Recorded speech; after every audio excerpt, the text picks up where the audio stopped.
Chapter 20. As soon as the jade box was opened, a gust of frigid air overflowed. The temperature in the warehouse began to plummet rapidly. Han Shao couldn't help but shiver once again. He then focused all his attention on the item within the green jade box. It was an emerald green ball. The surface of the ball was like jade, and it even sparkled with a faintly discernible green halo. There was a small red dot in the center, like a rolling drop of fresh blood, swaying continuously within the ball. A sudden pain in his head, Han Shao felt his mental strength begin to rapidly drain into the ball. It was somewhat similar to the feeling when he used necromancy magic. The green surface of the ball became even more emerald after Han Shao's mental strength had flowed into it. The red dot in the center, like a drop of fresh blood, suddenly lit up with a blood-red light. Piercing pain. It was like a sharp dagger violently stirring in Han Shao's brain. As his mental strength rapidly drained away, Han Shao's brain was in so much pain that he was hovering between life and death. Han Shao had never experienced such cruel pain in his entire life. At this moment of extreme pain, Han Shao should have fainted in a daze, but the strange thing was that Han Shao's mind was unprecedentedly clear. Han Shao even felt that it was precisely because his mind was unprecedentedly clear that the pain was infinitely magnified. Clutching his head with both hands, Han Shao was like a wild beast being minced into pieces, emitting low, hoarse growls that didn't sound human. Han Shao's mental strength continued to flow slowly into the ball as the inhuman pain continued. At this moment, the veins on Han Shao's forehead, neck, and bare arms were bulging, twisting and writhing on Han Shao's body like earthworms. The muscles on his already somewhat robust body seemed to be brimming with explosive power. Just as Han Shao felt that his mental strength was about to be completely drained, the magical yuan in his body flowed from his neck to his brain. As soon as the magical yuan entered his brain, which felt like it was about to split open, the unforgettable pain seemed to increase tenfold in intensity. The mental strength that had just been rapidly drained into the ball surged back like a stormy sea, instantly drowning Han Shao. Han Shao finally could not bear it and directly fainted. When Han Shao slowly awoke, he felt as exhausted and powerless as if he'd gone through a long journey of 10,000 li. However, his mind was abnormally clear. When he focused his attention on his surroundings, Han Shao discovered that he could clearly see the grain on the wooden door in front of him. Han Shao let out a soft as he was stunned by the changes. The last time he had this feeling was when he had accidentally gained mental strength. Only then did he feel that his senses had become more sensitive. Now that this feeling was even clearer, Han Shao hurriedly concentrated his mental strength to test it out. His face was instantly filled with ecstasy. Han Shao thought to himself, the saying that one who survives a great calamity is bound to have good fortune later on is indeed true. How could he not have died in that dangerous situation just now? Now that he had profited from his misfortune, he inexplicably felt that his mental strength had greatly increased. It was even more than the mental strength that Han Shao had painstakingly increased over the past 2 months of meditation. This kind of unimaginable thing had happened just like that, causing Han Shao to be shocked. His gaze once again landed on the dark green ball in front of him. At this time, the faint green halo on the surface of the ball seemed to have dimmed a bit, but the captivating red that resembled a drop of fresh blood was even more vivid. Frowning, Han Shao moved a few inches away and carefully sized up the emerald green ball. He suddenly felt that this ball was extremely similar to something else. After some careful thought, Han Shao was startled. He suddenly felt that this ball was very much like an eyeball. After this feeling arose, Han Shao carefully observed the ball, feeling that the more he looked at it, the more similar it seemed. As the bright red drop of blood within the emerald green ball rolled, it was as if an eye was turning and sizing him up, giving Han Shao an extremely strange feeling. Shuddering, Han Shao abruptly closed the jade box, feeling his hair stand on end. With a clack, the jade box was locked again, and the key that had been inserted into the groove automatically popped out. Shaking his head, Han Shao discarded the association between the ball and the eyeball from his mind. He pondered silently in his heart, feeling that this ball was a bit odd the more he thought about it. If it wasn't for the fact that his magical yuan had suddenly circulated to his brain today, His mental strength would certainly have been sucked dry by this ball, and he wouldn't have been able to withstand the inhuman pain and become a true lunatic. However, when the magical yuan had finally circulated to his brain, the mental strength that had been sucked out had suddenly returned like a river flowing backwards, and had even greatly increased his mental strength. This made Han Shuo feel that this ball was even more bizarre and unfathomable. He vaguely felt that this ball was absolutely not an ordinary item, otherwise Duke wouldn't have killed Dylan for the sake of this jade box. As for the emerald green ball within the jade box, Han Shuo couldn't figure out what it was no matter how hard he tried, and what it did. However, this ball had almost turned Han Shuo into an idiot, and he still felt a lingering fear when he thought about it now. He immediately put the jade box away and once again placed it under his bed, preparing to investigate what was inside and what it was for. The next day, when Han Shuo got up, he felt that his body was much better than it had been yesterday. When he was washing up early in the morning, he saw Carrie and Borge cleaning up the stone statues on the road. The two of them seemed to have woken up much earlier than usual, and were even yawning now. When Carrie and Borge saw Han Shuo, they forced smiles on their faces towards Han Shuo from afar, reminding Han Shuo to plead for them with Master Fanny as soon as possible. After eating breakfast, Han Shuo walked straight to the training fields after listening to Master Jean's lecture on the basics of magic while sweeping the corridors in front of the necromancy classroom. Brian, Fitch is in the training fields, asking Master Fanny for some magical knowledge. I beg you, you must hurry and plead for us, or we're really done for. When he was at the door, Han Shuo ran into Carrie and Borge, who had just helped clean the training fields. The two hurriedly begged when they saw Han Shuo. Nodding, Han Shuo said lazily, all right, I'll go find Master Fanny now. Fitch and Jean were estranged, and Fitch had long since become a journeyman mage, so he naturally didn't need to continue listening to Jean's lectures on the basics of magic. When Han Shuo arrived at the training fields, he discovered that Fanny had her back to the door. A black strip of cloth was tied to the back of her head, and the black magic robe clung tightly to her perfect body. From the back, Fanny had a slender waist and narrow shoulders, and a round, perky butt, drawing out the exquisite curves of a person's heart. On the side, Fitch looked at Fanny with an intoxicated expression. His eyes sparkled with the light of greed mixed with adoration and lust. He couldn't help but roam over Fanny's wonderful body, and didn't notice Han Shuo's arrival at all. Fitch, watch closely. Even though my eyes are blindfolded, I can still use my previous memories to instruct the dark creatures to find the right target to attack. Fanny's eyes were covered by the black strip of cloth. As she spoke, several zombies leapt over some obstacles and viciously smashed the wooden statues with the clubs in their hands. Fanny, who was focused on teaching, naturally didn't know that Fitch wasn't paying attention to what she was saying at the moment. Fitch's attention was completely focused on her wonderful curves. Han Shuo saw that Fitch wasn't paying attention to Fanny's explanations at all, and only kept his eyes roving over Fanny's body. No wonder this kid hadn't advanced to adept mage after so many attempts.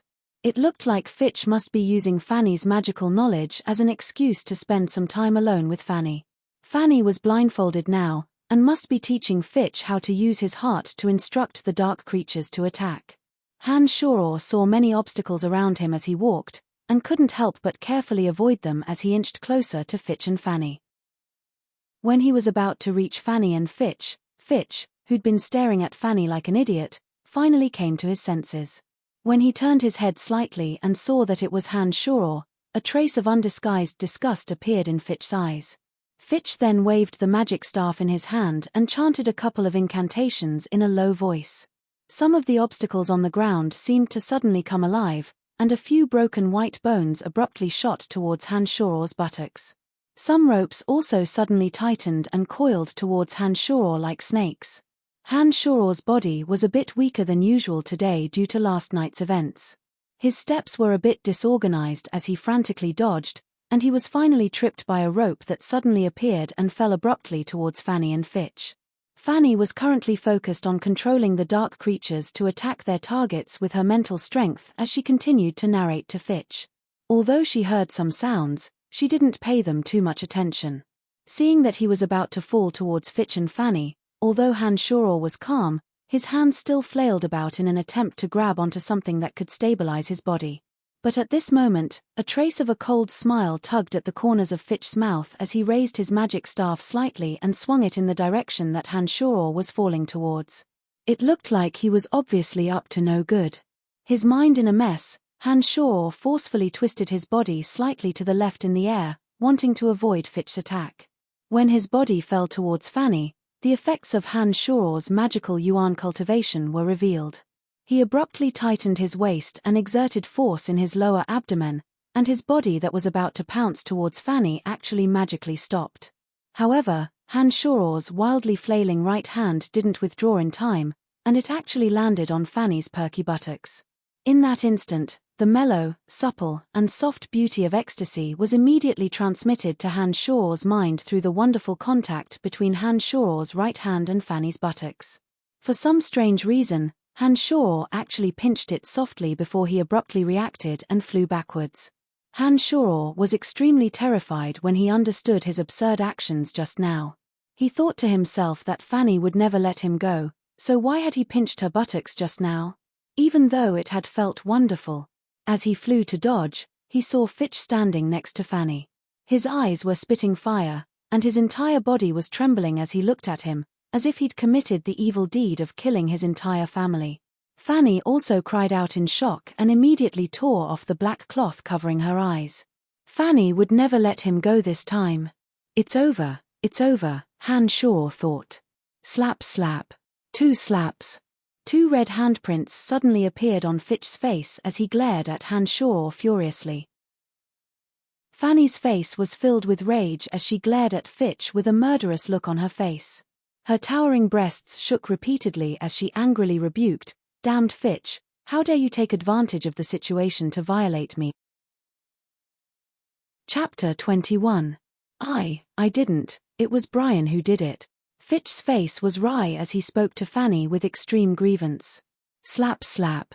Another 2 slaps. This time, Fitch's cheeks were already swollen. Fanny looked angrily at Fitch and said hatefully, "You still dare to quibble?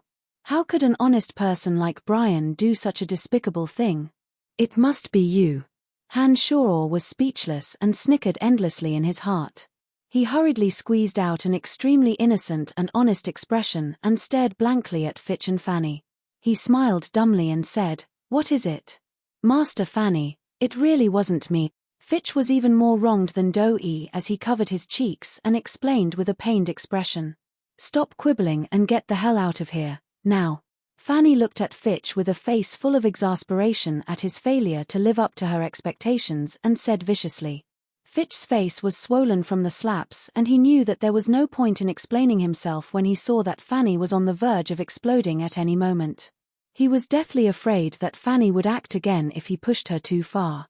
He couldn't help but smile wryly and nod his head, walking out of the training fields with a dejected expression. Fitch's body paused when he passed by Brian and stared hatefully at Hanshoro a few times. He then gritted his teeth and said softly, "You're ruthless." Hanshoro seemed to be completely unaware of Fitch's hatred and even flashed a friendly and silly smile at Fitch. He said dumbly, Why have you suddenly put on weight?" Fitch was greatly enraged as he covered his face and looked hatefully at Hanshoro again. He then quickly passed through the obstacles in his path and disappeared outside the door in the blink of an eye. "Brian, what are you doing here?"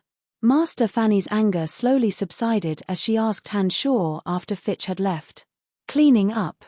Hanshoro minded his own business and picked up a broom in a corner of the training fields, preparing to clean up the field for the necromancy major students to use. "Oh, so it's like this.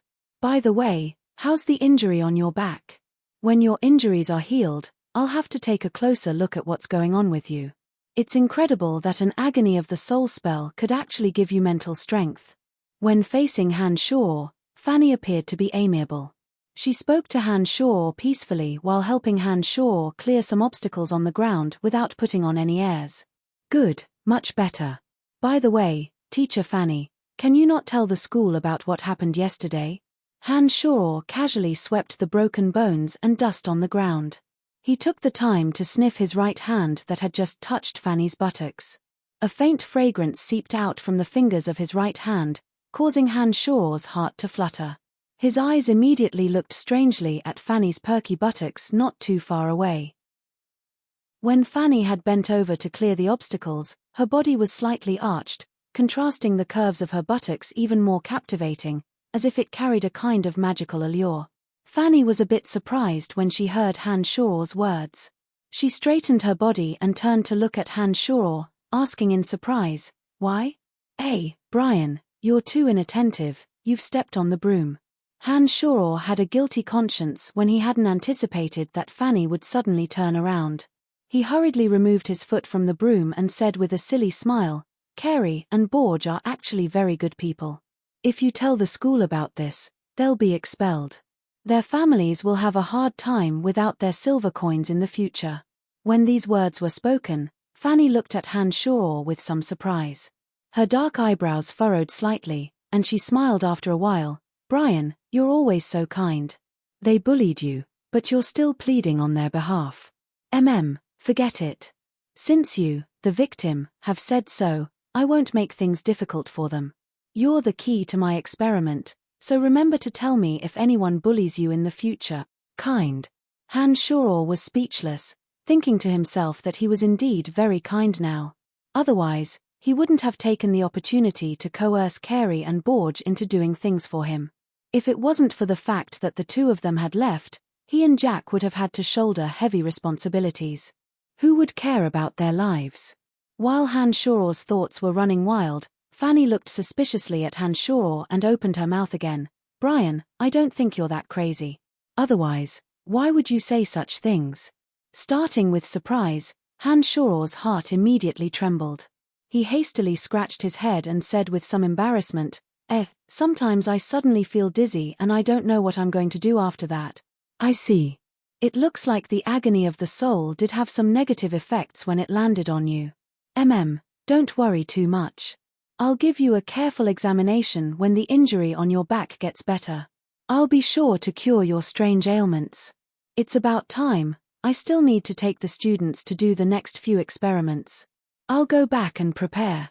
You clean up this place yourself."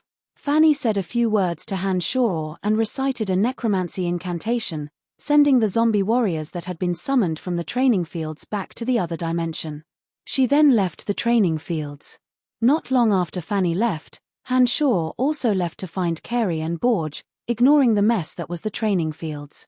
He said arrogantly to the two, "Don't worry, I've taken care of your matters. Now, you two, go clean up the training fields." Carey and Borge were pleasantly surprised. After thanking Hanshaw, they eagerly picked up a broom and mop and happily left to help Hanshaw clean up the mess. Hanshaw had nothing to do after leaving the training fields. When he thought about what had happened yesterday, Hanshaw was quite curious about what was inside the jade box. He very much wanted to know just what the round ball inside was. Hanshaw couldn't ask anyone else about this matter, so he decided to head to the Dark Mage's library after some thought and see if there were any records about the round ball. Each major had their own library within the Babylon Academy of Magic and Force. The books within each library were extremely rich, containing all sorts of detailed descriptions of all sorts of knowledge within the entire major. Normally speaking, the library wasn't open to the public, and there were strict rules and regulations for students from different majors to use the library. Using the excuse of helping Jack clean up, Hanshaw swaggered into the Dark Mage's library with a brush in his hand. "Brian, what are you doing here? Shouldn't you be cleaning the training fields at this time?" Little fatty Jack, who was arranging the magic books, couldn't help but exclaim softly when he saw Hanshaw walk in with a brush. Carey and Borge, those two idiots, will be helping me clean the training field missions in the future. I've come to the library for official business this time." Hanshaw smiled faintly and casually picked up a magic book to take a look. He put it back after discovering that it was a book on the foundations of dark major magic. "Carey and Borge are helping you clean the training fields? How is that possible? Could it be because you scared them after beating them up in the training fields yesterday?" Little fatty Jack's face was full of surprise, and then he seemed to recall Hanshaw's performance in the training fields yesterday. He looked at Hanshaw with a bit of fear and continued, "Oh right, Brian, what happened to you yesterday? Why did it seem like you'd suddenly become a different person? We're so close, but even I was scared when I looked at you yesterday. Putting his hand on Jack's shoulder, Han Shoro laughed lightly. That depends on who I'm dealing with. If it's someone who's against me, I naturally won't let them have it easy. Heh, with our relationship, I obviously won't beat you up. Oh right, Jack, where are the books that describe magical items in the Dark Mage's library? Here, the second bookcase in the back. Why are you asking this? Jack pointed behind Han Shoro and asked in confusion. Nothing much, I'm just helping you clean up. Han Shoro smiled and walked towards the bookcase with descriptions of magical items. But Brian, I've already cleaned that bookcase. Then I'll help you clean it again. Han Shoro picked up a magical book from the bottom row and started flipping through it when he arrived at the bookcase that described magical items. He tossed the brush in his hand carelessly to the side. When he'd been observing the jade box last night, Han Shoro's mental strength had strangely flowed towards the ball within the jade box. This had caused Han Shoro to faintly feel the magical pulses within the ball. The current Han Shoro was no longer a newbie who knew nothing about magical knowledge. He naturally understood that the magical pulses meant that the ball should be some kind of magical item, and so he'd come to the library to search for the origins of the ball. Unfortunately, Han Shoro flipped through the books for a long time and read through most of them, only to discover that these books only had simple descriptions of common magical staffs, robes, and accessories. They weren't what he wanted to know at all. Dejectedly and helplessly tidying up the place, Han Shoro no longer held any hope for the books here. Instead, he went to the bookcase that contained the books on necromancy. Since he'd come to the library, he couldn't possibly return empty-handed. No matter what, he should bring a book back to read. Han Shoro thought as he started flipping through the books in the bookcase. Some of the magical books on the bookcase were more advanced, and Han Shoro probably wouldn't be able to understand them even if he brought them back. Therefore, he focused his attention on the bottom row. A magical book titled Introduction to Dark Creatures attracted Han Shoro's attention. Han Shoro picked it up and flipped through a few pages. He discovered that this book mainly talked about necromancers' descriptions of dark creatures that they could summon. Overjoyed, Han Shoro immediately found Jack and waved Introduction to Dark Creatures at Jack. He chuckled and said, "Jack, I'll take this book to study. Help me cover it up and don't let anyone notice." With that, Han Shoro didn't wait for Jack to speak. He excitedly hid the book in his clothes, grabbed the brush, and left the library. Chapter 22. Time flew by, and half a month had passed in the blink of an eye. This half a month was the most relaxing period of Han Shoro's life. Borge and Carey had taken on Han Shoro's cleaning duties separately. Add to that the fact that Han Shoro's back was injured, and Fanny hadn't sought out Han Shoro for research. Han Shoro had learned from Jack that even Fitch had once again gone to undergo the Adept Mage Advancement trial. Therefore, this major enemy was no longer a threat for the time being. Ever since Han Shoro's shameless confession at the bottom of the trap, Lisa's attitude towards Han Shoro had undergone a drastic change. Not only did she no longer cause trouble for Han Shoro, but she also frequently defended Han Shoro and forbade other students from using Han Shoro to practice necromancy magic at this time.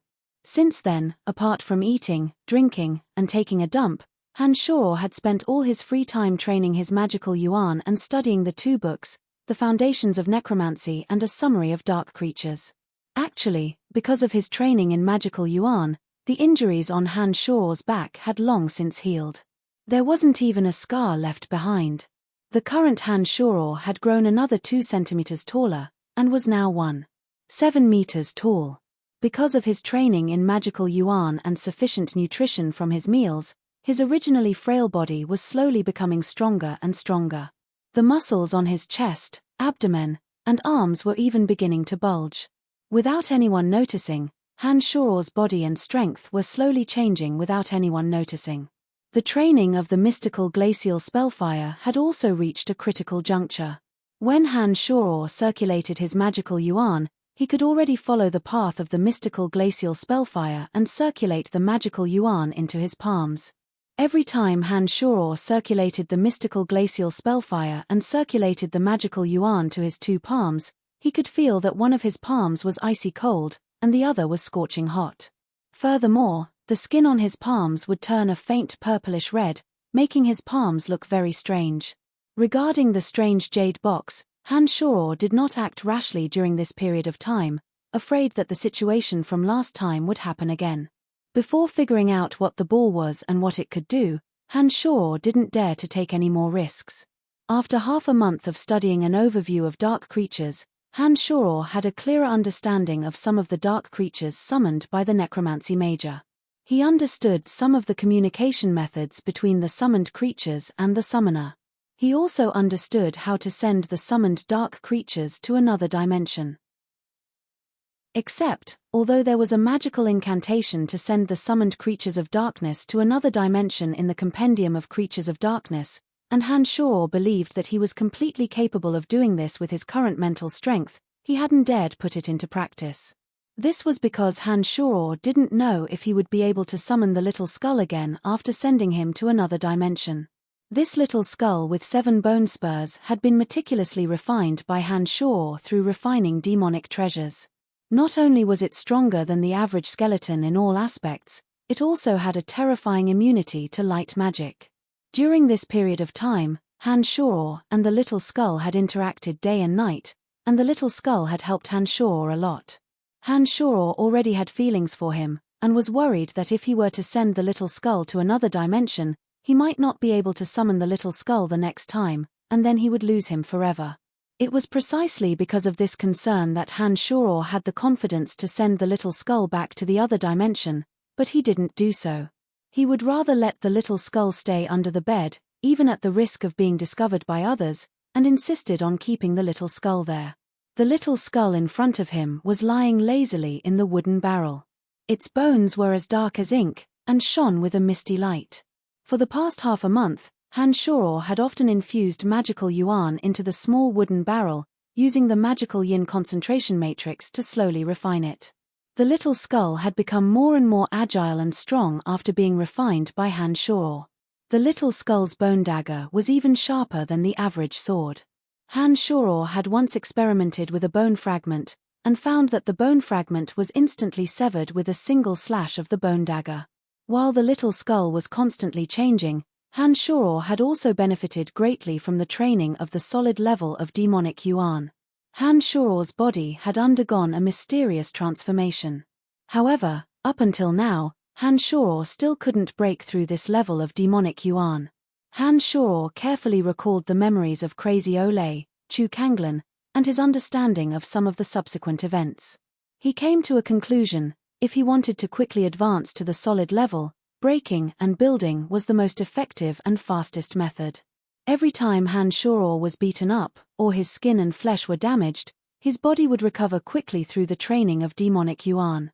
Every time he recovered, his body would be stronger than usual, and his skin, flesh, and bones would be more resilient. Only by being damaged would he be able to speed up the training of the solid level after the demonic yuan was refined. After figuring this out, Han Shoro couldn't help but smile wryly. He thought to himself that the training of demonic yuan was basically suicidal. But now that he had embarked on this path, he had no choice but to find a way to quickly break through the solid level in order to increase his strength and gain even more strength. On this day, Han Shoro's figure appeared at the entrance to the martial arts school of the Babylon Academy of Magic and Force. After a few days of investigation, Han Shoro understood that the martial arts school was a place that specialized in training warriors and knights. However, the training of warriors and knights was completely separate. The students of the martial arts school were mainly commoners, and they only trained in fighting aura and martial arts, as well as some thoughts of loyalty to the emperor. The majority of the students in the knight school were nobles. It was a training ground for the sons of the royal family and warlords of the empire. These students often had extraordinary backgrounds, and their families were either strong or weak. Not only did they have to train in fighting aura and martial arts, but they also had to learn some noble etiquette, battle strategies, and the art of commanding. In the Knight Academy, these people learned all kinds of knowledge in order to have a good future in their own clans or in the empire. These kinds of Knight Academy students were all quite wealthy. In order to advance to senior knight, They didn't hesitate to spend money to find some commoners to be their sparring partners in actual combat to help them practice their martial skills. Some commoners who thought of themselves as physically strong would endure their blows in exchange for money in order to receive generous rewards. Even some commoner warrior students would come to be their human targets for money. Except, it wasn't easy to earn money. Some knight students would even beat some human targets to death when they missed. But because this was a consensual matter on both sides, the knight students paid the money. Even if the human targets were accidentally beaten to death, it was their own fault and no one would care. Han Shoror had come here to become one of these human targets. However, Han Shoror wasn't here for money, but to train his body and break through to the solid realm of magical yuan. Many human targets stood in a spacious hall. These people were all strong and muscular, and wore the uniform of a poor commoner. Han Shoror focused his attention and discovered that there were some warriors mixed in. Some had come from outside the academy because of its reputation, and some were students of the warrior school. You're an errand boy of the academy, but your body isn't strong and you're not a warrior. Aren't you going to your death by coming here? Young man, I advise you not to earn this money, or you'll be beaten to death. A thin old man looked at Han Shoror from the entrance of the hall. Old man Jeff was in his 50s and was in the same profession as Han Shoror. He wore the clothes of an errand boy and was in charge of helping these human targets register. He felt that Han Shoror's body was emaciated and tried to persuade Han Shoror out of goodwill. Don't worry, Mr. Jeff, just help me register. I really want to try. Han Shoror looked at Jeff and pleaded. Since you're so insistent, then I'll help you register. Ari, do you think this money is easy to earn? If you really are beaten to death, don't blame me for not warning you. Jeff saw that Han Shoror persisted after many attempts at persuasion, and that there were still people queuing up behind him to urge him, so he finally couldn't dissuade Han Shoror. He sighed and agreed, helping Han Shoror register Brian's name. When Han Shoror walked into the hall, the other human targets all looked at Han Shoror with odd expressions. Most of their gazes were filled with disdain, but there were also a few kind-hearted people who revealed expressions of pity and even urged Han Shoror not to try. Although Han Shoror's body was a bit stronger than Brian's from before after cultivating the demonic arts, because Brian's original body was all skin and bones like a skinny monkey, Han Shoror was only a bit stronger than the original Brian. Compared to these brawny men whose arms were thicker than his thighs, there was naturally a world of difference. Listen to me, you'd better leave this place as soon as possible, or you'll certainly be beaten to death. As Han Shoror sized up his surroundings, a thin young man in his 20s came to Han Shoror's side and spoke up to persuade him. This young man was wearing the uniform of a warrior student. Although his body didn't look strong enough, because he was a warrior himself, there was no doubt that his strength was much stronger than those who only looked strong on the outside, but didn't cultivate any martial arts or fighting aura. Thank you, I'd like to try. Han Shoror revealed a friendly smile, nodded at the young man, and said faintly, My name is Jared, and I often come here to earn some extra money. Even with my strength as a journeyman swordsman, I've been seriously injured by them before. I've seen too many people accidentally beat to death in order to earn this kind of money. I hope you can listen to my advice and leave this place as soon as possible, or you'll really regret it. Jared looked sincerely at Han Shoror and tried to persuade him with a face full of sincerity. Smiling and shaking his head, Han Shoror smiled and said, My name is Brian. Jared, it's nice to meet you. I'm very grateful for your good intentions, but I must try.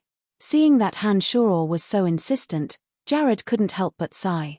He shook his head and didn't say anything else, but his gaze when looking at Han Shoror was full of sympathy. It looked like he believed that Han Shoror would die without a doubt. Chapter 23. All right, our noble future knights have arrived. Good luck to all of you. Jeff suddenly called out as Han Shoror and Jared were speaking. As Jeff's voice fell, a dozen or so knight students in gorgeous clothing and exquisite swords walked in one after another from the entrance of the hall. Most of them were young men, but there were also a few young women. After they came in, they all looked at the human targets in the hall with arrogant and scrutinizing gazes. The warriors in the hall were the first to be noticed, because these people were much stronger than ordinary people. They were also the most useful to their actual combat training, so they were naturally the first to be noticed. Some of the warriors, led by Jared, were the first to be targeted by these people. After both parties had agreed on a price, they were brought to the training grounds for training. Jared was one of them. Before he left, he even cast a regretful glance at Han Shaw from afar. Among the human targets, the warriors were the most powerful, and thus the most useful to the knight students in actual combat. If the knight students wanted to hire them, they would naturally have to pay far more than the average well-developed commoner.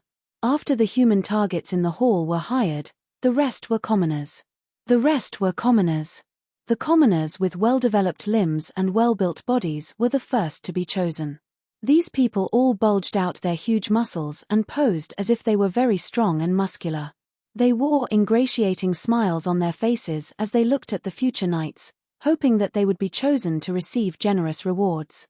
Han Shoror's figure was not eye-catching to begin with, and he was completely blocked by these tall and muscular men, making him seem even more unimportant. Seeing these knight students choose their targets and leave one after another, Han Shoror couldn't help but feel anxious. The three muscular men stood in three different directions around Han Shoror, almost completely blocking Han Shoror's body. Some of the knight students probably wouldn't even be able to see Han Shoror. This made Han Shoror anxious, and he began to look for ways to make himself more conspicuous.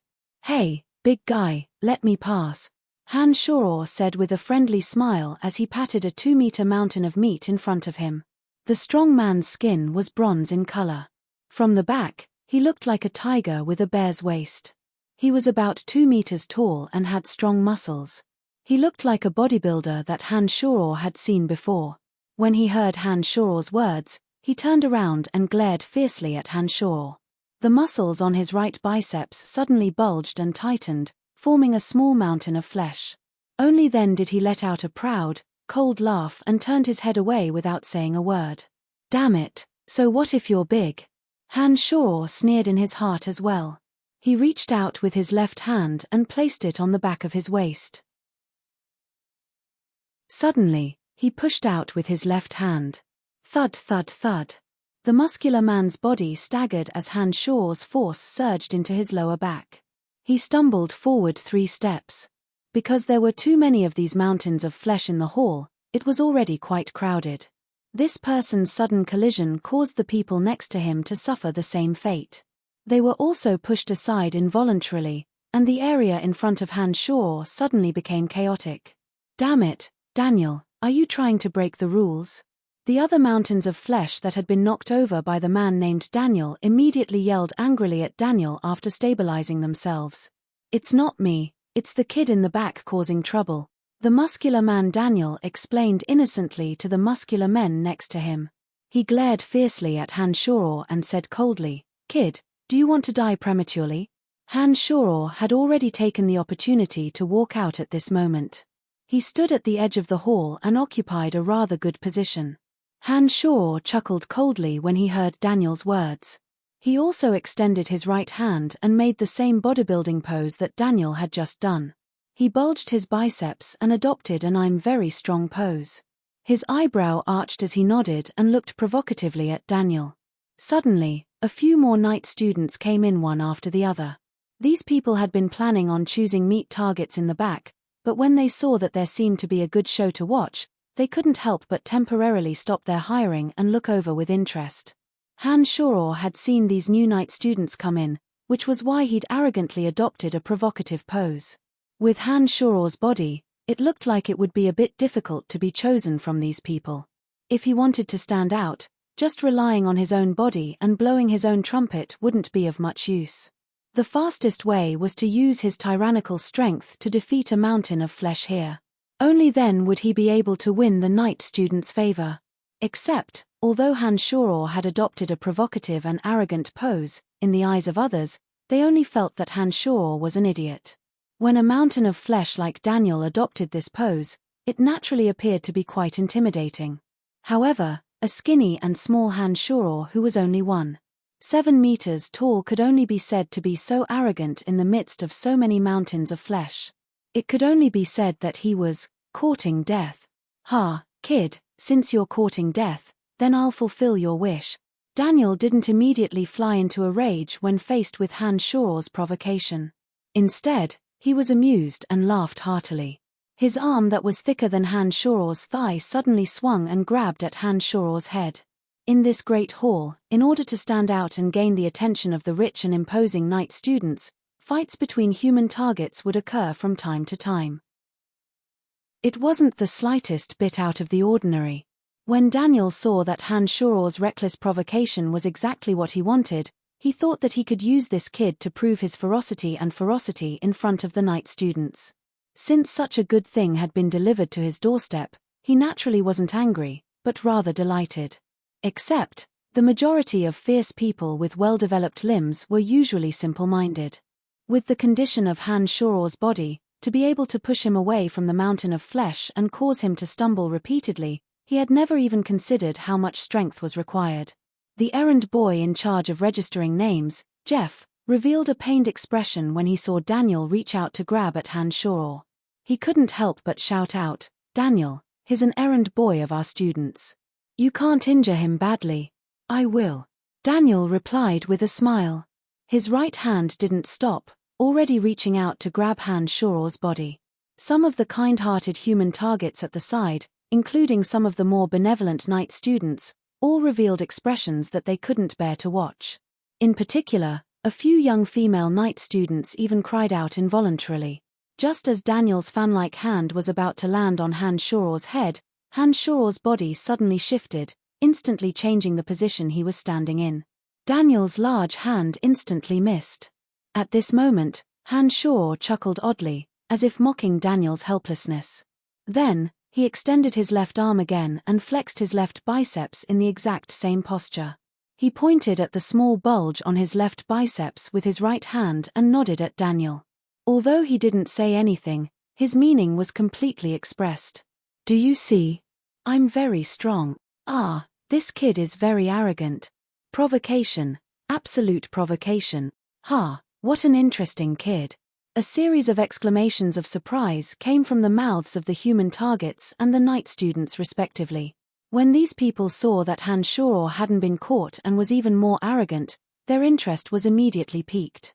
Even the knight students who were just discussing prices with the human targets couldn't help but temporarily put aside their conversations and focus their attention here. "Kid, how dare you insult me? I will not let you off today." Daniel's face flushed red like a raging bull that had been instantly provoked. The knight students beside him were his gods of wealth, and being humiliated by Han Shore in such a blatant manner immediately ignited Daniel's anger. Looking at his current appearance, it was likely that Jeff's advice had already been tossed to the back of his mind. As Daniel's voice fell, his eyes looked as if they were about to spit fire. He glared at Han Shore and clenched his right hand into an iron fist, smashing it fiercely towards Han Shore. It looked like he no longer intended to capture Han Shore, but to directly injure Han Shore's body. Based on the state of the two's bodies, the speed and strength of this punch were worlds apart from the previous one. It was obvious that Daniel was truly enraged this time. If Han Shore was really hit, he would probably be severely injured even if he didn't die. The people who had been watching out of goodwill earlier began to worry for Han Shore again. Seeing that the attack was about to reach him, Han Shore straightened his heel and suddenly twisted his body, miraculously dodging Daniel's iron fist once again. Daniel's punch missed, and his body staggered and flew far away due to inertia. The spectating human targets in front of him all retreated rapidly in shock, afraid that they would be caught in an undeserved calamity. Looking at Han Shore again, his arms formed a ring shape and placed them on his chest from both sides of his ribs. His fists were facing up, and the backs of his fists were pressed against each other. His chest was raised high, and a disdainful smile appeared at the corner of his mouth. He once again displayed the provocative posture of a bodybuilder displaying his chest, biceps, and triceps. A series of gasps of surprise suddenly came from the mouths of some of the spectators. Those knight students who'd originally been waiting to watch a good show couldn't help but look seriously at Han Shore. Dodging once might have been enough to prove that Han Shore had been lucky, but Han Shore had also dodged under Daniel's increased strength and speed after he'd caught Daniel's attention. This absolutely wasn't something that could be explained by luck. While everyone was still in shock, Daniel was like an enraged wild beast. His eyes were bloodshot, and he once again charged at Han Shuro like a whirlwind after letting out an angry roar. He used both his left and right hands in an attempt to beat Han Shuro into a meat patty. Miracles repeated themselves. Under Daniel's ferocious attacks, Han Shuro was as cunning as a swimming fish. His speed was also extremely fast, and he dodged Daniel's attacks time and time again. He was even able to take the opportunity to assume all sorts of strange and fancy bodybuilding postures that didn't repeat at all. Han Shuro's actions were definitely a naked provocation, a dazzling display of arrogance. Wow, he's so strong. He doesn't repeat even one of these provocative postures. I've never seen it before, a female night student cried out in surprise. This kid is a bit strong, a male night student cried out in surprise. Daniel, we're in trouble this time, a certain mountain of flesh cried out. The entire hall was suddenly in an uproar. Chapter 24. Damn it, I'm going to kill you. Daniel roared crazily. He'd gone completely insane and began to attack Han Shuro as if he were going to throw his life away. However, Han Shuro was like a sturdy boat in the middle of a raging ocean. He looked like he would capsize at any moment, but he was still unscathed. At this point, everyone fully acknowledged Han Shuro's dodging speed. No one thought that Han Shuro's previous dodging was due to luck. Those who'd been worried about Han Shuro all wore relaxed smiles. Even Jeff crossed his arms and looked on with a smile. Finally, Daniel's stamina ran out and he stopped, panting heavily.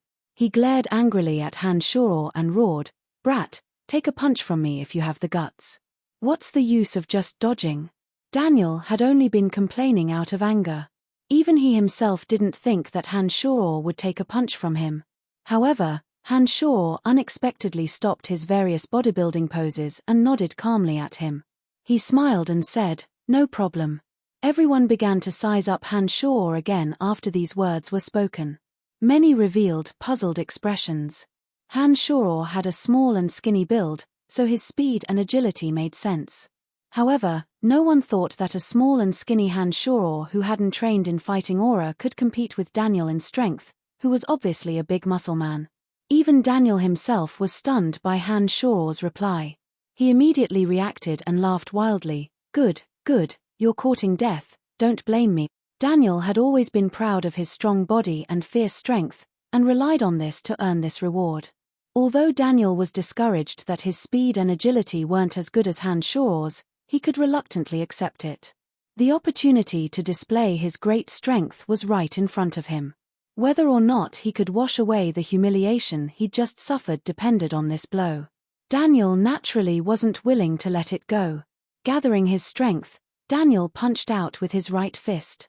The veins on his entire arm bulged, and his speed and strength were raised to the peak as he suddenly punched at Han Shuro. Han Shuro narrowed his eyes slightly, and a vicious cold light flashed in his pupils.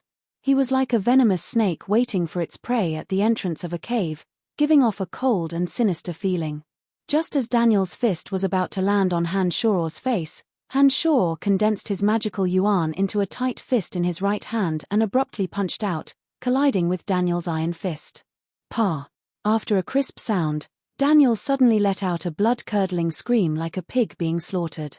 His entire right arm drooped, and his clenched right fist curled up like a chicken claw, trembling along with his right arm. The viciousness in Han Shuro's eyes receded, and a harmless smile once again hung on his face. He withdrew his right fist and shook it slightly, looking at his own fist in astonishment. He muttered to himself, "Eh? I really did take it." Daniel had seen that Han Shuro's body was thin and weak, and had just thrown out a punch with all his strength. He wasn't simply trying to teach Han Shuro a lesson, but was obviously planning on killing Han Shuro. The current Han Shuro was no longer a coward who meekly accepted adversity. Although he would feign ignorance, he naturally wouldn't be soft-hearted when faced with someone who wanted to kill him. The bizarre scene of the two's fists colliding completely stunned the many night students and human targets in the hall. Some of the commoner human targets on the side looked at Han Shuro with a trace of fear. Those closest to Han Shuro all automatically moved away, allowing Han Shao to occupy the best position. The night students were all extremely excited and started whispering to each other in discussion. Some even suspected that Han Shao was one of the rare barbarians on the continent, or that he was a half-beast in human form. Daniel was still howling in pain as his right arm trembled continuously. Everyone knew what the crisp sound just now meant. They knew that Daniel's right arm was most likely crippled from just one exchange of fists.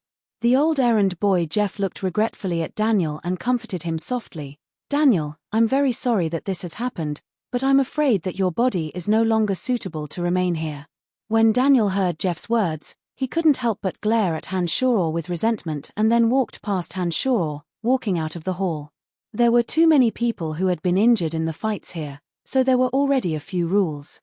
Daniel understood his own identity and position, plus he was well aware that he was absolutely no match for Han Shao, so he could only leave early. When Daniel left, Jeff called out loudly, all right, everyone can continue with the negotiations." Many night students walked towards Han Shao as soon as Jeff's words landed, all of them staring at Han Shao and calling out, 1 gold coin, 2 gold coins, 3 gold coins. Under normal circumstances, a commoner human target who accompanied the students during their training would only cost around 10 to 50 silver coins, depending on the student's strength. A strong warrior would normally cost between 1 to 5 gold coins, depending on the warrior's level. Now that these people were calling out 2 to 3 gold coins, it was already an extremely high price. Although Han Shao had displayed his strength just now, Han Shao wasn't a warrior after all. If a slightly stronger warrior had exchanged a punch with Daniel, they could have used their fighting aura to kill Daniel in one blow. Therefore, a price of 2 to 3 gold coins was already an unbelievably high price among commoner human targets. When the first night student called out a price of 1 gold coin, Han Shao had already planned to open his mouth and agree. However, when the second price was called out, Han Shao immediately shut his mouth and waited for a higher price to appear. Although Han Shao hadn't come for money, Han Shao understood the importance of money in this world. It was just as important as it was on Earth. If he could earn 2 gold coins, he naturally wouldn't be willing to earn just 1. The night students walked up to Han Shao one by one and called out different and continuously increasing prices. However, Han Shao was only a commoner after all, and not a warrior with astonishing strength. Therefore, most of these people stopped after calling out 2 to 3 gold coins. 5 gold coins. Han Shao's patience finally won him a large sum of money. A handsome journeyman knight with golden curls and a gentle and humble appearance called out a higher price than the others. When he called out 5 gold coins, many people stopped talking and looked at him with some surprise. One of them said, "Lawrence, a journeyman warrior is only worth 5 gold coins. Although this kid has some strength, he's definitely not worth 5 gold coins. Aren't you calling out a bit too high?" Lawrence smiled faintly and said mildly, "It's a bit high, but we've come a bit late. All the warriors have already been chosen, so we don't have any other choices. We can only choose him." Everyone thought that he was right after he said this. After all, Han Shao's strength was probably the highest amongst the many human targets in the hall. If the warriors from before were still here, perhaps Han Shao wouldn't be worth this price. But now that Han Shao's strength was the highest here, the night students didn't have any other choices. Everyone was in a hurry to find someone to spar with, so Han Shao's price naturally rose. "What a wondrous friend, how about 5 gold coins?" Lawrence looked at Han Shao with a smile and said amiably. Looking left and right, Han Shao saw that no one else was raising the price. He then looked at Lawrence's strength and saw that he was the highest amongst them. He nodded and agreed, "Deal." Lawrence walked towards Han Shao and fished out 5 gold coins from his ornate purse, handing them to Han Shao. "I'm Lawrence, here are 5 gold coins. I hope you'll be able to help me in the upcoming trials." Han Shao was a bit excited as he accepted the 5 gold coins. When Brian had been sold to the Babylon Academy of Magic and Force, he'd also been sold for 5 gold coins. Now, 5 gold coins for a sparring partner was enough to buy Brian's life. With Han Shao's identity, 5 gold coins was an absolutely astronomical price. It was enough for Han Shao to regain his freedom. "I'm Brian, please advise me." Han Shoror smiled courteously at the god of fortune, Lawrence, after putting the gold coins into his shabby purse. "Come with me, let me see if you're worth those 5 gold coins." Lawrence walked out of the hall after saying this, Han Shoror following closely behind. The training field of the night school was more or less similar to the one in the School of Magic, except that there were fewer magical tools and a few more obstacles in the corners. Only Han Shoror and Lawrence were present in this spacious training field. The ground was made of rough, hard rocks, and the ground was hard to walk on. When Lawrence walked in, he changed into a set of white training clothes and took off his sword, setting it to the side. He then looked at Han Shoror with interest and said with a smile, "Those 5 gold coins aren't easy to earn, are you ready?" Han Shoror thought to himself. Due to the forging of magical yuan, his body was as tough and strong as the sky and the earth compared to the original Brian.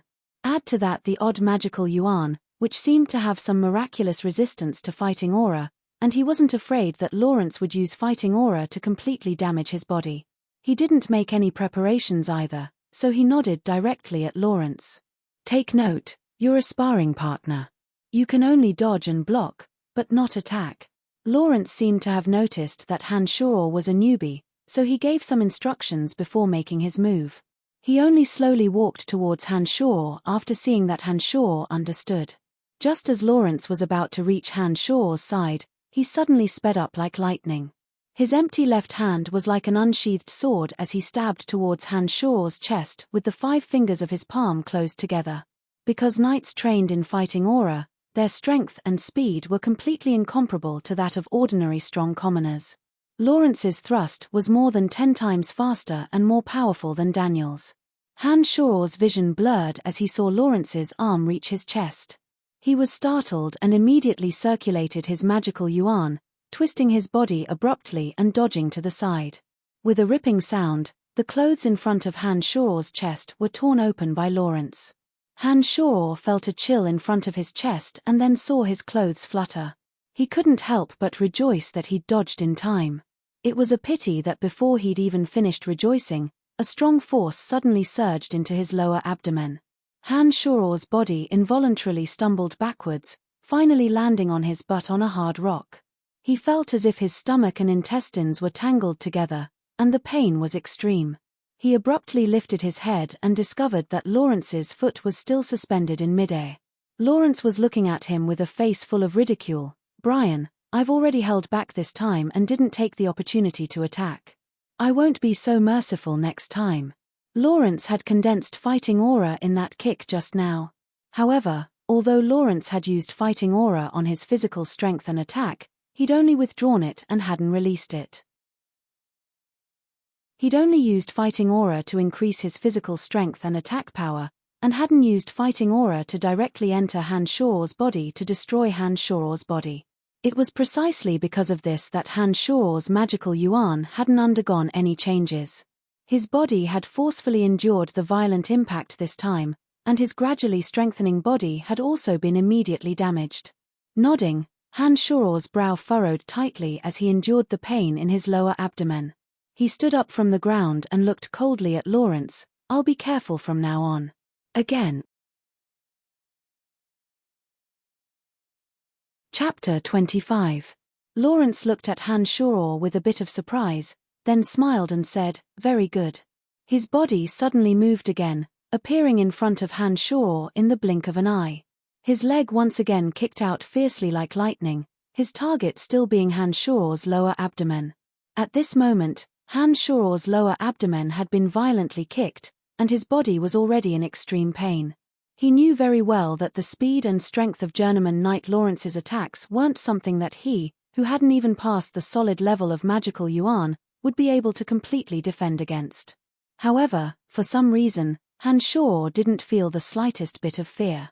Instead, he felt a vague sense of anticipation and excitement. The magical yuan within his body instantly circulated a few times around his lower abdomen, and Han Shoror immediately felt the pain in his lower abdomen lessen. He was unprecedentedly focused and calmly faced Lawrence's attacks from behind. Just as Lawrence's kick was about to land, Han Shoror had already pushed off with his feet and abruptly retreated backwards, dodging Lawrence's kick with lightning speed. However, Lawrence wasn't the slightest bit surprised, and his body didn't pause in the slightest. After his kick had missed, he instantly caught up to Han Shor's retreating figure. A series of punches and kicks rained down on Han Shor like a torrential storm. This was Lawrence's journeyman Night Realm. When he circulated his fighting aura to his physical strength and attack power, all aspects of his body would completely surpass that of an average strong man. Even with Han Shor's current agility, he still couldn't avoid being hit repeatedly. Crackling sounds rang out continuously, and apart from Han Shor's face, his chest, waist, abdomen, legs, and arms couldn't be completely defended and were continuously injured by Lawrence. As his body was repeatedly hit, the pain in Han Shor's body grew more and more intense. The speed at which he continuously dodged also began to slow down due to his body's influence. Because of this, he received more and more attacks. In the end, Han Shor's legs felt as heavy as lead. Every movement he made seemed to weigh more than 10,000 kilograms.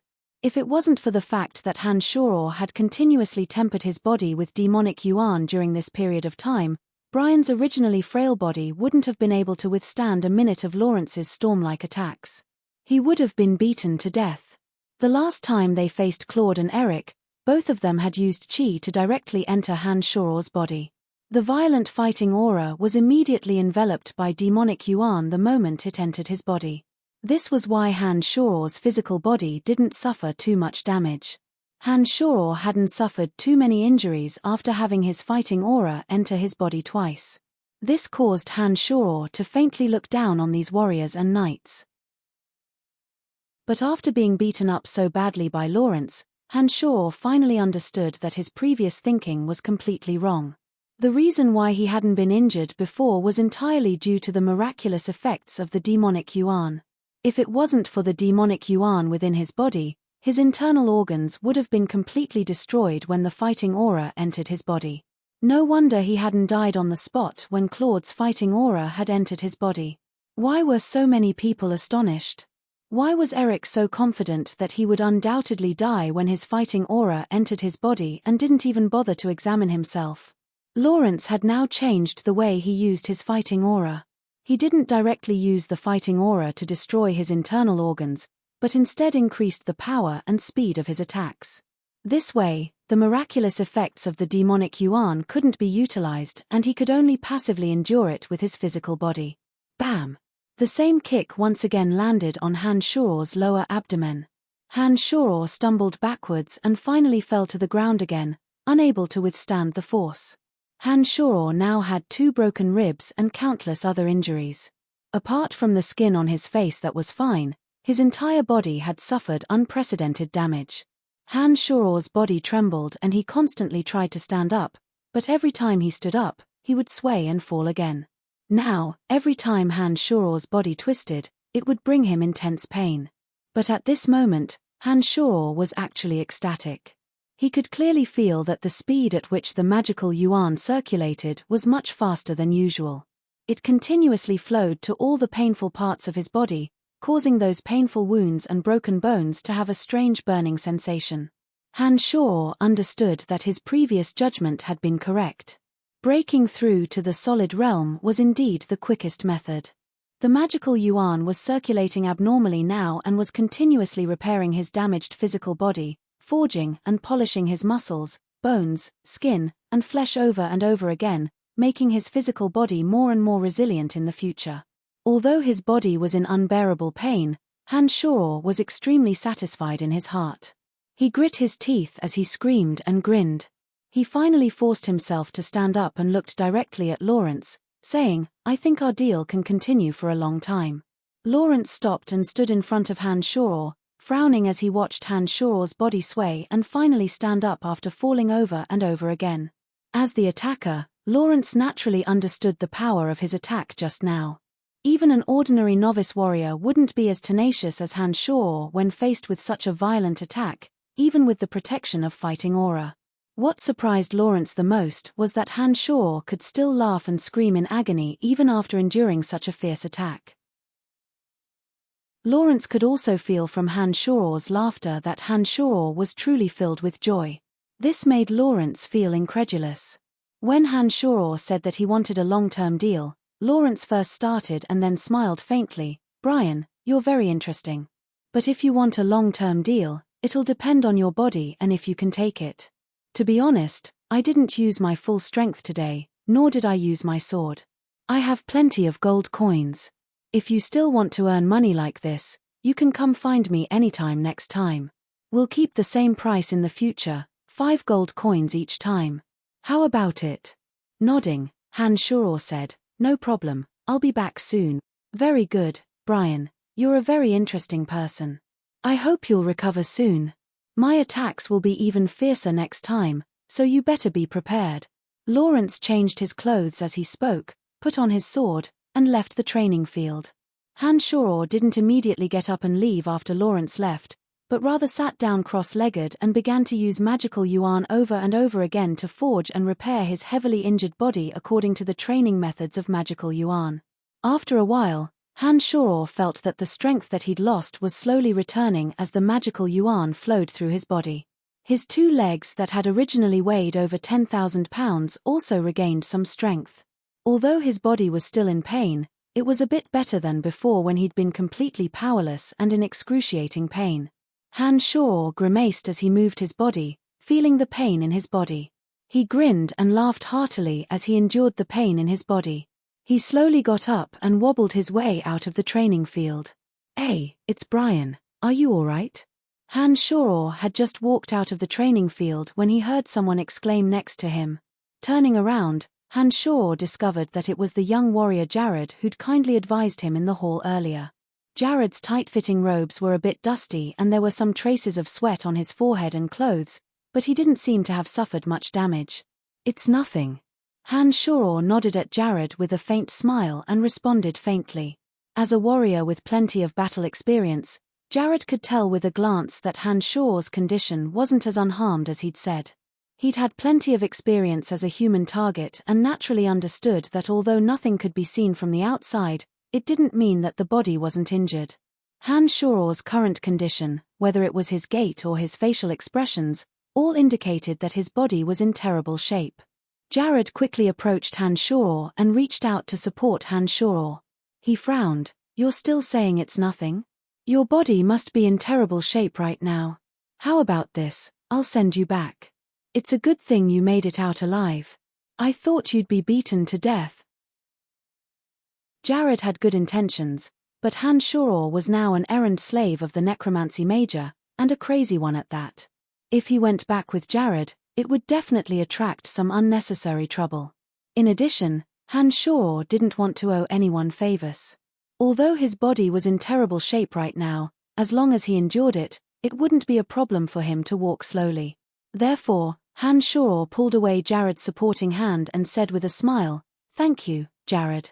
It's really nothing, I can go back myself." After saying this, Han Shoror was about to leave, but when he turned around, he suddenly saw a familiar figure walking towards him from afar, Claude.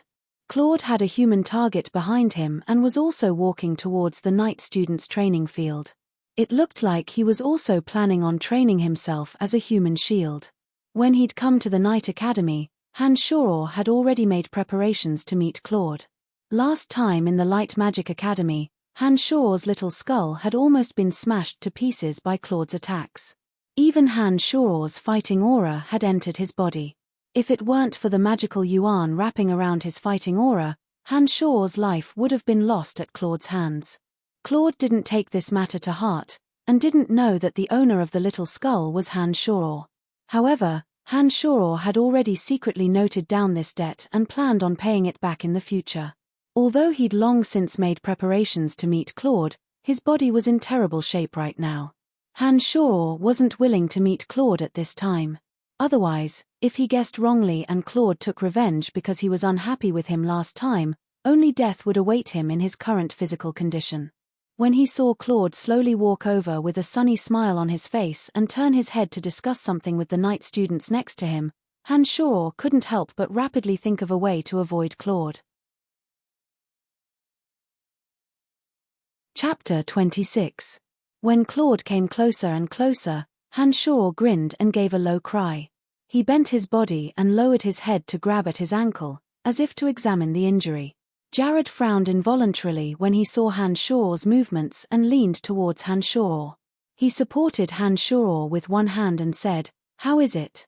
Is your ankle injured? Let me take a look." "It's nothing, I just twisted it a little." Hanshaw bent his back and lowered his head as he said lowly. Claude and a few night students had just arrived at this time. These people had all arrived later and didn't recognize Hanshaw. There were many who were severely injured or disabled in this place, so Hanshaw's current performance didn't draw too much attention. Claude glanced at Hanshaw's figure and didn't pay much attention to it.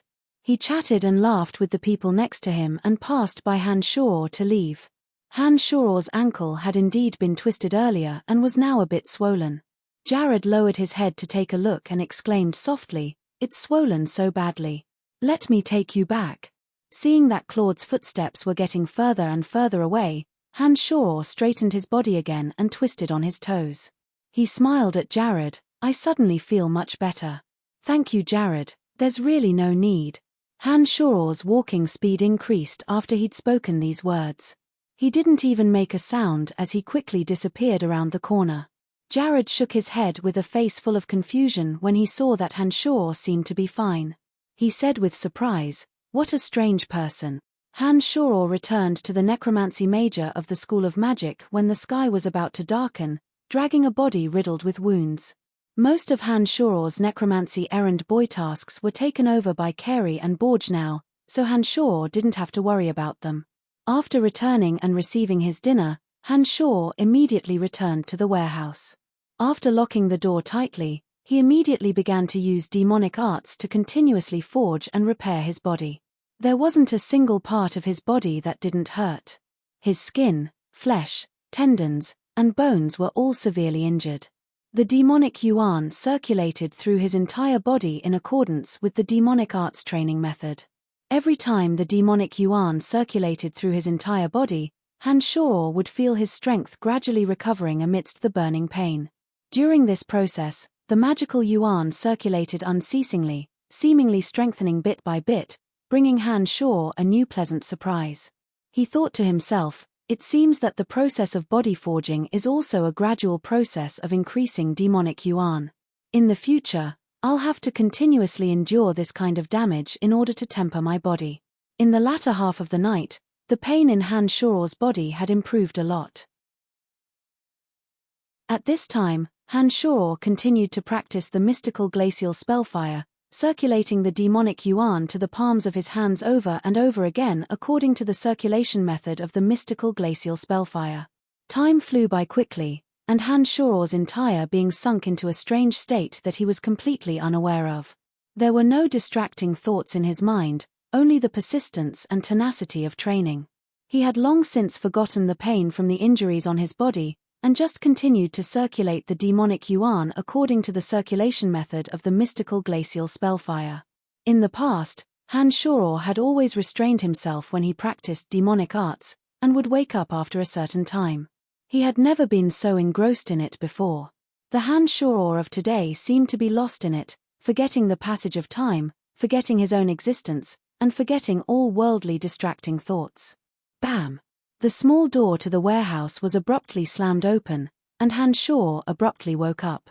His brow creased, and his eyes shot cold lightning straight at Jack.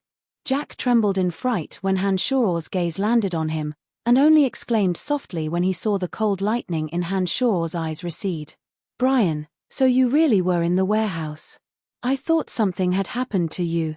Hanshaw immediately checked the state of his body after he woke up, and suddenly discovered that his body, which had been badly injured, had more or less recovered. The demonic yuan within his body was a bit stronger than before, and his mental strength was also much clearer than before. "What could have happened to me? I just woke up a day late. Borge and Carey helped me clean anyways, so it's no big deal." Hanshaw shook his stiff neck, which emitted creaking sounds. When Hanshaw walked down from the small wooden bed and twisted his body, the bones in his entire body made crisp popping sounds, causing Jack to freeze in place in shock. After a while, Jack seemed to suddenly wake up when the strange sounds in Hanshaw's body had disappeared. He called out involuntarily, "Oh, Brian, you didn't just wake up a day late. You haven't appeared for 6 days in a row. I knocked on the door for a long time, but you didn't respond. I thought something had happened to you. Han Shoror was also startled when Jack said this. 6 days, could it be that he'd trained for a whole 6 days? Han Shoror suddenly remembered that in the memories that Chu Kanglen had left behind, there was a saying of entering the demonic path when practicing demonic arts. Due to coincidental circumstances, demonic practitioners would sometimes fall into the realm of entering the demonic path. Depending on the situation, entering the demonic path could be divided into 2 types, active and passive. When someone entered the demonic path, their mind would change greatly and they would become bloodthirsty. Their body would feel no pain, and both their demonic arts and physique would be greatly enhanced as they entered the demonic path. They wouldn't stop for even a moment, and would want to continuously destroy everything and everyone in front of them. This type of entering the demonic path was active. The other type was Han Shoror's previous situation. He had suddenly entered the demonic path in the midst of training. He was muddle-headed and couldn't sense it, but his bodily functions and the flow of demonic yuan would be many times stronger than usual. He couldn't sense the state of his training, but could sense the tremendous changes in his body when he suddenly awoke. Of these 2 types of entering the demonic path, the first one usually occurred when one's mind was disturbed and severely stimulated. If one didn't die from the endless slaughter during entering the demonic path, their vitality would be greatly damaged, and there would be some side effects. Han Shoror's peaceful entering the demonic path was the better option. Normally, one would enter this realm miraculously during the course of training, and their strength would increase greatly after they awoke. Oh, that's because I've been a bit sleepy lately and have been sleeping too deeply. Oh right, why did you come looking for me? Han Shoror felt his stomach empty as he spoke. He immediately understood that his body was in dire need of food and nutrients after not eating for 6 days. Seeing Han Shoror rub his stomach, little fatty Jack rummaged through his clothes and took out a large piece of bread for Han Shoror. He then said, I was worried about you. Also, Master Fanny asked me to take you to her laboratory. Oh, right, that little witch Lisa also asked me about you. I wonder if she's looking for trouble with you again. I see. I'll go to Master Fanny's first. Let's go. Han Shoror said as he nibbled on Jack's bread and walked out of the warehouse. It was a good thing that the little skull had been pushed under the bed by Han Shoror during this time, so Jack didn't notice anything strange when he suddenly barged in. After fixing the lock on the door that Jack had smashed open, Han Shoror headed straight for Fanny's laboratory. Knock knock knock. Han Shoror stood at the door to Fanny's laboratory and raised his hand to knock on the door. Come in. Fanny's gentle voice sounded from within the laboratory.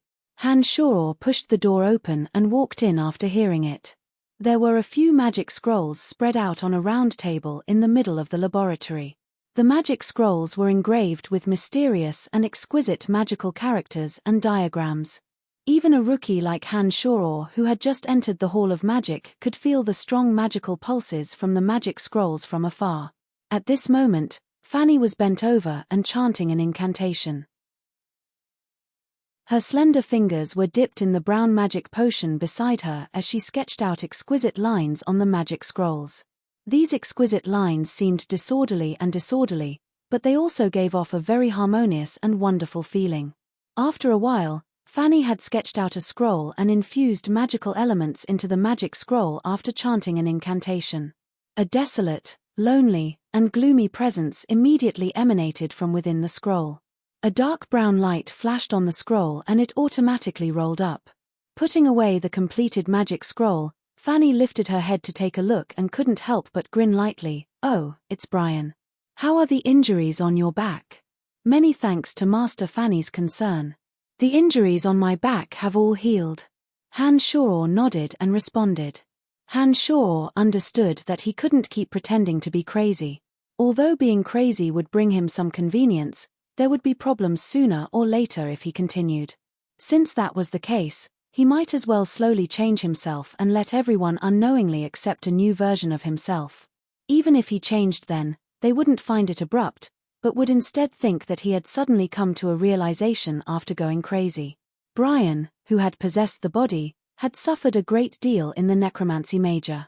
Han Shoror had originally decided to take revenge for Brian after climbing out of the grave. He'd more or less taught Carey, Borge, and Baclissa a lesson by now. It could be said that he'd taken quite a bit of revenge for Brian. Han Shoror was still in the Necromancy Major because he was making plans for his future. After understanding this world, Han Shoror finally understood that he had to continuously increase his strength in order to survive in this world. The Babylon Academy of Magic and Force was a place where he could continuously improve himself. Han Shoror had stayed here to make use of the Academy's resources to continuously improve all aspects of himself, including strength, knowledge, and a complete understanding of this world. Therefore, Han Shoror knew that he couldn't continue being crazy like this. He needed to change himself bit by bit. Oh, that's great. We're planning on going out on a trip and letting the students test out their progress in magic in the outside world. Come with us and help them pack their things. I'll also take a good look at your body's condition on the way. What do you think, Brian? Fanny put down the things in her hands and smiled faintly at Han Shoror. Startled, Han Shoror thought for a moment and felt that this was an opportunity. He nodded involuntarily. All right. Chapter 27. All right then, we'll set off in 2 days. Make some preparations in the next few days. As for your errand work, I'll have the school temporarily hand it over to the 3 of them. You don't have to worry about it. Seeing that Han Shoror had agreed, Fanny smiled charmingly. Her beautiful face was even more enchanting because of her smile, causing Han Shoror's heart to flutter slightly. Before he had been placed in Brian's body, Han Shoror's life could be said to be a failure. Not only had he achieved nothing in his career, but his love life was even worse. He still didn't know what it was like to be a woman. After coming to this world, Han Shoror's self-control had become weaker and weaker due to his cultivation of demonic magic. His various desires had become more and more intense. Han Shoror could be considered a person who had died once. The muddle-headed life in the past had completely bound him. In addition to that, because of his family and personality, although he had some evil thoughts, he didn't dare to have any extravagant hopes. Now that he had arrived in this completely unfamiliar world, after cultivating demonic magic, and following the gradual increase in his strength, many of the powers that had previously restrained him had also disappeared. He naturally wanted to have no regrets and realize the extravagant hope that had been buried in his heart all this time. Women, especially beautiful women, were one of the desires that Han Shoror couldn't restrain in his heart. Not only was Fanny beautiful and alluring, she also took good care of Han Shoror. Han Shoror was at the age where he longed for women the most, so it was inevitable that he would have strong desires. In addition to that, the cultivation of demonic magic was about following one's heart's desires, so Han Shoror naturally treated Fanny as his emotional prey. Master Fanny, are the dark creatures you summon different every time? Can you summon the dark creature and send it back to the other dimension so that you can summon the original one the next time? Since Han Shoror had promised Fanny that he would go out with them, he began to make plans for his own matters. Han Shoror didn't have anything on him other than the little skull that he had summoned. Within a certain range, Han Shoror could use his mental strength to contact the little skull. However, if they were to go far away and were thousands of miles away, it would be difficult for Han Shoror to contact the little skull with his mental strength. If Han Shoror wasn't here and Han Shoror wasn't there to control the little skull, it would be troublesome if something happened. Although Han Shoror was confident that he could send the little skull to the other dimension, he still didn't know if he could summon it again. Therefore, Han Shoror wanted to solve this problem before he left. As a teacher of the Necromancy Major, Fanny was naturally more familiar with these matters. Just because Han Shoror didn't have a way didn't mean that Fanny didn't have one. Therefore, she asked. When Han Shoror's words left his mouth, Fanny looked at Han Shoror with a bit of confusion. Her sexy, full lips moved as she asked, Brian, why are you asking this? These things should be the Necromancy Major's concern. You shouldn't be interested in these things. Oh, that's Lisa's question. I'm just asking you on her behalf. Han Shoror nodded and said with a face of good intentions. Fanny didn't doubt Han Shoror's response. She understood that Lisa often used Han Shor to practice her necromancy magic, so it made sense that Lisa would ask Han Shor. After thinking for a bit, Fanny said, "So that's how it is. It's not that you can't summon the same dark creature again after sending it to the other dimension, but that there's no need to do so. Every time you summon it from the other dimension, you can only randomly summon one or more dark creatures of the same level based on the strength of your mental strength and the strength of the incantation. Because dark creatures of the same level aren't that different in strength, no one cares about this. Then what should we do if we want to summon the dark creature that was previously sent to the other dimension?" A thought occurred to Han Shor and he hastily asked. Putting away all the magic scrolls on the table, Fanny's beautiful and slender fingers slid lightly over the table. She frowned and explained, "If we really want to summon the dark creature that was sent to the other dimension, then we must leave a magical brand on its body before sending it to the other dimension. The next time we summon it, we can use the brand to lock onto the original dark creature. This way, we can find and summon the dark creature that was originally sent to the other dimension." Han Shor was overjoyed when he heard Fanny's words, but he frowned and murmured to himself, "So that's how it is. I wonder if Lisa knows how to leave a magical brand on a summoned dark creature." Looking at Han Shor in surprise, Fanny grinned and said softly, "Brian, you're a very kind person. I know that Lisa has never been very friendly to you, and that the problems with your body were caused by the agony of the soul. To think that not only did you not hold a grudge, but you've always been considerate of her. There are very few people as pure and kind as you these days." Pure. Kind. Han Shor was speechless inside, but he put on an honest smile and scratched his head, saying a bit embarrassedly, "I feel that you can't hold a grudge for anything. As long as you treat others with kindness, they'll understand." Heh heh. Fanny smiled lightly and nodded when she heard Han Shor's words, but didn't say anything else. She took out a thin yellow piece of paper from a nearby cabinet and picked up a feather with her slender fingers. She dipped it in ink and quickly wrote something on the thin paper. Fanny had filled the paper with words after a while and inserted the feather into the pen holder. She handed the paper to Han Shor and smiled. "This is the incantation and method to leave a magical brand on a summoned dark creature. Give it to Lisa. I think that with her strength as a novice mage, she should know how to do it." Overjoyed, Han Shor almost trembled as he accepted Fanny's thin paper. He smiled and nodded, saying impatiently, "I'll go now, Lisa will be very happy." Han Shor took the thin paper excitedly and quickly left Fanny's laboratory after he'd spoken. What a pure and innocent young fellow. I hope that Lisa will make less trouble for him in the future with this. Fanny smiled faintly and said ruefully when she saw Han Shor leave in a hurry. Deep into the night, in the cemetery behind the Babylon Academy of Magic and Force. O endless darkness, transform into the bone arrow of destruction. With my will, destroy everything before me, bone arrow. A low magical incantation sounded and a sharp bone arrow instantly formed in the air. It whistled fiercely as it abruptly pierced into the chest of a scarecrow in front of it. "Ha, I can finally successfully release the bone arrow." Han Shor laughed loudly and said proudly when he saw that the bone arrow hadn't shattered midway and hadn't gone the wrong way this time. It had been a long time since the incident that had occurred in the cemetery, and Han Shor was certain that no one would pay attention to this place again when he'd returned to the cemetery and started practicing the bone arrow. Han Shor's mental strength had increased rapidly in this period of time, especially after he'd played with that strange ball last time. Han Shor's mental strength had greatly increased after he'd escaped death.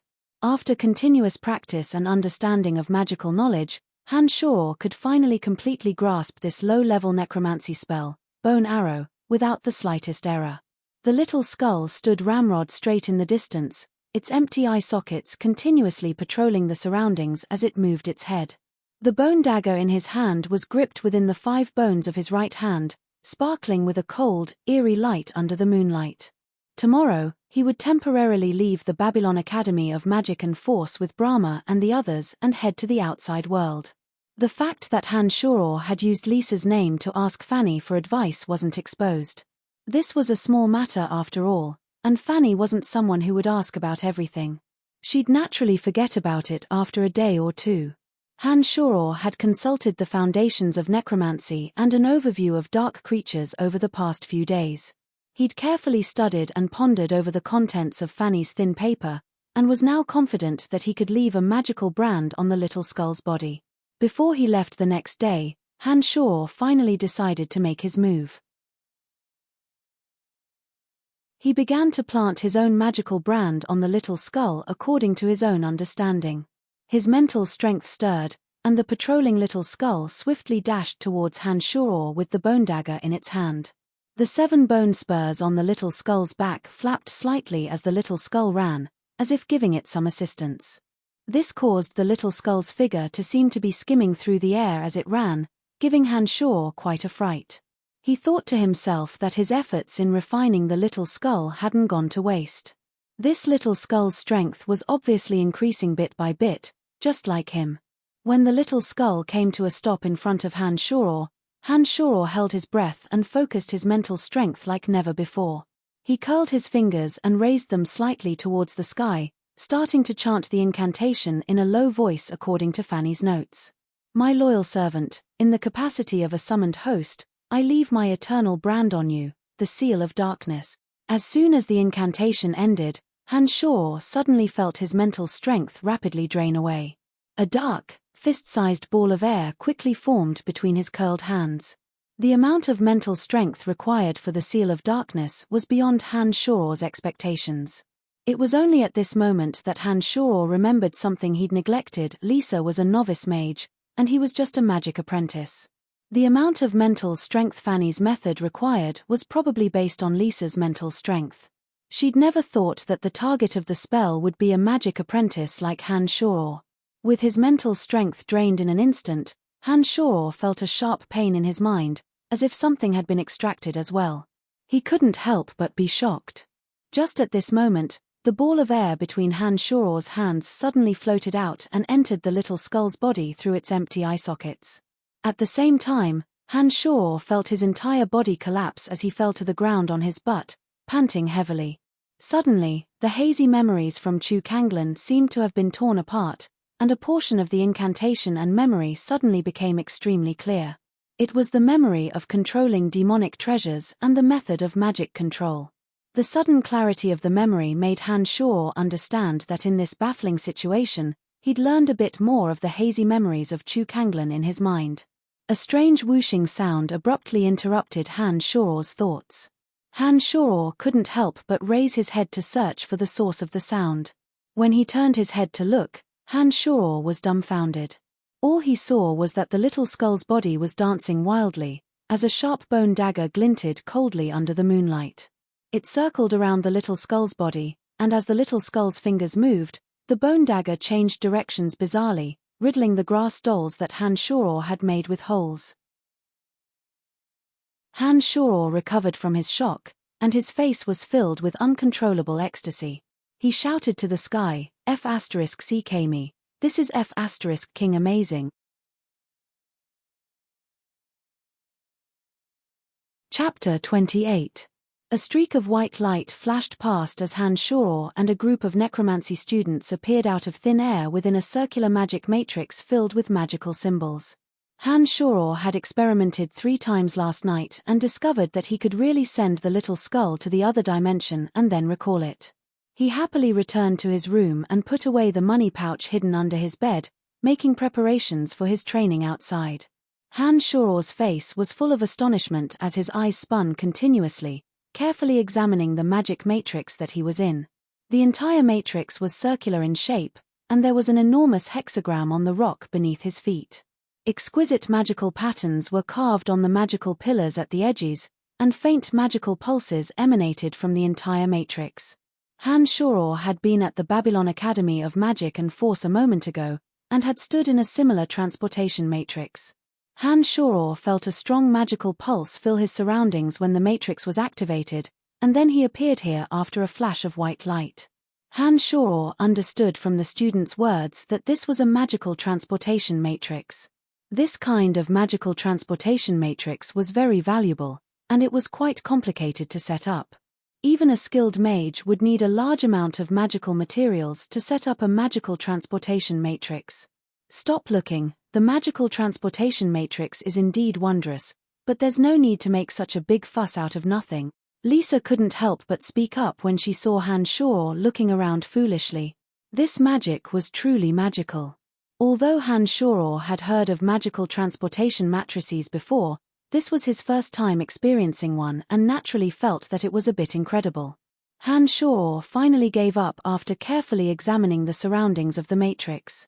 Han Shaw understood that with his current superficial knowledge of magic, he wouldn't be able to understand even if he were to explain the principles behind a magical matrix, much less set up a transportation matrix.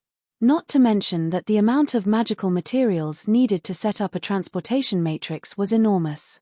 Even the Empire couldn't set it up in every city, and the amount of energy required to operate the matrix was considerable. Even some regular nobles wouldn't be able to afford it.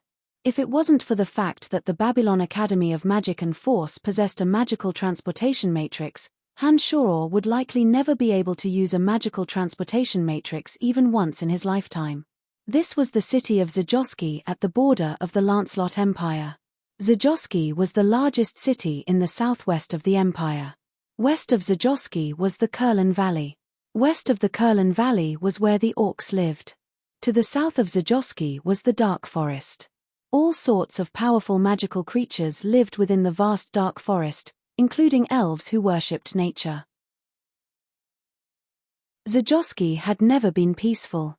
The Empire had invested many troops in Zajoski to defend against the barbaric orcs' invasion. It was said that the lands that the orcs lived in were extremely barren. The barbaric orcs had always wanted to occupy the fertile lands of the Lancelot Empire. Zajoski was the Empire's largest defense point in the southwest, and would naturally receive the care of the orcs. The Dark Forest wasn't a peaceful place either. Although the elves, who worshipped peace and nature, were on relatively good terms with the Empire, the magical creatures within the Dark Forest would often walk out of the forest and appear in nearby villages. This caused some of the surrounding villages to be quite disturbed. Perhaps it was because Zajoski wasn't peaceful that the Empire had expended a great deal of money to build a magical transportation matrix within the city, in order to facilitate communication between the Empire and Zajoski. However, the magical transportation matrix consumed too much energy to use, and the number of people that could be transported was limited. Therefore, it couldn't support large-scale military deployments at all. Zajoski's unique location made it a haven for adventurers. All sorts of merchants and adventurers desired to come here and make a fortune. The magical creatures' cores, bones, skin, and flesh within the Dark Forest, the priceless magical equipment forged by the elves, the precious gems produced by the Baron Orcs, and many other items that could bring in great profits were the targets of these gold seekers. Honored Mags, welcome to the city of Zajoski. I hope you will enjoy your stay in Zajoski and obtain what you need. An official in charge of managing the magical matrix bowed humbly to Han Shaw and the others. Thank you for your kind words. I think we'll be able to reap the rewards we deserve. Fanny nodded at him with a smile and then looked at the necromancy students. She said softly, "This isn't a peaceful place. Everyone be careful and don't make any mistakes. Let's go." Fanny led the way down the main street after she'd spoken. These students were just like Han Shaw, looking around curiously, sizing up the people and things around them. Including the two teachers, Fanny and Jean, as well as the 9 necromancy students and Han Shaw, there were only 12 people in total. Fanny and Jean were both adept necromancers. Fitch hadn't come with them this time because he was advancing to adept mage. The strength of the 9 necromancy students varied. Apart from a journeyman mage called Derek, the rest were all novice mags and apprentices. Some of the buildings along the street were made from hard rocks. Compared to some of the buildings within the Empire, they lacked some of their artistic beauty, but had a few more traces of solemnity and toughness. Because Zajoski often faced attacks from orcs, not only were the walls built to be incredibly sturdy, but even the buildings within the city were built to be sturdy. Along the way, Han Shaw noticed that there were many weapon stores, potion stores, magical item stores, food stores, small taverns for entertainment, slave auctions, and all sorts of trading places. It looked like because of the special geography, the merchants all knew what kind of business was the most profitable. In and out of these places were warriors, knights, mags of different majors, thieves, archers, merchants, poets, and even some slender, sharp-eared, handsome elves who were obviously from the dark forest. The cries of vendors on the street, the low, melodious recitations of poets, the neighing of knights and war horses, and the sounds of armed combat rose and fell. These scenes completely exceeded Han Shaw's imagination, causing Han Shaw to feel extremely amazed. He also gained a clearer understanding of this chaotic city. There's nothing much to see. We need to leave the city before it gets dark. This isn't a place we should linger in for long. Our next destination is the town of Droll. If we don't get there before dark, we'll have to sleep in the wilderness tonight. Jean called out loudly, urging the students to walk faster. Heh, they're all flowers in a greenhouse. This may be the first time some of them have come to Zajoski City. No wonder they're so curious. They won't be so surprised after they get used to it. Fanny's bright eyes swept over the crowd, and she couldn't help but laugh lightly when she saw that these people were all in high spirits. Brian, you're carrying so many things, are you all right? Lisa, who was next to Han Shaw, frowned as she looked at Han Shaw and asked aloud. Hey, Lisa, when did you start caring so much about Brian? This isn't like you. Novice Mage Bella looked at Lisa with a bit of astonishment and said oddly. Apart from being responsible for miscellaneous chores, Han Shaw had also taken on the heavy responsibility of hard labor when he came with them. Although there were miraculous space rings that could store items in this world, they were very expensive. Even ordinary nobles would find it difficult to obtain one, not to mention commoners. None of the necromancy teachers and students had been fortunate enough to obtain a space ring. Everyone had brought quite a bit of stuff with them on this trip. As an errand slave, Han Shaw naturally took on the responsibility of carrying the load. Many items were tied to Han Shaw's back, shoulders, wrists, and even his legs. In the beginning, these people hadn't thought that Han Shaw would be able to carry so many things, but when they realized that Han Shaw was still able to walk easily after putting so many items on Han Shaw's body, they were surprised to put even more items on Han Shaw's body. Although Han Shaw could feign ignorance and bear less, in order to train his body, Han Shaw didn't do anything and instead gladly accepted. Han Shaw's body was now covered with all sorts of items, and even a few pockets hung around his neck, only revealing a face covered in dust. Oh, I'm fine. Han Shaw smiled faintly at Lisa and said lightly. Ever since Han Shaw's sincere and affectionate confession to Lisa in the trap, Lisa's attitude towards Han Shaw had changed greatly. Her words had already begun to defend Han Shaw. Lisa snorted lightly when she saw that Han Shaw didn't appreciate her good intentions and spoke in such a manner. She muttered to herself, he doesn't know what's good for him. What an idiot. This is all thanks to you. If it wasn't for your agony of the soul, Brian wouldn't have been so crazy. But it's strange that Brian seems to have grown taller and stronger since then. His stamina is so good now as well. Lisa, you're really something. Bella exclaimed softly and said eccentrically, Bella, it's none of your business. Who asked you to speak out of turn? Lisa flicked a glance at Bella and said coldly, Phut, who cares about your business? I'm just curious. Bella snorted and responded to Lisa. All right. Behave yourselves and hurry out of the city. If we don't reach Droll before nightfall, your delicate bodies will suffer. Fanny frowned and reprimanded softly. She then looked at Han Shaw and said gently, Brian, are you really all right? Nodding, Han Shaw smiled faintly and said with certainty, I'm fine. My stamina will naturally come back when I eat well. Fanny grinned daintily when she heard Han Shaw's words and said, It looks like my request to the school to improve your meals has really worked. The group didn't waste any more words after that, and the students didn't continue to look around either. They all hurried towards the city gates. Chapter 29. When Han Shaw's group of 12 arrived at the city gates, they were stunned by the grandeur of Zajoski's city gates. The entire city gates were abnormally vast, built entirely from the sturdiest of rocks. Perhaps it was because the rocks had been stained with too much blood, but the color seemed to have been sprayed with blood into a deep brown. The city walls were dozens of meters tall, and were densely packed with powerful soldiers clad in armor and wielding sharp weapons. All sorts of defensive measures could be seen on the city walls. From afar, the city gates looked like the bloody maw of an enormous magical creature that had bared its fangs and swallowed everything in its path. Sharp, cold barbs, like the sharp teeth of the magical creature's mouth, filled every corner of the city walls. The cold light on the barbs sparkled brilliantly under the sunlight, giving off a fierce, intimidating aura. The two enormous black doors, forged from an unknown material, had already been opened. The city gates were incomparably wide, enough for 10 or so people to ride through on horseback side by side. It was quite crowded in front of the gates. Enormous, strange magical creatures with all sorts of materials and people on their backs slowly passed through the gates and made their way out of the city. These magical creatures were enormous, larger than any beast Hanshor had ever seen.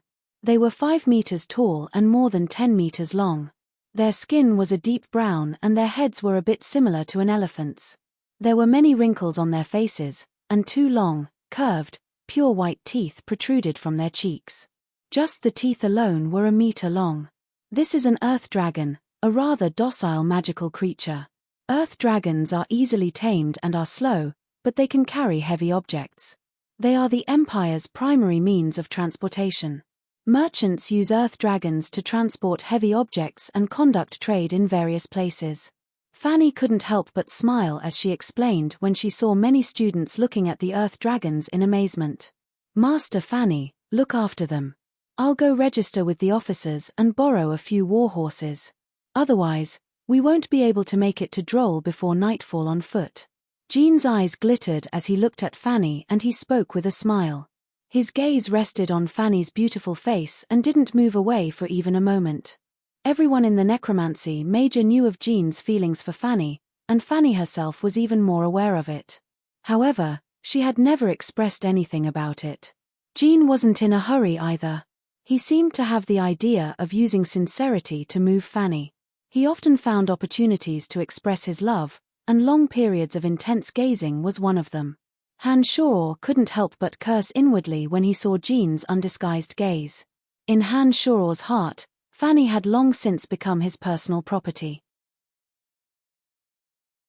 Someone else was peeking at Fanny in front of him, so he was naturally displeased.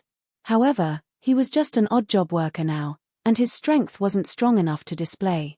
So, although he was unhappy, he couldn't do anything about it. Go ahead. I'll keep a good eye on them." Fanny was unruffled as she agreed with a light smile. She avoided Jean's fiery gaze and turned her head to look at the magnificent city walls. She sighed with emotion. "Although I've seen it many times, I feel proud of the Zajoski city gates every time I come back. It's because of the existence of the sturdy Zajoski city gates that the savage orcs have repeatedly returned without achieving anything." Hanshor was carrying all sorts of items on his back, and his body was almost completely submerged in them. Hanshor didn't completely stop after everyone had stopped. He bent his legs and stood up straight, his wrists moving up and down as he repeated the boring movements. "Brian, what are you doing?" Amy stood next to Hanshor and couldn't help but look at Hanshor in surprise when she saw the piles of items swaying continuously on Hanshor's body. The others also noticed Hanshor's movements after Amy's words and also focused their attention on Hanshor, all of their faces revealing puzzled expressions. "Nothing, my body's a bit sore, I'll feel better if I move a bit," Hanshor said faintly, his expression simple and honest. He really did look a bit foolish. "Idiot, be careful. The things you're carrying are all very valuable. If you accidentally break them, you won't be able to pay for it even if you sell yourself." Bella frowned and said coldly, "Bella, you're such an idiot. Those things are very sturdy, how could they be broken so easily? No one made him carry anything that was truly precious and easily broken." Lisa cast a disdainful glance at Bella and said sarcastically, "Don't keep arguing, the two of you. You'll encounter some dangers, big or small, every time you go out for training. You should be united, or else there will be problems along the way."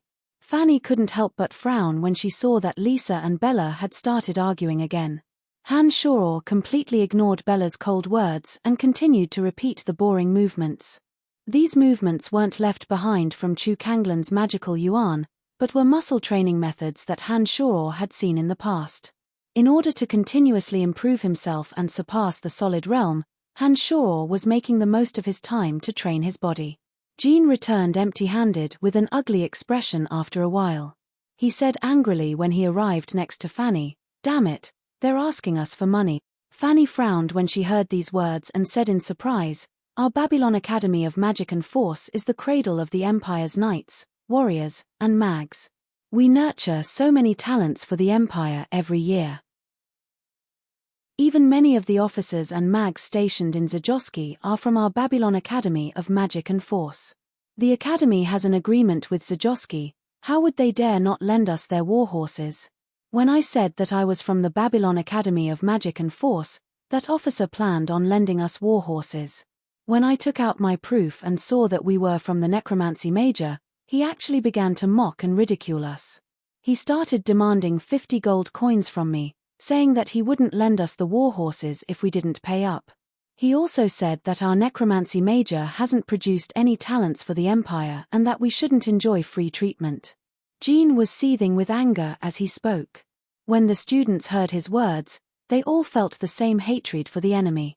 They all yelled out angrily, wanting to settle the score with the officer. It looked like the feeling of being looked down upon was quite unpleasant indeed. These students had already felt a bit wronged when they'd entered the declining Necromancy Major.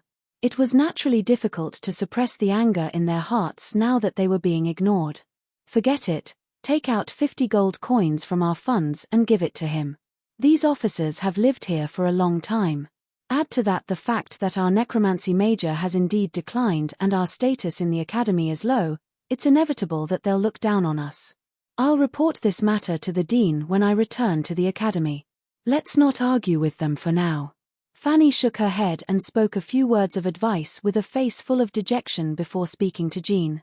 Jean first disagreed after Fanny's words, saying that they couldn't condone the arrogance of these arrogant soldiers.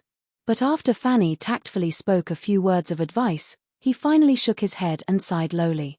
He dejectedly took the 50 gold coins from Fanny's hands and walked towards the corner of the city gates. Han Shuo observed the group and then looked at the dejected Fanny. He couldn't help but focus his gaze on the officer in the distance, thinking that there would be a day when the Necromancy Major would once again regain its former glory in his hands. The name of necromancy would once again strike fear into the hearts of others. Don't be disheartened. No one dared look down on necromancy when it was in its prime. It's just that there was a period of time in the past when necromancy was being squeezed by all the major factions. It's said that there was a great magical war that caused necromancy to suffer heavy casualties. Many shockingly powerful spells were lost, leading to the decline of necromancy. We're exploring the Dark Forest this time because I've heard that a cemetery of death has been discovered. It's said that the cemetery of death used to be the place where a magus with profound knowledge of necromancy had stayed many years ago. If we can find that cemetery of death and obtain the books on necromancy within, we may be able to change the current situation of our Necromancy Major. Fanny couldn't help but speak words of comfort when she saw that the students were also dejected. Everyone's expressions shook when they heard Fanny's words. Expressions of joy and surprise appeared on their faces. It looked like they were all prepared to face this time's training properly. Fanny sighed involuntarily in her heart when she saw that everyone was incomparably excited. Although there had been news that the cemetery of death had been discovered, the person who discovered it had died not long after walking out of the cemetery. The dark forest was vast, and wanting to find the cemetery of death within it was undoubtedly like searching for a needle in a haystack. Even she herself didn't hold any hope. Not to mention that if such a place had really been discovered, many adventurers would swarm in. When that time came, it would be too unrealistic for the 12 of them to obtain what they needed from the cemetery of death with their strength alone. Fanny was only saying these words to comfort everyone. The main goal this time was to test the students' necromancy magic and help them comprehend magical knowledge in the outside world. Hey, aren't these the Necromancy Major? Are you also going on an adventure? Hey, why are you all standing here? Just as the Necromancy Major students were thinking, a delicate voice sounded from afar. They saw the light major student Irene, who they'd seen last time, along with a few other light major teachers and students, as well as the knight Claude, who'd been pursuing her bitterly, gallop over from afar on a tall warhorse. "None of your business. Be careful not to fall off your horse." Lisa looked disdainfully at Irene and cursed coldly. "Hee, I know. You must have not borrowed a warhorse yet. Ari, no wonder. Your necromancy major hasn't made any contributions to the Empire at all. Of course it's a bit inappropriate to want to use the Empire's resources for free, haha." Irene giggled, her pure and holy face full of ridicule. Although Lisa and the others were angry, what Lisa said was the truth. They could only grit their teeth and sulk, but couldn't find the words to refute. "Hello, Master Fanny." The light major adept Mage Beecher smiled at Fanny from atop his warhorse. "You and Beecher, are you also going on an adventure in the dark forest?" Fanny returned the greeting with a smile and said faintly, "Yes, we plan to go to the dark forest and help the nearby villages kill the magical creatures that often cause trouble. We'll share some of the burden with the Empire and also take the opportunity to train the students' ability to use magic. Heh, we'll be leaving first. We'll meet again if we have the chance." Beecher spoke courteously, but Han Shaw could detect a trace of disdain in his eyes. It was as if he was looking down on his group. Jean finally walked over with 6 warhorses after Beecher and the others from the light major had whizzed past on their tall steeds. These warhorses were obviously inferior to the ones the light major students had just used, whether in physical strength or numbers. It looked like even if they'd spent an extra 50 gold coins, the necromancy major still wouldn't be able to receive equal treatment. But the necromancy major had 12 people, but only 6 warhorses. This meant that 2 people would have to share a horse. The students looked at each other and quickly found someone to share a horse with. Only Han Shaw, Fanny, Jean, and Bark hadn't found someone to share a horse with. "Bark, you and Brian can share a horse." "I'll share a horse with Master Fanny." Jean's eyes spun and his face lit up with delight as he spoke to Bark merrily. "No, I absolutely won't share a horse with this dirty errand slave." Bark had a grudge against Han Shaw and immediately cried out in discontent. Everyone knew of Jean's intentions. Now was a good opportunity to get closer to Fanny. He was about to speak angrily when he heard Bark's cry when Fanny suddenly smiled and said, "Since Bark isn't willing, then Brian can share a horse with me." "Heh, many thanks Master Fanny, I'm coming." Han Shaw was overjoyed and happily walked past Jean, walking quickly towards Fanny. Chapter 30. On the way to the town of Droll, the many items that Han Shaw had previously carried on him were taken off and distributed to the other warhorses. Han Shaw sat behind Fanny, and as they moved up and down, Han Shaw and Fanny's dainty body would occasionally come into contact. A faint, delicate fragrance wafted into Han Shaw's nose and mouth as Fanny's black hair swayed. Fanny sat on the warhorse, her voluptuous waist ramrod straight. Han Shaw could see the enchanting curves of her back beneath her mage robes. As the warhorse continued to gallop, the 2 of them, who had originally been a bit apart, gradually came closer. Eventually, Han Shaw's lower abdomen and Fanny's full, round bottom slowly came into contact. As the warhorse galloped at high speed, the 2 of them weren't steady. Han Shaw's lower abdomen was pressed against Fanny's beautiful bottom, and the thin mage robe was unable to obstruct the feeling of ecstasy and beauty.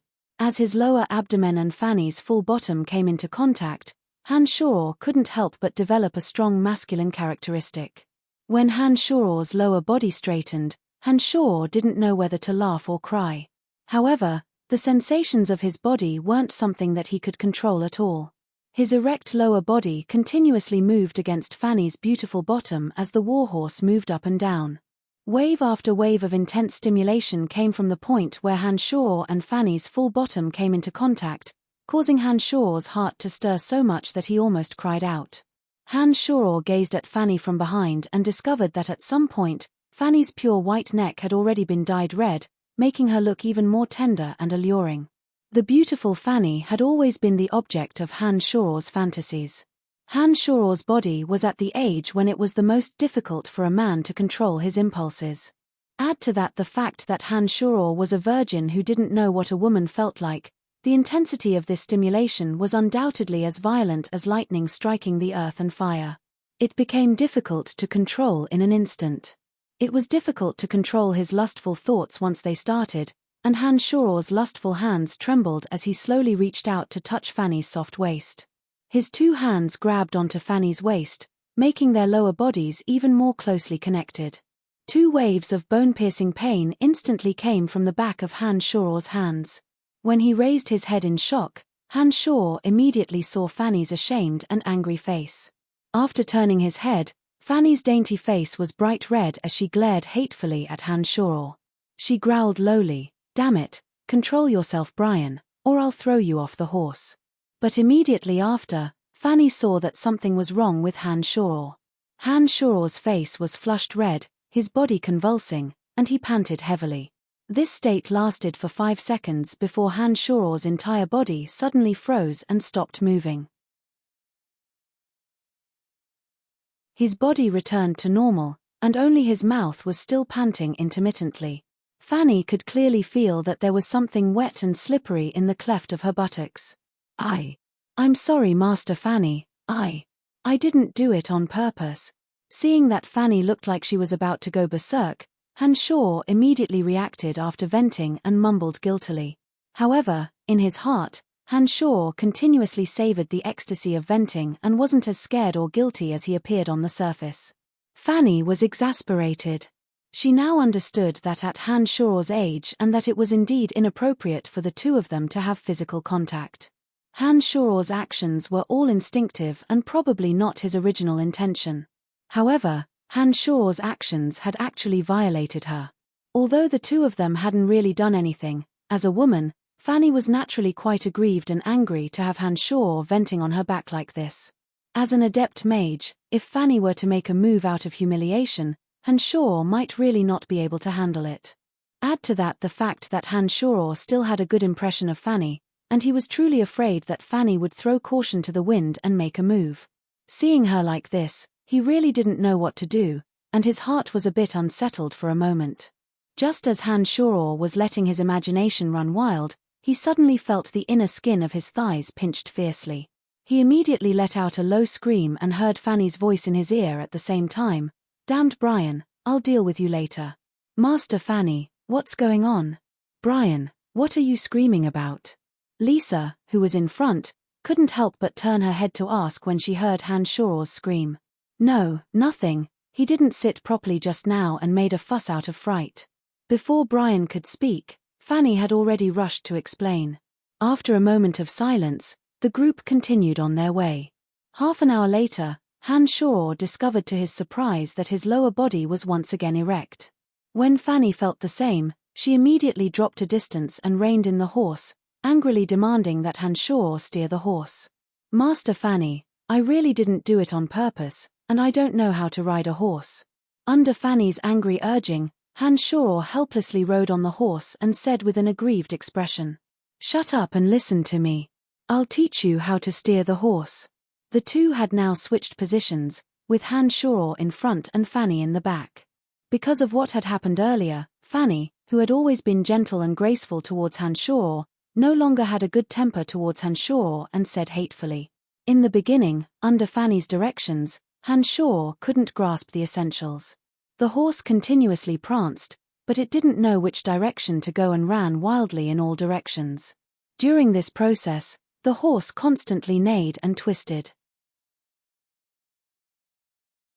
Han Shuro and Fanny's bodies were unsteady, causing Fanny's towering breasts to repeatedly bump into Han Shuro's back. Han Shuro's mind was like a capricious caper and he was even more unable to focus on steering the horse. After a while of this, Han Shuro finally gradually learned how to steer the horse under Fanny's furious cries. Fanny's two hands propped up on Han Shuro's back to prevent her full breasts from touching Han Shuro's back intimately. She directed Han Shuro to determine the direction and make a beeline for the town of Droll. By the time Han Shuro and Fanny arrived at the town of Droll, the sky had already darkened and was about to turn dark. Jean and a group of necromancy students were anxiously waiting at the intersection of the street. Jean hurriedly walked out when Han Shoror and Fanny appeared and looked at Fanny, asking urgently, "Master Fanny, why did you guys take so long to arrive? I was worried that something had happened to you. I was so worried." "Nothing much, it's just that Brian wanted to try riding the horse on the way, so I taught him a bit. That's why we were delayed." Fanny had already returned to normal when she arrived here. She looked at everyone with a faint smile and said, "Very good, everyone's here. Master Jean, have you found a hotel? It's done. As long as we store the war horses, we can rest. We can set off directly for the dark forest tomorrow morning." Fanny jumped off the horse from behind Han Shoror, her body seeming to be quite vigorous. She stretched lazily and Fanny furrowed her brow. "I'm sweaty all over. I'm going to take a shower at the hotel immediately. Brian, after you've stored the warhorse, come to my room at the hotel. I have something to talk to you about." "Understood, Master Fanny." Han Shoror agreed with a wry face. He understood that Fanny was definitely looking for him because of his earlier violation. Han Shoror felt the stickiness of his lower body and immediately understood why Fanny was in such a hurry to take a shower. A trace of a lewd smile hung on his lips. Under Jean's guidance, Han Shoror and the other necromancy students stored the 6 horses and then followed Jean back to the hotel. "Master Jean, the town of Droll is far from the Empire and directly faces the dark forest. There are many strange shops in the town. Let's go for a walk before it's completely dark. We know the hotel anyways, so we can go back in a bit, alright?" Bark suddenly opened his mouth at this moment. The students beside him also had faces full of eagerness and excitement. Judging from their expressions, they seemed to have other motives. "No." Jean vetoed firmly and then looked at the others with an odd smile. He said in a low voice, "Do you think I don't know what you're planning as a teacher? The town of Droll is also called the town of depravity because of the special circumstances here. The adventurers and merchants who come here face danger at any time, and so they all seek excitement in a drunken stupor. Therefore, the entertainment industry here is renowned throughout the Empire. H. You're absolutely not allowed to take advantage of this opportunity to corrupt me." Indeed, Han Shoror carefully looked around after Jean's words and discovered that the sky wasn't dark yet. The wide streets of the town of Droll were already lit up with neon lights on both sides. At the corners of the road, a few young girls with heavy makeup and revealing clothing smiled coquettishly at the passers-by and threw flirtatious glances at them, giving the impression that they were free to feast on them. Jean's words had obviously revealed their true intentions. When they heard Jean's words, they all walked back to the hotel dejectedly and listlessly, sighing and complaining about Jean's heartlessness. After entering the hotel, the students followed Jean's instructions and found their own rooms. Jean looked at Han Shoror and smiled faintly, saying, "Our funds are limited this time, and we paid another 50 gold coins for the warhorse. In order to simplify things, we've arranged for you to stay in the abandoned storeroom. The storeroom is at the back on the left. If you don't have a key, just go straight." After speaking, Jean spread his hands apologetically towards Han Shoror and swaggered off with a smile. After walking a few steps away, Han Shoror heard Jean's quiet snickering and muttering to himself, "A little errand slave like you can ride the same horse as my beautiful Fanny." The current Han Shoror was no longer the same as before. Within a short distance, Han Shoror's facial features were exceedingly clear and he heard all of Jean's snickering and muttering. He first sneered and cursed lowly, then an evil smile appeared on his face. "When I get my hands on Fanny, I'll see how you cry without tears." Han Shoror thought viciously as he walked directly towards Fanny's room.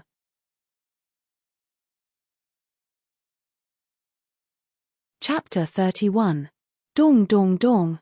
Han Shoror stood outside Fanny's room and stretched out a hand to knock on the door. "Is it Brian? Come in." Fanny's faint and lazy voice sounded from within the room.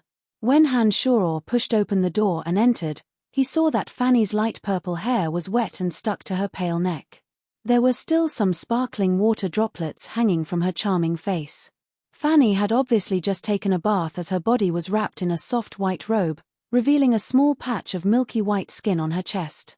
She held a towel in her jade hands and was currently wiping the water stains from her beautiful hair. The interior of the room was simple, and there was an open bathroom in the back. Wisps of steam were emitted from the steam, and Fanny sat next to a circular table. Her bright blue eyes rippled as they roamed over Han Shoror's body. "Master Fanny, what business do you have with me?" Han Shoror looked around the room and his heart was stirred by Fanny's alluring beauty. However, his expression remained simple and honest, and even a bit timid. "What is it?" "Humph, you were quite bold on the warhorse today. I've always thought that Brian was a coward, but who would have thought that the things you do when you're lustful are truly impressive?" Fanny sized up Han Shoror, snorted lightly, and said with a frown. "Here it comes," Han Shoror thought to himself as his expression became even more innocent. Han Shoror scratched his head and his face was flushed red from holding back his breath. He then took a deep breath and lowered his head, saying in a low voice, "I'm sorry, Master Fanny. You're so beautiful and you're so close to me. I don't even know what's going on and I can't control my actions at all. I was wrong. Master Fanny, please punish me." "Pa." Fanny slammed the table with a huff. Han Shoror took 2 steps back in shock and looked at Fanny with a face full of fear and trepidation. "Damn it, you violated me, do you know that?" Fanny glared fiercely at Han Shoror and shouted in a low voice. Nodding his head honestly, Han Shoror said with an honest face, "I was wrong, Master Fanny. I will take responsibility." "Ha! You will take responsibility? How are you going to be responsible? Can you afford it?" When Fanny heard what Han Shoror said, she was so angry that she laughed. She stared at Han Shoror while giggling, but there was no smile on her beautiful face. "Ah! Then I'll do as you say. I'm at your disposal." Han Shoror was certain that Fanny wouldn't do anything to him. He sighed helplessly and spoke honestly and sincerely. With this, Fanny didn't know how to deal with Han Shoror. In her opinion, Han Shoror really hadn't done it on purpose. Add to that the fact that she was the one who let Han Shoror get on the warhorse, and although that incident had occurred, Han Shoror wasn't guilty of the most heinous crimes. He was just a minor errand slave, so it would be a bit difficult to punish him. Han Shoror's thoughts raced when he saw Fanny's brow furrow slightly. He suddenly opened his mouth and said, "Master Fanny, didn't you say that I'm your test subject? I've felt that something's not right with my body recently, and there's something strange going on in my head as well. I heard Lisa recite the bone arrow incantation 2 days ago, and when I tried to recite it, I actually managed to cast the bone arrow magic." Fanny was frowning in thought when she heard these words. She immediately looked at Han Shoror with pleasant surprise and said excitedly, "Really? Is what you said true? Can you test the bone arrow magic for me?" Han Shoror knew that Fanny was obsessed with necromancy magic and was quite curious about the condition of his body. Han Shoror also understood that he couldn't remain an errand slave in the academy forever, so he could make use of this opportunity to slowly change his image in Fanny's eyes. As expected, when Fanny heard of the abnormalities in his body, she immediately forgot about how to deal with him earlier and placed all of her attention on this matter for the time being. "Of course." Han Shoror smiled faintly and raised his 2 hands, chanting lowly, "Endless darkness, transform into the bone arrow of destruction. With my will, destroy everything in front of me." Bone arrow. When the incantation was completed, a sharp bone arrow suddenly appeared in the air in front of Han Shoror. The bone arrow followed Han Shoror's hand gesture and flew towards the wooden wall on the side. However, the bone arrow first wavered in the air before finally exploding with a pop. No, although the incantation is correct, the hand gesture you used to cast the spell isn't correct at all. When you raise your right hand, you should slowly point it into the air. Your left hand shouldn't be in sync with your right hand. Fanny first gave instructions out of habit, then suddenly reacted and exclaimed in surprise. She looked at Han Shoror with a face full of shock, her body trembling with excitement as she cried out involuntarily, "Oh my gosh, you're really able to cast necromancy magic?" Yes, I don't know what's going on either." "Oh right, Master Fanny, can you explain the correct hand gesture for casting magic to me in detail?" Han Shoror laughed inwardly and asked Fanny with a face full of confusion. "Of course I can." Fanny was truly excited. She carelessly threw the towel in her hand to the side and moved her slender legs quickly. She arrived at Han Shuo's side and began to explain in detail to Han Shuo. Like this, isn't it like this? Raise your hand a bit higher and focus your mental strength. Don't relax at all. Oh right, that's the hand gesture. Slow down a bit with your left hand. Cast it again for me to see. Oh, endless darkness, transform into the bone arrow of destruction. With my will, destroy everything in front of me. Bone arrow. Han Shuo recited the incantation, and this time, the direction of the bone arrow was completely correct after it appeared. However, when it was about to reach the wooden wall, it suddenly exploded again. Brian, mental strength. Pay attention to your mental strength. You can't relax your mental strength at all. You have to wait until the bone arrow is completely successful before you can completely relax. Otherwise, the bone arrow will explode midway. Try again. Oh, endless darkness, transform into the bone arrow of destruction. With my will, destroy everything in front of me. Bone arrow. As soon as the incantation was completed, the bone arrow was as fast as lightning. It didn't change its direction at all and flew straight towards the wooden wall. The bone arrow pierced through the wooden wall and disappeared without a trace. Oh, heavens. Brian, you're a genius. You're definitely a genius in magic. I only guided you twice and you were able to successfully cast this bone arrow spell. Ordinary students would need 1 to 3 months to completely master this spell. You're too incredible. Fanny was completely stupefied by Han Shuo's actions. She made a big fuss and gesticulated with joy, looking extremely excited. Damn it, who's randomly casting magic and almost hit me? Hey! Brian, Master Fanny, Brian, why are you in Master Fanny's room? Suddenly, Lisa's cry of surprise came from next door. Lisa's eye peeked over from the broken hole and she cried out in surprise. It's nothing. I'm going to find Brian to practice the bone arrow spell. Lisa, go to bed early, I won't disturb you anymore. Fanny hurried to the broken hole and spoke with a charming smile. She didn't wait for Lisa to speak again and picked up the towel she'd thrown away just now, blocking the hole. Turning to look at Han Shuo in surprise, Fanny walked quickly towards Han Shuo and said, "Stand there and don't move. Let me take a look at your body and see what's going on." "All right." Han Shuo smiled and responded faintly. He thought to himself that he'd only spent 10 days or so to completely grasp the bone arrow spell. According to Fanny's words, perhaps he really did have the talent to train in magic. Hey! What's that strange smell? Fanny walked to Han Shuo's side and was about to take a look at Han Shuo's body when her straight nose suddenly wrinkled and she asked in confusion. Han Shuo started and then abruptly reacted. He looked awkwardly at his lower body and said with a wry expression, "There's no bathroom in my room and I didn't shower. That's why there's a lingering smell." Fanny's beautiful face flushed red when she heard these words. She glared fiercely at Han Shuo and cursed lowly, "Pervert." She then pointed at the open bathroom in her room and frowned, urging, "The water is still warm, hurry up and wash your filthy thing." It really was pervert. Han Shuo could feel that there were still traces of sticky liquid flowing uncontrollably from the seams of his lower body. Fanny's words were exactly what Han Shuo wanted. It was indeed uncomfortable to feel sticky down there, so he immediately walked merrily to the bathroom that Fanny had just bathed in.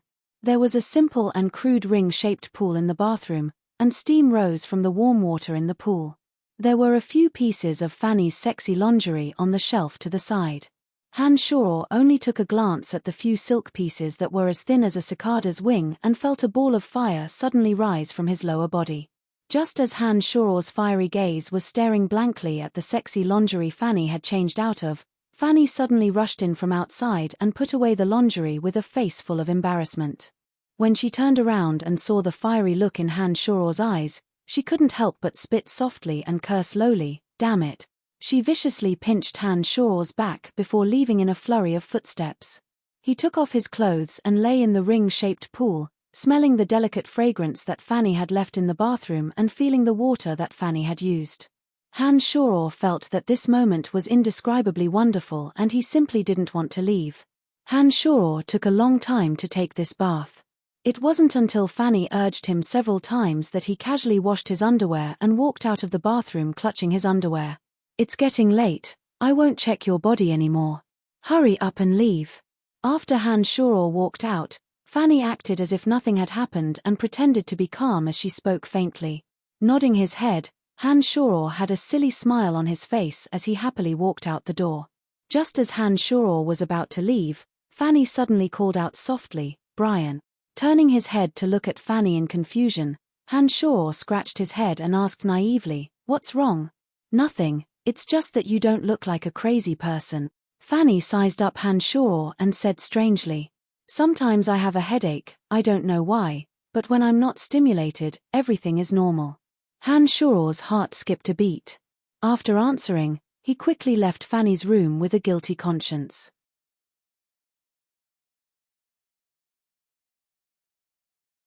Chapter 32. Within the warehouse of the hotel, Han Shoror didn't immediately rest, but continued to practice his magical yuan as usual. The magical yuan within his body followed the path of magical yuan circulation, silently circulating through every meridian, skin, flesh, tendons, and bone under the control of Han Shoror's mind.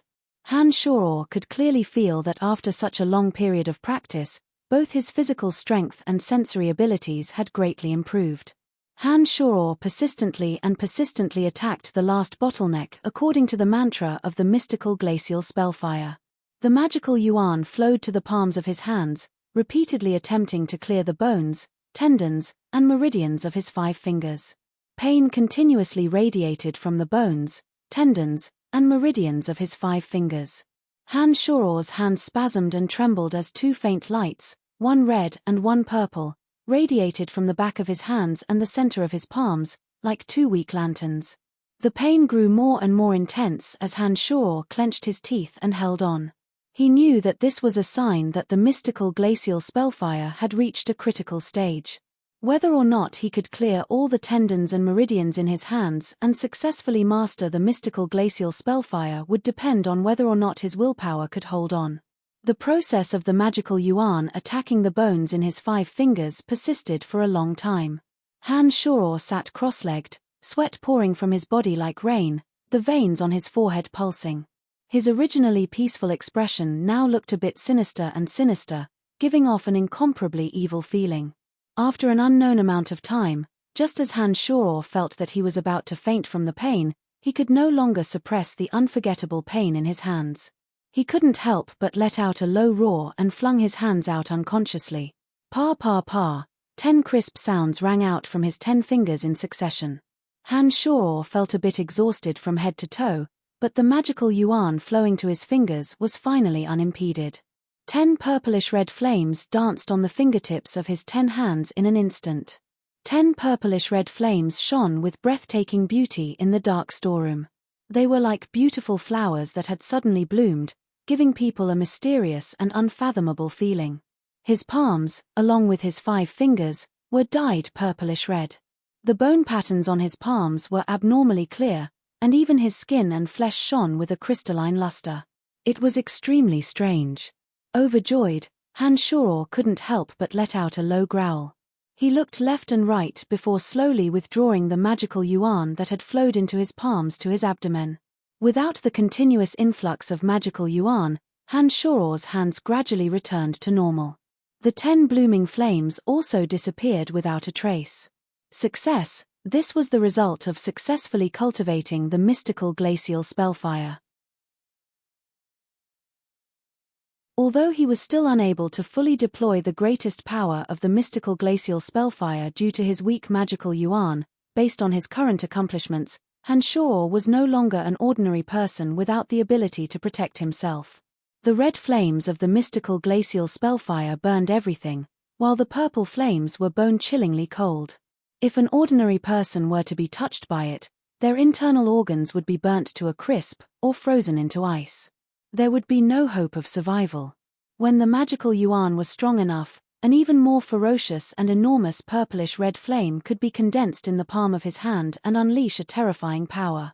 After successfully cultivating the mystical glacial spellfire, Han Shoror's body was drowned in a strong sense of exhaustion, and he fell into a deep sleep after a while. The next day, early morning. Under Fanny's lead, a group of 12 gathered at the entrance to the town of Droll. They gathered some food and water from the town of Droll, and all of these items landed on Han Shaw's body in the end. What were you doing in Master Fanny's room last night? Lisa hung a leather bag of water on Han Shaw's body as she approached Han Shaw and asked in a low voice. It looked like Fanny hadn't told anyone about last night's events. Han Shaw glanced at Fanny from afar and discovered that Fanny was busily giving instructions to the students. He said to Lisa in a low voice, "Nothing much. Master Fanny just wanted to test some necromancy magic and used me as a test subject." Don't lie to me. Even if Master Fanny wanted you to test her magic, she wouldn't test the bow and arrow spell. This spell is something that only magic apprentices need to grasp. With Fanny's strength as an adept mage, would she test this spell? Lisa snorted delicately and looked warily at Han Shaw. Master Fanny was testing the bow and arrow spell. It's just that each spell is divided into 5 levels. She just wanted to see what level she could use the bow and arrow spell with her strength. You can ask Master Fanny if you don't believe me. Ever since Han Shaw had lied to Lisa, Lisa's attitude towards Han Shaw had indeed changed dramatically. However, women were like this. Even if they didn't like you, as long as they knew that you adored them, they would treat you as their personal property. If you had any ambiguous relationships with others, she would be the first to feel uncomfortable. Lisa was the same. Although Lisa wouldn't have any thoughts towards Han Shaw, after she understood Han Shaw's feelings, she naturally thought that Han Shaw should love her and only her until death, and shouldn't have any dealings with Fanny. Han Shaw had heard people say this before, and it seemed that there was some truth to it now. Forget it, you wouldn't dare lie to me anyway. Lisa looked at Fanny from afar and spoke lightly to Han Shaw, then left Han Shaw's side. Brian, let's go. The dark forest is lush with trees and shrubs, and the paths are uneven.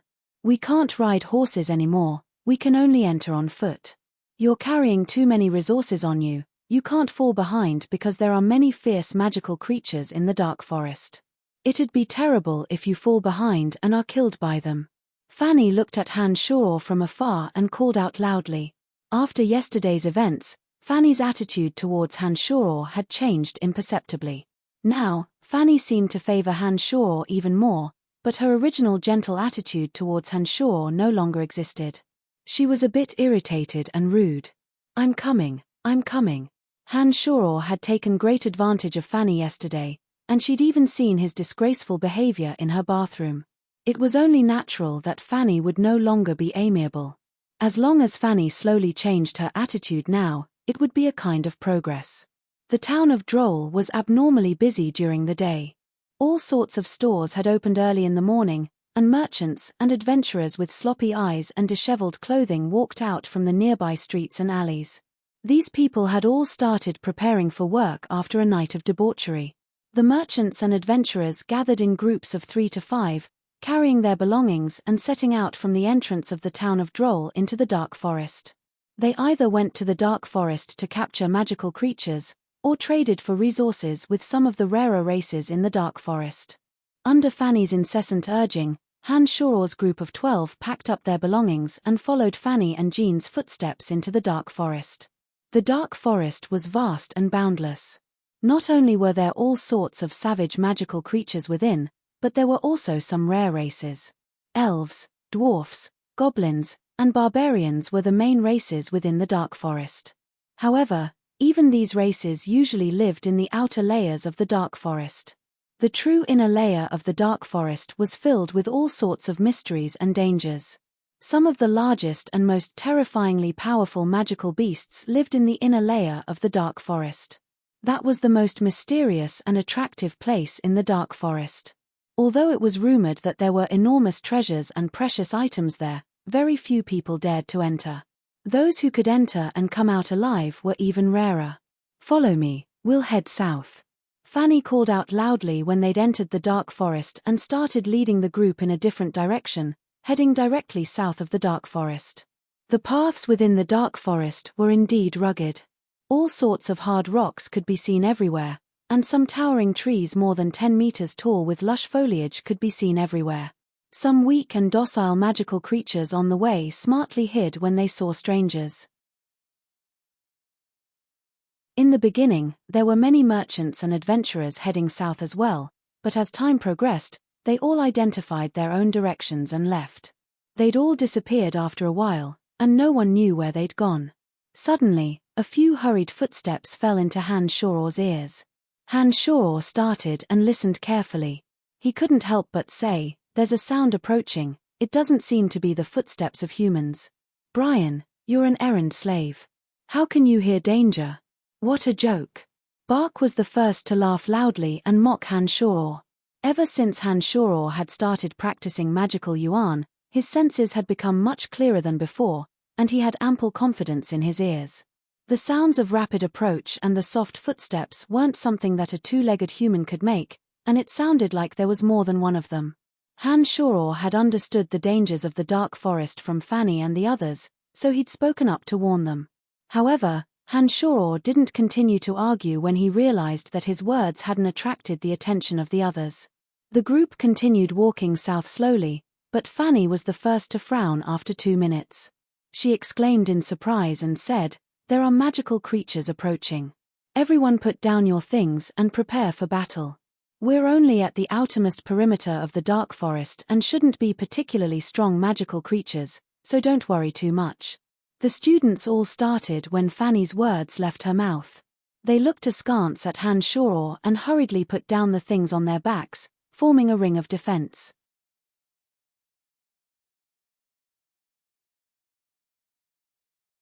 Chapter 33.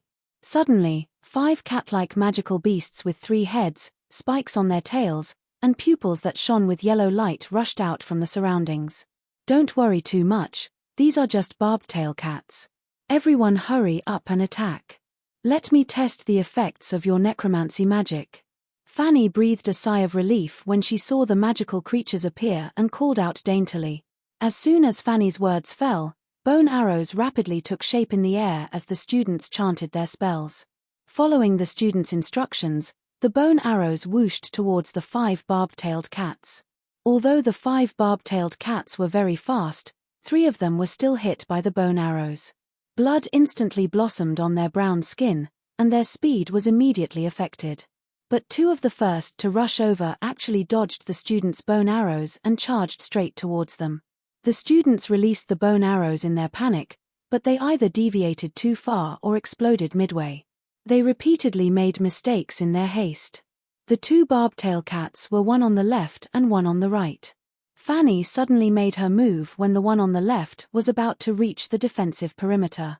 She deployed the same bone arrow spell in her hands, and 3 bone arrows suddenly appeared in the air, landing accurately on the barbtail cat's 3 heads.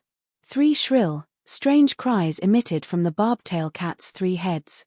It didn't dare charge forward anymore, and instead hurriedly retreated in fear. The other barb-tailed cat was charging in Han Shoror's direction and had set its sights on Han Shoror. The students had been too anxious and had made a series of mistakes with their bone arrow magic. They hadn't been able to obstruct the barb-tailed cat at all. Jean had been so focused on Fanny that he'd momentarily forgotten about the threat on the right. He only reacted when Fanny had forced the barb-tail cat back. But it was already a bit too late. The barb-tail cat had charged directly in front of Han Shoror, and its 3-fanged heads and sharp claws attacked viciously at Han Shoror.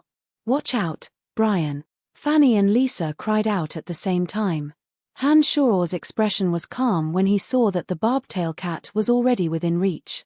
He didn't panic at all, and the corners of his mouth even curved up in a cold, harsh smile.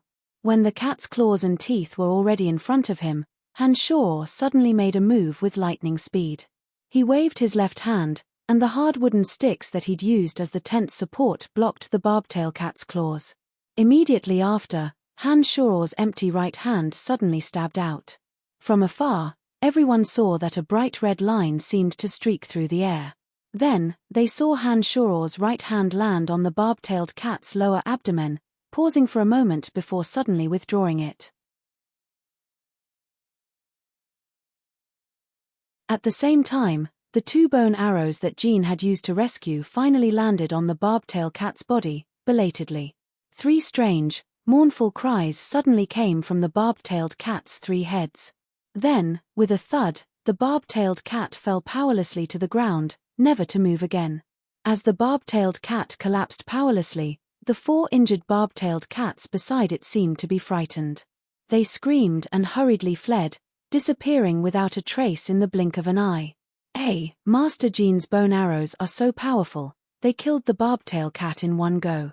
The bone arrows that Master Fanny and I shot at the barbtail cat only injured it, they didn't have such great power, Amy exclaimed lightly and looked at Jean in surprise. The others also found it odd after Amy's words, and even Fanny looked at Jean in surprise. She said with some confusion, "The bone arrow spell is only the most basic attack spell. It's quite incredible that you could use this spell to kill a barbtail cat in one go." Jean's expression was also a bit odd at the start, and he seemed to be equally bewildered and puzzled. But after Fanny's words, Jean immediately revealed an exceedingly confident smile and nodded faintly at everyone, as if acknowledging the strength of his attack spell. "Brian, when you hit the barbtail cat with your right hand just now, why did I seem to see a red line streak through the air? What's going on? Although Master Jean killed the barbtail cat, it seems that it was because of your hit that the cat became unsteady, is that right?" Lisa had been paying attention to Han Shor's side all this time. She thought for a moment and felt that it was a bit odd. Heh, Lisa, don't let your imagination run wild. Brian did hit the barbtail cat, but his hit didn't have any effect at all. What harm could an errand slave like him do to the barbtail cat? Bark looked disdainfully at Han Shor and spoke mockingly. Han Shor smiled dumbly and didn't say much. However, some of the other students also looked at Han Shor with some confusion when they saw what had just happened. But afterwards, they all assumed that Han Shor hadn't played any role, and that the barbtail cat's tragic death was entirely caused by Jean. After all, in their hearts, Han Shor was just an errand slave that could be bullied at will. How could an errand slave have such great strength and methods? All right, let's get out of here. The barbtail cat is a magical creature that bullies the weak and fears the strong.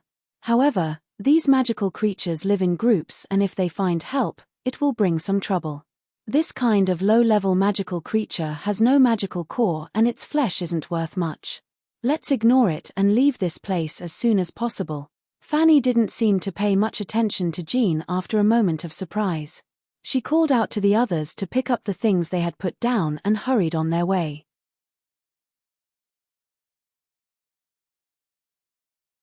This made Jean quite disappointed. He had thought that Fanny would look at him in a different light. The group of 12 packed up their things again under Fanny's orders and continued on their way south. Han Shor was the last to leave. He had a strange smile on his face as he looked at the 2 wounds that Jean's bone arrows had struck the barbtail cat. At this moment, 2 charred smells slowly emanated from the 2 wounds. From the wounds, one could see that the barbtail cat's flesh had already been charred black. The barbtail cat's death had been caused by the red spellfire of the mystical glacial spellfire that Han Shor had injected into its body with his right hand. It had nothing to do with Jean at all. He looked at his right hand and circulated his magical yuan. A fiery red spellfire suddenly blossomed from the tip of his middle finger. Han Shor exclaimed in admiration at the terrifying power of the mystical glacial spellfire as he looked at the fiery red spellfire. He chuckled lightly and quickly caught up to Fanny and the others. It was night, and the bright moonlight passed through the lush foliage of the large trees and sprinkled onto every corner of the dark forest. Some unknown insects crooned lowly, bringing a few cheerful sounds to the quiet forest. The bonfire was bright red, causing a warm air to spread out in the somewhat cool night. Han Shor picked up a few wooden sticks that were hung with fresh meat and continuously stirred them above the hot bonfire. As some condiments were sprinkled onto the red and glossy roasted meat, waves of tempting meat fragrance wafted into the necromancy major students' noses and mouths. "It smells so good. Brian, who would have thought that you knew how to make this?" Lisa wrinkled her cute, straight nose as her eyes landed on the glossy meat that Han Shor had picked up. She exclaimed in surprise. "Your performance against the barbtail cat today was truly too disappointing. You couldn't even properly deploy the most basic bone arrow magic when you panicked. This won't do. And you, Master Jean, Although the attack power of your bone arrow at the end was amazing, you were too careless earlier. If it wasn't for Brian's early vigilance, he would have been injured by the barbtail cat. The students gathered around the bonfire. Fanny's brows furrowed slightly as she loudly admonished the crowd. She seemed to be very dissatisfied with the performance of the students and Jean today. The students all had faces full of subservience and seemed to be listening very attentively. However, their gazes would wander to Han Shoror's roasted meat from time to time, and the sounds of saliva being swallowed could be heard from some of their mouths. Han Shoror had been a full-time otaku in the past, and he usually took care of his own food and drinks. His culinary skills were very effective. The development of food in this world was far from that of Han Shoror's era. Now that he had displayed a little of his cooking skills, it immediately made these people salivate. Han Shoror involuntarily sized up Fanny as he listened to Fanny's admonishment. He was startled by Fanny's imposing manner and thought to himself that Fanny was the true person in charge of this operation. Within the necromancy major, it seemed that even Jean, as a teacher, had a lower position than her. It was no wonder that Jean was a bit afraid of Fanny. It looked like it wasn't as simple as Jean's undying love for Fanny. "All right, that's all for now. We'll encounter even more danger later on, so I hope you won't be so careless again. Let's start eating the roasted meat."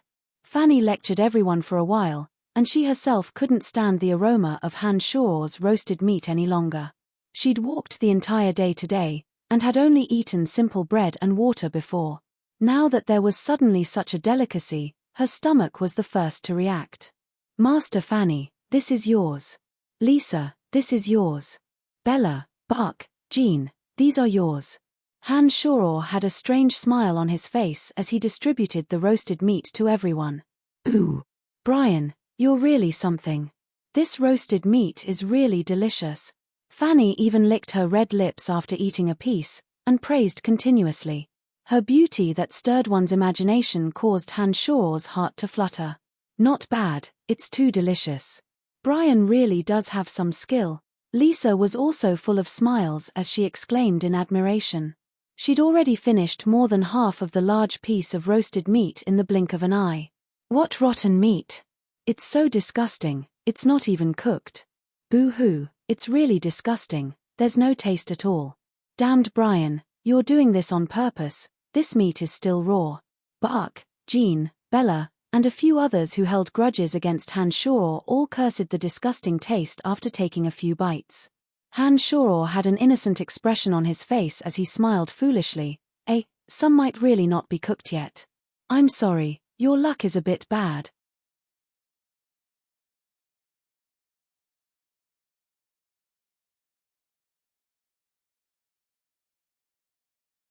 Chapter 34. Han Shoror's group of 12 walked for a full 8 days as they headed south. The magical beasts they encountered along the way became stronger and stronger. There was a unicorn-horned bull magical beast, a giant lizard magical beast, a magical wolf that could release wind blades, and an eagle that could spit out frost. The group had been able to deal with them calmly before, but after a day of danger, they could clearly feel the increasing pressure. In the beginning, everyone had been eating the food they had brought with them, but when they ran out of food, they would just cut up and roast the magical beasts they had hunted. These magical beasts were becoming more and more ferocious, but not all of their meat was delicious. For example, the lizard magical beast's meat had a strange odor and was hard to swallow. However, the more powerful a magical beast was, the more valuable the items on its body would be. Especially magical beasts that could release simple magic, their bodies would have magical beast cores. These magical beast cores were very precious, and depending on the level, they could be sold for a very high price. The group's gains were not ordinary. In the past few days, they had obtained a total of 4 magical beast cores, 3 from the Windblade Wolf, and 1 from the Frost Eagle.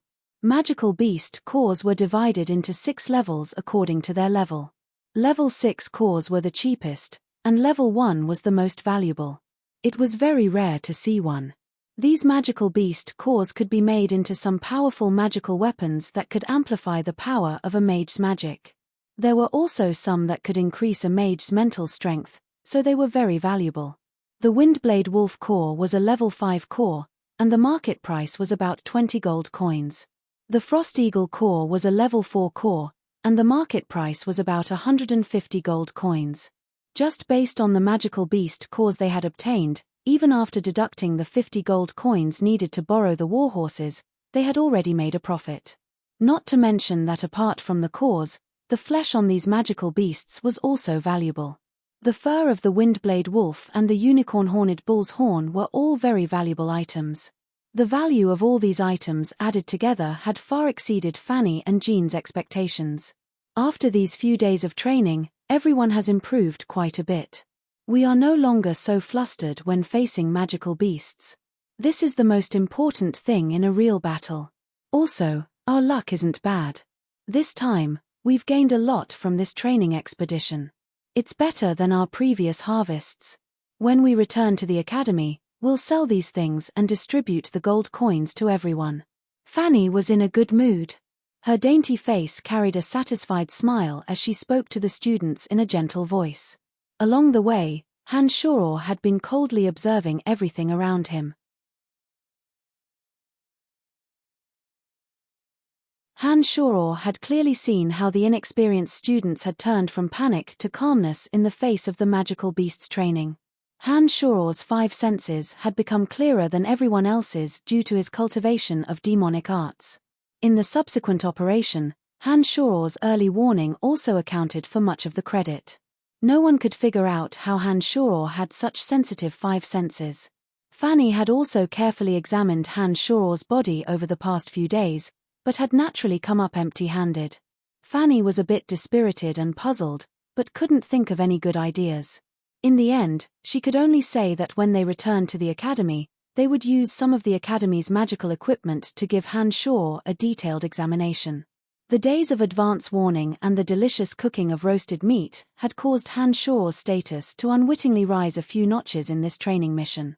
Bark, Bella, and the others were still extremely unfriendly towards Han Shoror due to their bad luck of eating some food that was difficult to swallow.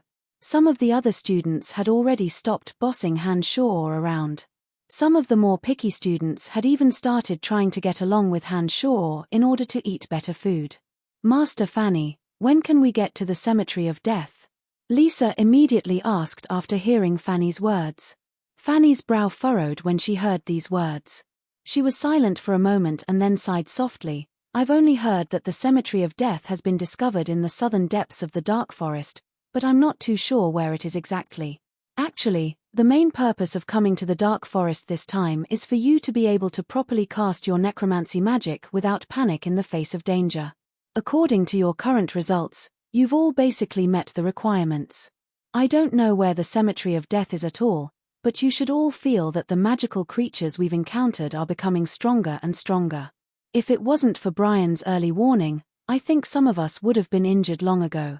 But even so, when we encountered the Frost Eagles yesterday, it was a close shave. If we continue to head south, I'm afraid that not only will some of us be injured, some of us might even die. So, I think it's time for us to return.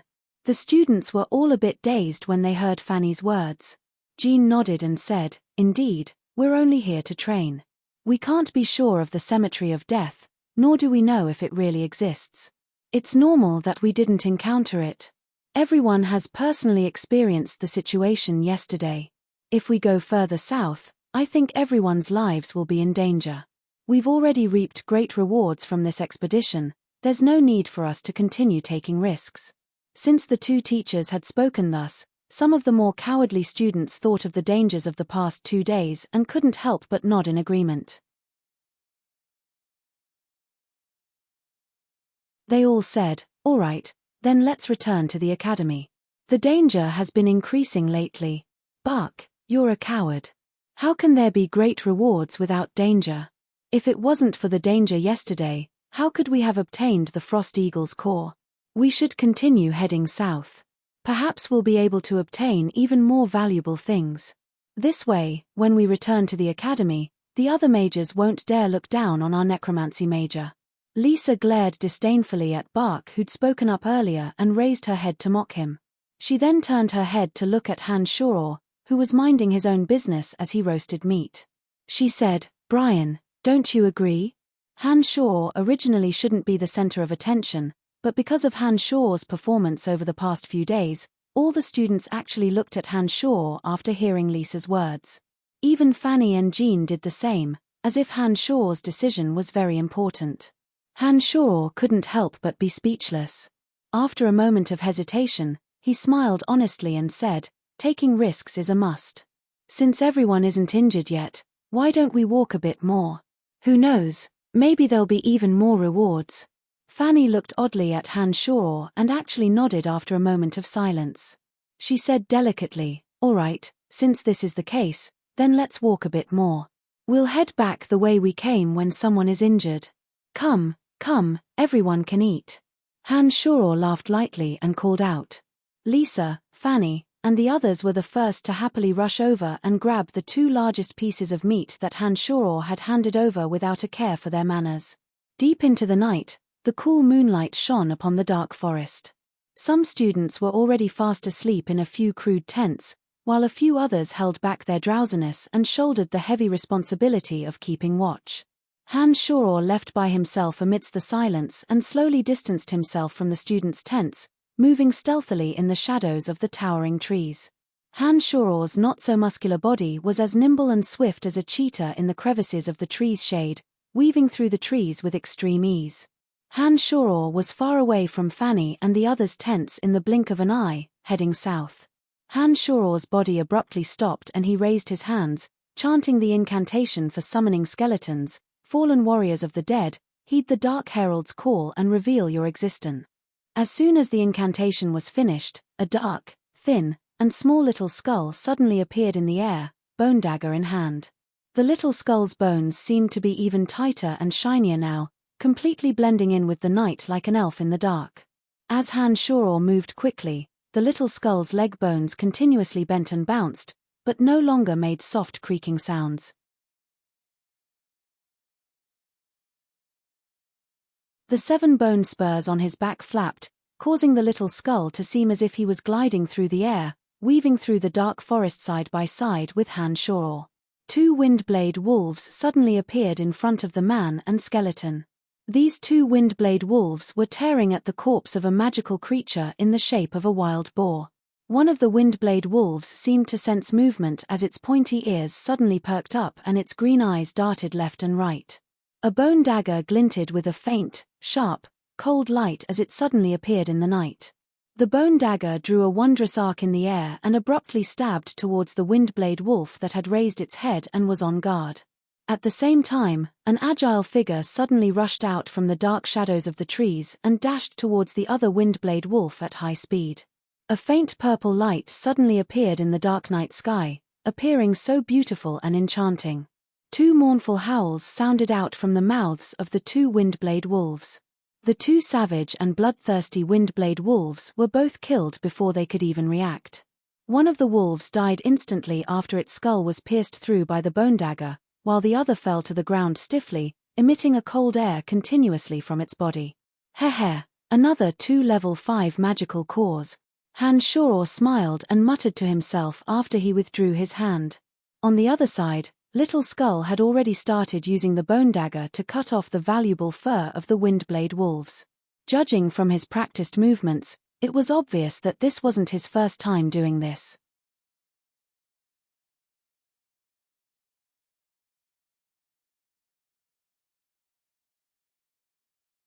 Chapter 35. During the past few nights, Han Shaw had been moving alone, using his keen senses to hunt down the magical creatures in the vicinity. 1 man and 1 skeleton, with their tacit cooperation, had become successful in hunting.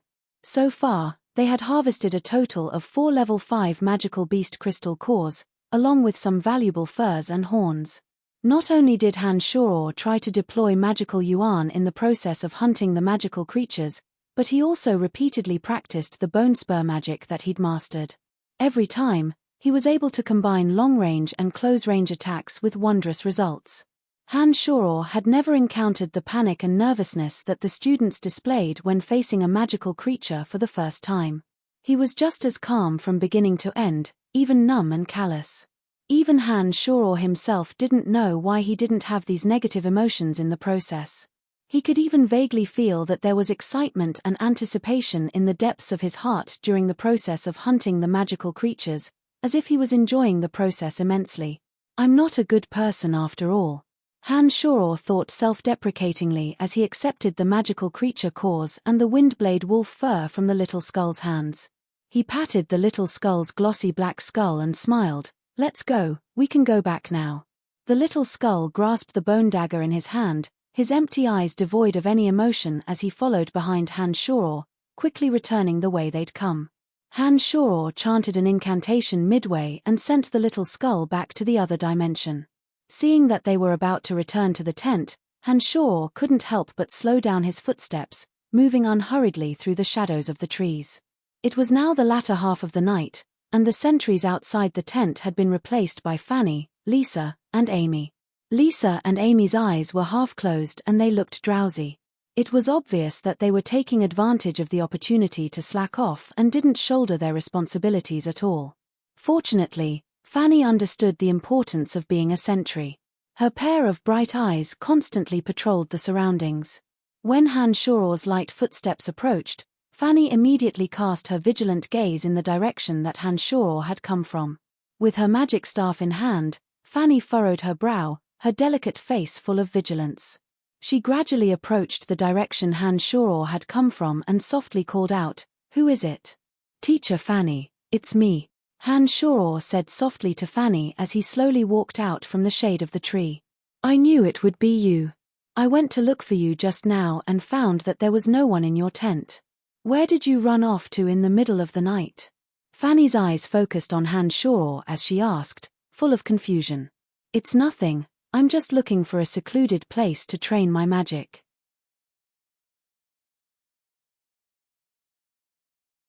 After I asked you about the bone arrow magic last time, I took advantage of the night to find a secluded place to train. I think that only repeated training can guarantee that I won't make any mistakes. Han Shoror scratched his head and explained in a soft and honest voice. "Brian, it's good that you're so hardworking. I'll explain this matter to the school authorities after you've grasped a bit of magic. This way, you can immediately be relieved of your errand boy status and perhaps even enjoy the same treatment as the students." Fanny looked at Han Shoror and thought for a moment. "Oh, I was sold to the Babylon Academy of Magic and Force. Could it be that I can be relieved of my status as an errand boy and slave just because I know magic?" Han Shoror was startled and asked. Nodding, Fanny said with certainty, "There has never been a mage who has been an errand boy or slave. Mags are a class above all others in the entire profound continent. Even though our necromancy major has declined, if you can prove that you know how to use necromancy magic, your status will immediately change. You won't be reduced to an errand boy who cleans and cleans anymore." "Is that so? That's wonderful. I still have many questions that I hope Teacher Fanny can answer for me. I will work hard to improve myself as soon as possible and become a qualified mage." Han Shoror's heart raced as he suddenly remembered that there were still many questions he wasn't clear about in some of the magic books he'd read before. He couldn't help but want to take advantage of this opportunity to clarify things. "No problem. In the future, if you have any questions about necromancy magic, you can ask me. I will help you. Hey, although you're a bit perverted right now, I'm sure that you're a genius with a magical body. I will definitely help you escape from your current status." Fanny smiled faintly and said in a sweet voice. Han Shoror smiled foolishly, as if he hadn't heard Fanny's words about him being lecherous.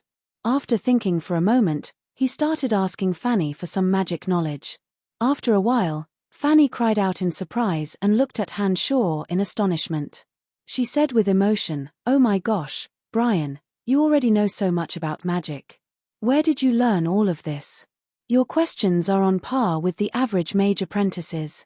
This is incredible. I've read all of this magic knowledge from the magic books inside when I was helping Jack clean the library. I've been trying to find out why ever since I discovered that I could cast the bone arrow magic." Han Shoror lied with a straight face and an apologetic expression as he spoke to Fanny. "Brian, I wasn't wrong after all. You really are a genius in magic." Fanny cried out in surprise again when she heard Han Shaw's explanation. At this moment, the sound of footsteps suddenly rang out in Han Shaw's ears.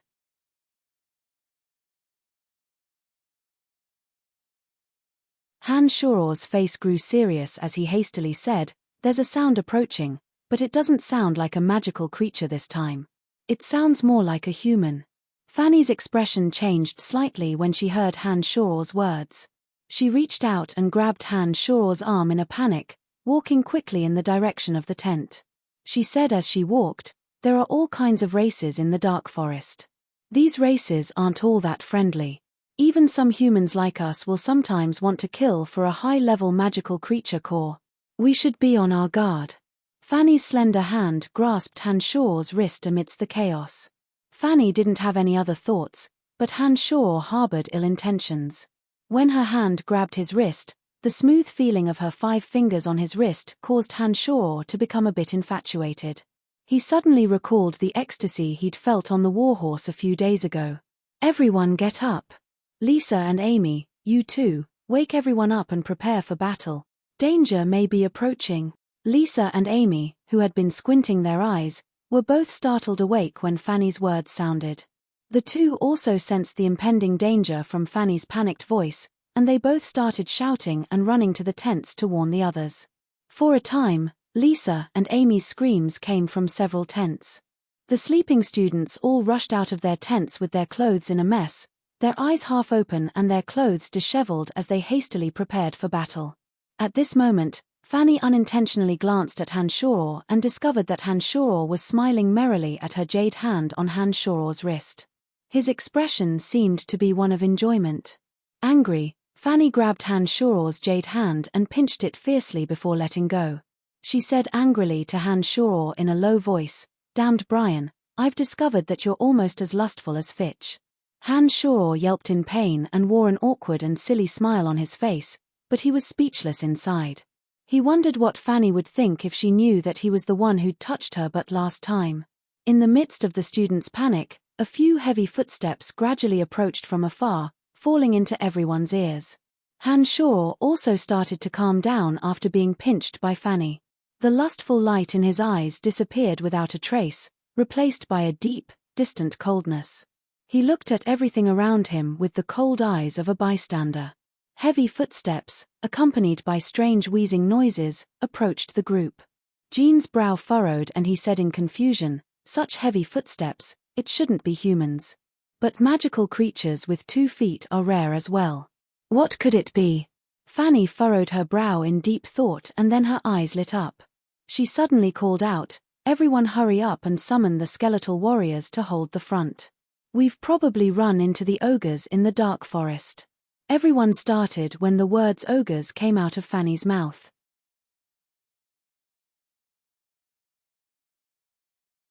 Some of the female students shuddered as expressions of fear appeared on their faces. Jean was also startled and hastily summoned everyone to quickly form a ring of defense. He also took out a brown magic staff that looked like the root of a tree and had a cautious expression on his face. Lines of magical incantations flowed continuously from the mouths of the students and teachers. Skeletal warriors, ghouls, and zombie warriors appeared out of thin air in front of everyone, as well as the 2 enormous hate warriors that Fanny and Jean had summoned. Hate warriors were already a relatively high-level existence amongst the dark creatures. These hate warriors were enormous in size and wielded metal clubs. The fat on their bodies gave them even more strength and sturdier defenses. They were the most commonly used meat shields by necromancers. As expected, with heavy footsteps, 8 ogres that were 2.5 meters tall and had lead-colored skin appeared before everyone's eyes. They were wielding maces and spears. Ogres were social animals, and a dozen or so ogres could be considered a tribe. These ogres were lazy by nature and liked to plunder. They were all natural bandits. They knew how to use clubs and long spears. Add to that their bodies were strong and sturdy, and their close combat abilities were quite powerful. However, what frightened everyone the most wasn't the ogres' strength, but their habits. As the name suggested, ogres were called ogres because they ate humans. When they encountered humans in the midst of plundering, not only would they take everything, but they would also capture humans and eat them as food. Han Shoror and the others formed a ring of defense around them. The skeletal warriors, ghouls, and zombie hate warriors formed a defensive perimeter around them. There were necromancers with long-range attacks within the perimeter. All of them looked gravely at the panting ogres approaching. "Prepare for battle," Fanny called out loudly as she raised the magic staff in her hand.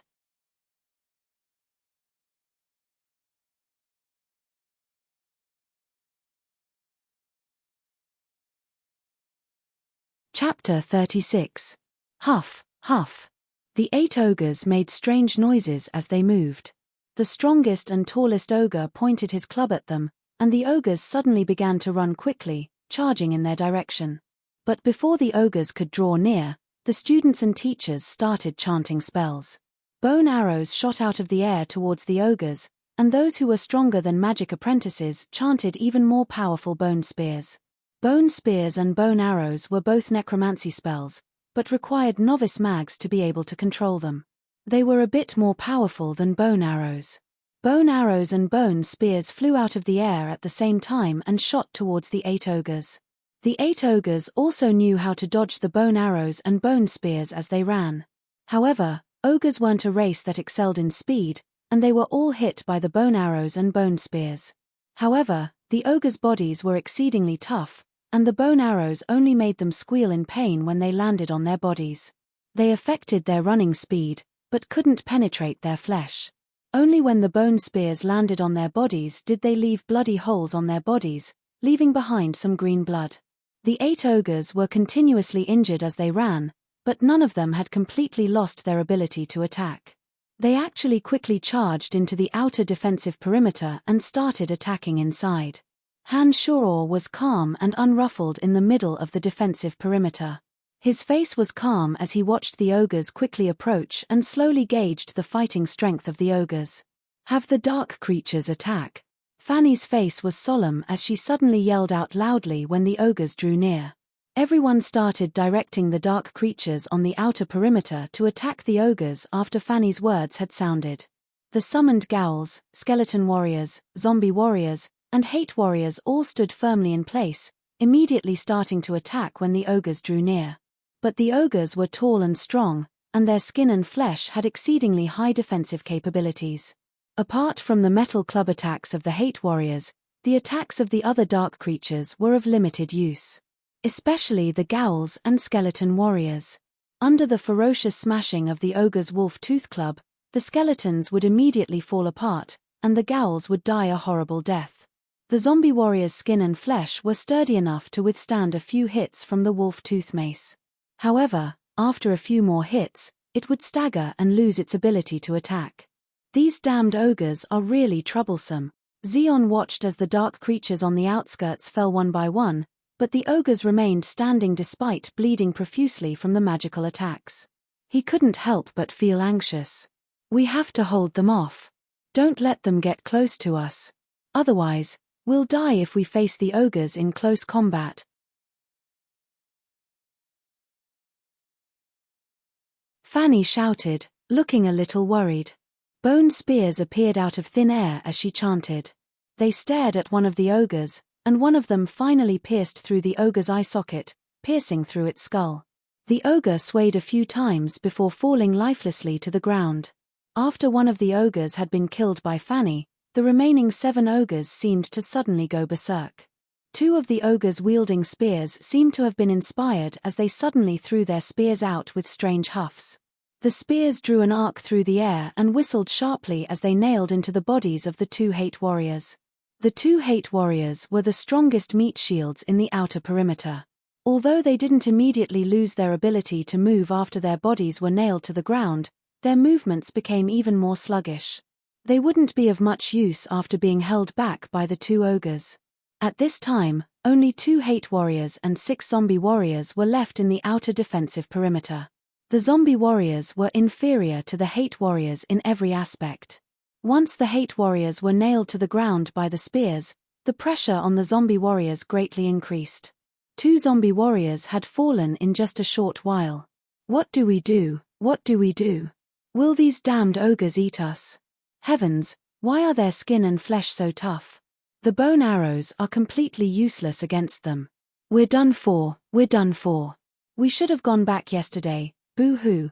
Low cries of complaint and fear abruptly rang out from the mouths of the students. Even their magical incantations were affected in that moment. Master Jean, let's use the corpse explosion spell together. Hurry. Fanny's face darkened when she saw that everyone was so dejected, and she suddenly called out loudly. Soul of Nirvana, by my command, offer your body to me. Explode violently, corpse explosion. Fanny and Jean both chanted their incantations at the same time. After the incantations were complete, Fanny pointed at the ogre that she'd killed with her bone spear, and Jean pointed at a zombie warrior that had fallen to the ground. Two violent explosions suddenly sounded out from the bodies of the ogre and zombie warrior. The 4 injured ogres and 2 zombie warriors on the side were all affected by the shockwaves and were abruptly blown into the air. The 4 ogres and 2 zombie warriors that had been blown into the air didn't move at all. They were obviously done for. Han Shoror's eyes sparkled as he stared closely at Fanny. He was very shocked by the power of the corpse explosion spell. Han Shoror had clearly seen that after Fanny had chanted the corpse explosion spell, the exploding ogre's body had suddenly lit up and exploded with a terrifying force. Of the 4 ogres that had been blown to death, 3 had been killed by Fanny's corpse explosion spell. Han Shoror had only heard a little about the corpse explosion spell, and understood that only adept mags could cast it. The power of the spell would vary according to the difference in magic power and the strength of the exploding object. It was the same corpse explosion spell, but Fanny's was clearly much more powerful than Jean's. This might have something to do with Fanny's magic power and the ogre's as a medium. However, it seemed that the corpse explosion spell consumed a lot of mental strength. Fanny and Jean's faces were pale and they panted heavily after casting the corpse explosion spell. Up until now, there had been a total of 8 ogres. 1 had been killed by Fanny's bone spear, and another 4 had been killed by the 2 corpse explosion spells. Although the 2 hate warriors had been hit by the ogre's spears, they still held their ground and firmly entangled the 2 ogres. Only the strongest and tallest ogre hadn't suffered much damage yet. He wielded a spiked club and charged over as if he'd gone berserk. Strange cries came from his mouth, and he even spat out the simple common language, I'll kill you all. We've just used the corpse explosion spell and our mental strength is pretty much depleted. We can't use other adept spells for now. Everyone run. Jean's face was full of panic as he called out loudly.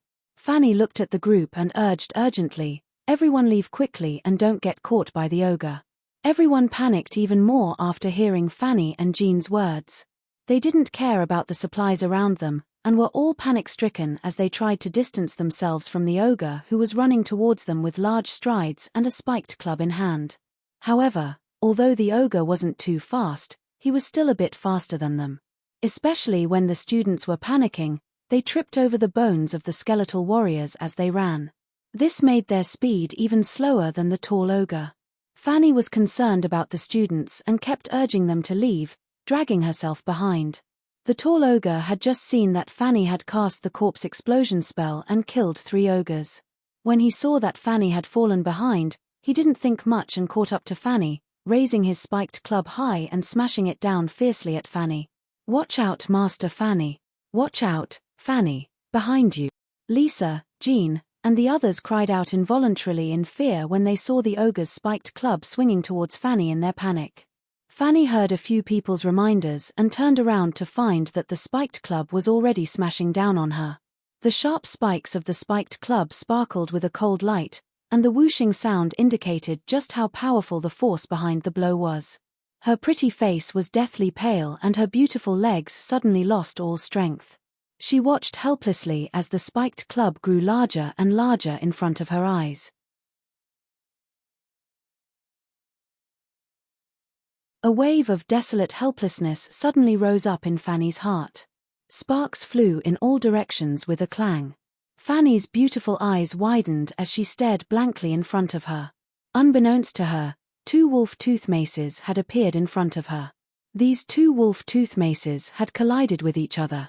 The sharp teeth of the two wolf tooth maces had already been flattened, and there were even some metallic sparks emitting from them. Following the direction of the spiked club that had blocked the ogre's blow, Fanny suddenly discovered that on her left, Hansharaw's hands were tightly gripping a thick spiked club that was completely disproportionate to his body. At this moment, the veins on Hansharaw's forehead and arms were bulging, and his expression was ferocious as he glared at the ogre.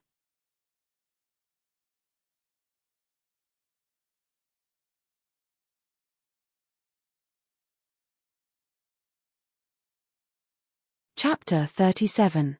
Brian, it's Brian. The students cried out in surprise.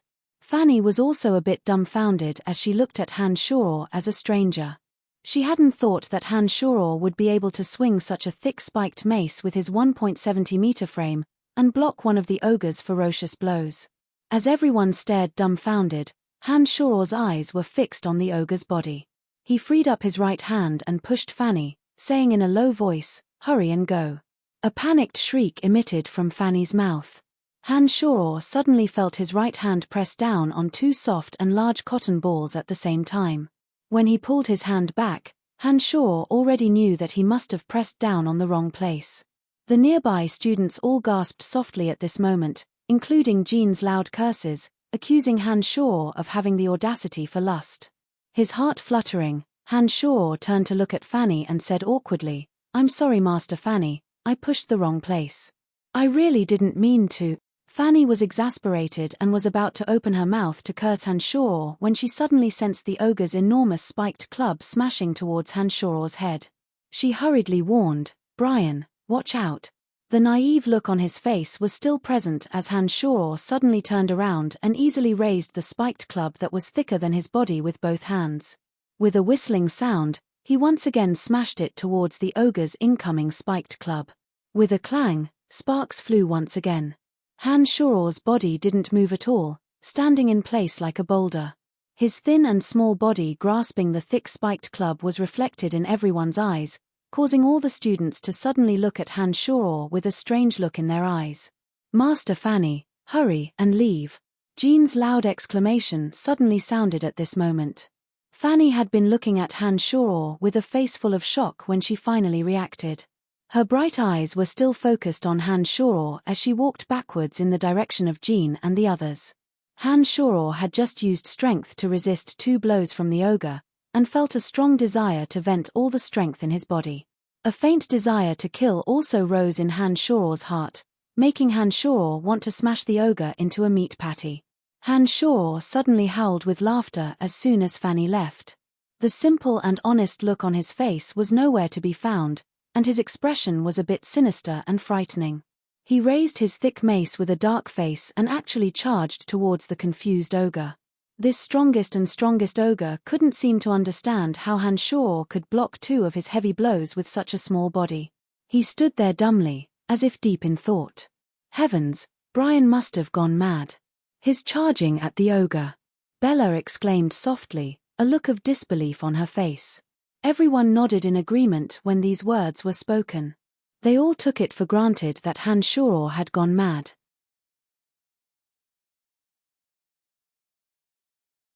Even Lisa, who knew that Hansharaww liked to play the fool, had a bewildered expression on her face.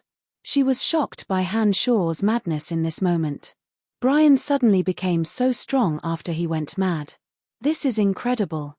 Lisa is so great. An agony of the soul spell was able to turn the cowardly Brian into such a crazy person. Amy exclaimed innocently and looked at Lisa with a sigh of admiration. "You talk too much." Lisa stared fixedly at Hansharaww and replied to Amy. At this moment, Hansharaww raised the thick spiked club and charged at the ogre like lightning. The spiked club whistled strangely in the air as Hansharaww tightened his grip on it. He swung it upwards in an arc and smashed it towards the ogre's waist. The ogre's expression turned from bewilderment to fury when he saw the danger approaching. He repeated his previous actions and once again collided with Hansharaw's club, as if he wanted to completely defeat Hansharaww in terms of strength. Sounds of enormous collisions rang out continuously as the 2 maces clashed. The originally sturdy and thick maces, with their sharp spikes, were all flattened by the repeated collisions. The frail Han Shoror and the tall, muscular ogre actually fought more and more intensely as the sounds of metal clanging rang out. Fanny and the others, who had originally planned to quickly escape, were stunned when they saw that Han Shoror had such terrifying strength after going berserk, and that he was able to fight the ogre to a standstill. They all gaped at Han Shoror's strength. Han Shoror didn't show the slightest bit of fear as he wielded the spiked club that was completely disproportionate to his body. His exposed arms, neck, and forehead were actually lined with strong muscles, and his veins were bulging. Han Shoror's expression was ferocious and crazed at this moment. He had a fearless bravery that completely overturned Fanny and the students' understanding of him. At this moment, the magical yuan circulated within Han Shoror's body, and he felt an unrestrained pleasure as his strength exploded forth. The more he wielded the spiked club, the more proficient he became. Not only did Han Shoror not feel the slightest bit of exhaustion, he actually felt more and more energized. Keek! A few strange cackles emitted from Han Shoror's mouth, his expression savage. The ogre's body involuntarily staggered backwards after a fierce attack. The originally ferocious attacks and enormous strength had become weaker and weaker after this short period of collision. My gosh, is this still the cowardly Brian? Bella exclaimed and shook her head in disbelief. I won't dare use Brian to practice my magic in the future. He's too scary when he goes crazy. Athena had a look of lingering fear as she murmured to herself. Lisa's expression was one of excitement as she clenched her small fists tightly. She screamed from time to time, "Beat him up." Bark and the others who held grudges against Han Shoror looked at each other with timid expressions. They looked at Han Shoror with a bit of fear in their eyes. Keek, you can't run. Han Shoror cackled and followed closely behind the escaping ogre. He swung his thick spiked club, and with a crack, the legs of the scrambling ogre were broken. Han Shoror followed closely behind with a strange cackle, continuously smashing the ogre with his spiked club. Shrill cries of agony continuously emanated from the previously savage ogre's mouth. The ogre's tall and strong body had long since fallen to the ground. Fresh blood splattered continuously from his body. His strong, leaden body was already a bloody mess under Han Shoror's repeated blows, and its original appearance was almost unrecognizable. Such a violent storm of blows continued for a minute. Han Shoror seemed to suddenly wake up after he saw that the ogre had been smashed into a bloody mess. Han Shoror himself was startled when he stopped. He hadn't thought that Han Shoror would have such a violent side to him. This was the first time he'd killed someone, but Han Shoror didn't feel the lingering fear that a normal person would have. After his expression had calmed down, Han Shoror turned to look at Fanny and the students. He grinned honestly and said, "He seems to be dead." Contrary to Han Shoror's expectations, all the students, including the two instructors, Fanny and Jean, screamed and took 2 steps back when they saw Han Shoror turn around. Lisa then cried out in surprise and asked, "Be you? Brian, are you feeling better?" Han Shoror started and immediately reacted. He scratched his head and said with a silly smile, "What happened to me just now? I don't even know what I did. How did the ogre suddenly die? What did you do just now? Did you forget?" Fanny was also stunned and then frowned as she stared at Han Shoror. Nodding honestly, Han Shoror explained sincerely, "Yes, I felt my head hurt and then forgot what happened. When I woke up, the ogre was already dead in front of me. What's going on? There were 2 other ogres, where did they go? You scared them away." Bella looked oddly at Han Shoror and answered, "No way. How could this be? Why would they be afraid of me?" Han Shoror had an innocent look on his face as he spoke in bewilderment. "Brian, you've become so scary after you've gone mad. It's like you're another person. Not just the ogres, even we're a bit afraid of you. It's a good thing you're all right now." Jean sighed emotionally and said what everyone else was thinking. "Don't just stand there. Hurry up and pack up. We can't stay here any longer. 2 of the ogres have escaped, and they might cause trouble for us." Fanny was still relatively calm.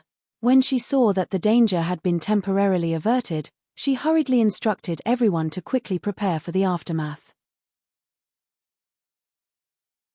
Under Fanny's orders, everyone returned to their original positions and picked up the items that had been scattered on the ground.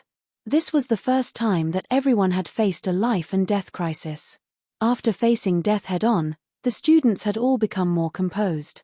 They didn't waste any words and quickly packed up everything. "I think it's time to leave this place and end this trial," Jean suggested solemnly when he saw that everyone had packed up. After experiencing the battle with the ogres, everyone recognized their strength. They weren't as strong as they'd imagined, and the further south they went, the greater the danger. Therefore, everyone looked at each other and nodded in agreement after Jean's suggestion. After a moment of silence, everyone silently began to pack up, planning to return to the academy with the spoils of this trip and not continue the dangerous journey south. However, just as the crowd was about to leave, a mournful cry suddenly sounded from the south. The crowd that had just finished packing up their belongings and were about to leave were all stunned when they heard the sound. Then, excitement and greed appeared on their faces.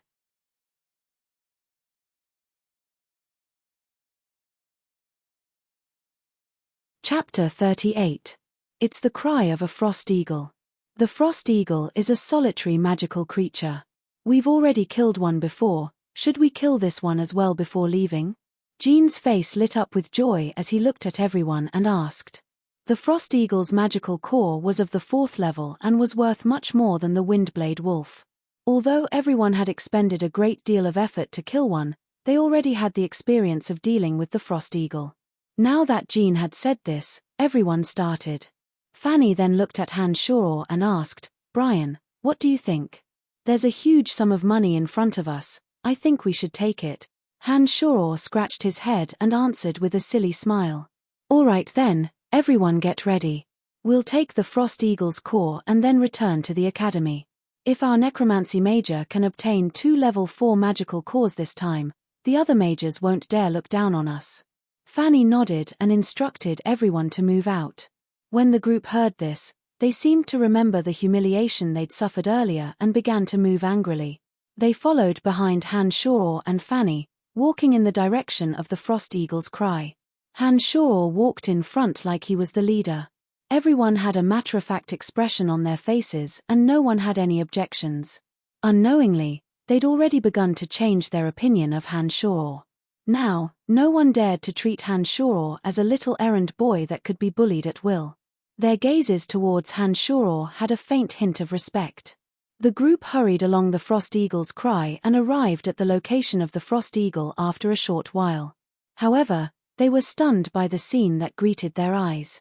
Using the bright moonlight, everyone could see a tall, handsome young man with messy silver hair, dashing eyebrows, and starry eyes. He was holding a long sword in his hand and fighting with the frost eagle in the sky. He wore a simple warrior's suit, and his shoulders, chest, and abdomen were wrapped in shining silver armor. Judging from his clothes and attire, he was a knight. When the long sword in his hand danced, rays of piercing milky white light flashed and struck the frost eagle circling in the sky, causing it to cry out continuously. "My gosh, milky white fighting aura, he's an earth knight. Ooh, he's so handsome," Bella exclaimed in surprise, her eyes fixed tightly on the earth knight's body with a look of infatuation on her face. The few female students beside her also revealed fascinated expressions, their eyes shining brightly as they stared at the earth knight who was easily dealing with the frost eagle. Hanshaw furrowed his brow. He was also shocked by the earth knight's strength. Last time, Hanshaw's party of 12 had found it very difficult to deal with a single frost eagle. They'd used all of their strength in the end to kill it. This earth knight was facing the frost eagle by himself. Not only did he not seem to be strained, but he even seemed to be skillful and at ease. After the milky white doe-chi was released, the frost eagle continuously emitted low cries. A milky white fighting aura soared into the sky, heading straight for the battered frost eagle. The frost eagle seemed to sense danger and flapped its wings, intending to leave. At this moment, the earth knight, who had been standing on the ground, suddenly sped up and flew into the air. His long sword slashed across the frost eagle's abdomen. With a mournful cry, the frost eagle swayed and finally fell from the sky powerlessly. "So cool." Bella's eyes glowed as she giggled. The Earth Knight walked next to the Frost Eagle's corpse and picked up the Frost Eagle's magical core with his long sword. He then walked with large strides to Han Shoror and the others with a smile. After sweeping his gaze over everyone, he bowed and said courteously, "Knight Clark greets the noble Mags. Hello Clark, you're so strong to be able to kill a Frost Eagle by yourself. That's amazing." Bella laughed lightly in a reserved manner and spoke softly, as if she'd changed into a different person. However, Clark's gaze didn't linger on Bella's body. He kept his eyes on Fanny, seeming to wait for Fanny's reply. This made Bella feel a bit awkward. "We're teachers and students of the Babylon Academy of Magic and Force. We've come to the Dark Forest to train this time. It's nice to meet you, Clark." Fanny's expression didn't change as she also bowed slightly in return and smiled. "So that's how it is. I've also come to the Dark Forest to train. The magical beasts here are very strong and very suitable for raising my strength. I hadn't thought that I'd run into you all here, heh." Clark smiled faintly as he looked at Fanny. There was a strange flavor to his gaze that made Han Shoror feel a bit uncomfortable. "Master Fanny, now that he's killed the Frost Eagle, I think we should be able to return." Han Shoror stared at Clark a few times and suddenly understood why he'd felt a bit uncomfortable with Clark's gaze. It was because Clark's gaze when he looked at Fanny was a bit similar to Jean's. Although it wasn't as exaggerated as Jean's, it already vaguely explained one thing: Clark seemed to have a favorable impression of Fanny's beauty. Yes. Master Fanny, it's getting more and more dangerous now. We should return to the academy for the students' safety." Jean also seemed to sense the threat and his gaze towards Clark was a bit unfriendly. He immediately chimed in after hearing Han Shoror's suggestion. Fanny nodded after hearing Han Shoror and Jean's words. She was about to agree when Clark suddenly smiled faintly and said, "If honored Mags don't mind, I can travel with you. I think it'll be beneficial for all of us if we travel together, and the danger will be greatly reduced. Are you all willing?" "All right, if there's an Earth Rider with us, our gains this time will surely surpass those of the Light Major." Bella's face lit up with joy before Fanny could agree and she abruptly spoke up. The other female students all voiced their assent after Bella's words. Only Lisa's face was unmoved as she stared oddly at Han Shoror and sized him up. The male students didn't say anything and looked indifferent. Clark's words and Bella's incitement made Fanny, who'd been about to leave, hesitate a bit. Fanny's heart was especially moved when Bella said that their gains would surpass those of the Light Major. Don't agree. Smiling all the time isn't a good thing. This kid is obviously up to no good. Don't agree to travel with him." Han Shoror looked at Fanny and spoke continuously in his heart. "All right, then we'll have to trouble you. We're all Mags. If such a strong Earth Rider like you joins us, you'll be of great help to us." Fanny hesitated for a while and finally agreed. Han Shoror was extremely disappointed, but he didn't show it on his face. Instead, he cried out in surprise, "Aya, we've been chasing this Frost Eagle all this time. Who would have thought that you'd already killed it? Ari, a level 4 magical creature core is gone just like that." A startled expression appeared on Clark's face when he heard Han Shoror's words. He then looked at Han Shoror with some confusion and asked, "You are the ones who were chasing this Frost Eagle?" Nodding his head affirmatively, Han Shoror said with a face full of regret, "Yes, but I didn't think that you'd already killed it." Fanny was a bit surprised when she heard Han Shoror's words and glared accusingly at Han Shoror. She was about to open her mouth to explain that this wasn't the case when Clark hesitated and took out the Frost Eagle's magical core with some heartache. He forced a smile and handed it to Fanny, saying, "So that's how it is. Since that's the case, I'll return it to you. Master Fanny, you must accept it." "Accept, definitely accept." Han Shoror approached with a smile and took the Frost Eagle's core from Clark's hands before Fanny could open her mouth. He then handed it to Lisa beside him and said merrily, "Heh, this Knight Clark is such a good person. He returned a level 4 magical creature core to us so readily. I think he'll be even more forthright in the trials to come." Lisa's eyes shone brightly as she also put the core away merrily with a smile. She nodded approvingly at Han Shoror and secretly gave him a thumbs up. Fanny had been about to open her mouth to explain, but discovered that the core was already in Lisa's pocket in the blink of an eye. She didn't know whether to laugh or cry as she shook her head and rolled her eyes at Hanshoro and Lisa, but didn't say anything else. The core of a level 4 magical creature was equivalent to over 100 gold coins. Even for a minor noble, 100 gold coins wasn't a small sum. It was no wonder that Clark would feel a bit pained when he'd taken it from Clark's hands with just a few words from Hansho. Master Fanny, now that we have this noble and generous Earth Knight joining us, I think we can continue heading south. There are certainly more powerful magical creatures there. If we can obtain a level 3 magical creature core, we'll be able to hold our heads high in the academy this time. Hanshoro smiled faintly as he egged Fanny on. He thought that since Clark dared harbor disloyalty towards his woman, he should at least make him do some free hard labor. It would be a waste not to make use of an Earth Knight. Fanny's spirits immediately rose when she heard that they could hold their heads high in the academy. She nodded and smiled daintily. All right, then we'll continue heading south. Noble Knight Clark, I'll have to trouble you to look after us in the future. Clark bowed modestly and smiled politely. It's no trouble at all, I'm happy to be of service. You insist on staying, see if I don't play you to death.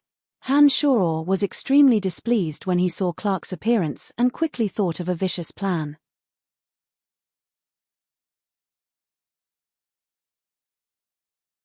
Chapter 39. The second day. The group, along with Clark, continued to head south of the dark forest. Because of Clark's addition, it was much easier to deal with the magical creatures they encountered along the way. Clark purposefully showcased himself in front of Fanny. The 2 windblade wolves and 1 frost eagle along the way were all easily killed with his great assistance. Hanshoro would quickly rush over every time a magical creature was killed and immediately took out the core, handing it to Lisa as a matter of course. He treated it as his side spoils of war and didn't even leave the fur of the windblade wolves for Clark. In order to gain Fanny's favor, Clark still forced a smile on his face and approved of Hanshoro's actions, not fighting for the cause of the magical creatures. The group started a bonfire when it was dusk and Hanshoro started roasting the meat. Clark purposefully hung out with Fanny and chatted humorously with Fanny. Off to the side, Jean glared at Clark like a tiger watching its prey and continuously interjected, using words to pressure Clark. The other students dispersed to rest, chatting and laughing merrily, or silently organizing their things. Only Lisa stayed next to Hanshoro and watched as Hanshoro flipped the roasted meat leisurely. Brian, I've discovered that you're becoming more and more naughty. You're very different from before. Lisa held a bright red wooden stick in her hand and unintentionally stirred it in the bonfire. Her bright eyes landed on Hanshoro as she spoke. Flicking a glance at Lisa, Hanshoro said faintly, "Is that so? I'm fine. I just feel that I've been too useless in the past and want to change myself." "What's wrong with that?" Shaking her head, Lisa said, No. I feel that you're not the same as before. I can't say what's going on either. Perhaps it really is because I used the agony of the soul on you that you became like this." Laughing involuntarily, Hanshoro thought that he wasn't Brian at all and had nothing to do with the agony of the soul. Whether it was Lisa, Fanny, or the other teachers and students, they all thought that it was the agony of the soul that caused him to change. It was a bit funny. "Is my change not good?" "Very good, much better than before. I was very angry when I saw how cowardly you were before. I treated you badly in hopes that you'd pull yourself together, but you've always been meek and didn't resist no matter who bullied you. I felt that you were very pitiful at that time and thought that you'd be in pain even if you lived, and that you'd be better off dead. Actually, I used the agony of the soul on you because I didn't want to see you continue living so pitifully." Lisa thought for a moment and looked at Hanshoro. Frowning, Hanshoro looked at Lisa in confusion and asked, "So you're saying that you used the agony of the soul to help me out of kindness?" "Of course." Lisa raised her neck and explained, "Although I've looked for you to train in magic before, I've treated you much better than the other students. It's just that you're a disappointment and live such a useless life. I couldn't stand it anymore and decided to help you free yourself. Look at you now, you've changed so much that even I can't recognize you." Shaking his head, Hanshoro didn't say much, but he still approved of Lisa's actions. That pitiful Brian had indeed lived a useless life. He'd long since had thoughts of suicide, but just hadn't had the courage to do so. However, Hanshaw still couldn't forgive Lisa's actions of helping others die. Brian, I think we'll roast the meat ourselves, there's no need to trouble you. Bark, Bella, and the others walked over from afar at this moment and looked at Hanshaw with some fear. In the past few days, all the meat that had been roasted by Hanshaw's hands was delicious beyond compare for Lisa, Fanny, Amy, and the others, but disgusting as hell for Bark, Bella, and the others. After a few days of torment, Bark, Bella, and the others' stomachs were so uncomfortable that they'd had diarrhea for a few days. They'd originally been complaining and cursing at Hanshaw, but after experiencing Hanshaw's crazed behavior yesterday, they didn't even dare to complain or curse anymore. They were deathly afraid that Hanshaw would suddenly go crazy. They were truly a bit afraid of Hanshaw now. Smiling honestly, Hanshaw said a bit embarrassedly, "How can this do? As an errand slave of the necromancy major, roasting food is my job to begin with. It's a bit inappropriate for you delicate bodies to do these things, isn't it?" "Appropriate? Of course it's appropriate. Since we've gone out to train, we should try everything. Not to mention that you saved our lives yesterday, we shouldn't let you take on so many tasks, don't you think so, Bark?" Bella forced a laugh and said with embarrassment, "That's right, we should roast our own food, we can't trouble you with everything." Bark's stomach had been upset for a few days and he knew that if he still ate the meat that Hanshaw roasted, it would be half raw and half cooked again. He hurriedly said with a fawning smile and paused, "Brian, I was in the wrong before, please don't hate me. If you keep holding a grudge against me, if you lose all reason and come looking for me, I'll be in big trouble. Alright, since you're so kind, I'll thank you. Come, you guys roast the meat, I hope you enjoy yourselves." Hanshaw was inwardly pleased as he stood up with a silly smile. He took some of the roasted meat away and handed a large piece to the envious Lisa. He picked up the remaining pieces and walked over to Fanny's side. The enticing aroma of meat slowly spread outwards. Fanny had been listening impatiently to Clark and Jean refuting each other when her eyes suddenly lit up. She licked her lips with her fragrant tongue and a mesmerizing smile appeared at the corners of her mouth. "Master Fanny, Master Jean, and Sir Knight Clark, here's your roasted meat." Hanshaw laughed softly and handed the roasted meat to the three of them. "Boo-hoo, P2E. Brian, why isn't this piece cooked today? It tastes awful." Fanny suddenly exclaimed and spat out the piece of roasted meat she'd just eaten. This time, Fanny's eyesight wasn't too good. Because Hanshaw hadn't given her the roasted meat alone and she'd chosen the wrong piece, plus she was in a hurry to eat it, she'd already eaten the roasted meat that Hanshaw had prepared for Jean and Clark before Hanshaw could even remind her. "Hey, Master Fanny, that piece isn't yours, this is." Hanshaw smiled wryly and thought to himself that she was in too much of a hurry. Hanshaw then hastily handed the piece of meat that he'd meticulously roasted to Fanny and snatched the half-cooked roasted meat from her hands. He took out a dagger and cut off the piece that Fanny had bitten and handed it to Clark with a smile. He said a bit embarrassedly, "Honorable Sir Clark, this piece is yours. My skills aren't that good, so although Master Fanny has already taken a bite, I hope you don't mind." Clark said, "I'll just eat bread." "How can you be like this? Bread won't increase your stamina much and you're a knight who greatly needs stamina. You must eat more meat. Could it be that you dislike Brian's cooking skills, or that you've been bitten by Master Fanny?" Jean had long since known that those who didn't treat him well would suffer greatly from the food that Hanshaw roasted. He was secretly gloating at Hanshaw's misfortune, but put on a righteous expression on his face as he tried to persuade Clark. "No, that's not what I meant. It's just that." Clark's face was full of helplessness as he awkwardly waved his hands and shook his head, not knowing how to explain. He'd clearly seen Fanny spit it out after taking a bite and naturally knew that the roasted meat wasn't tasty at all.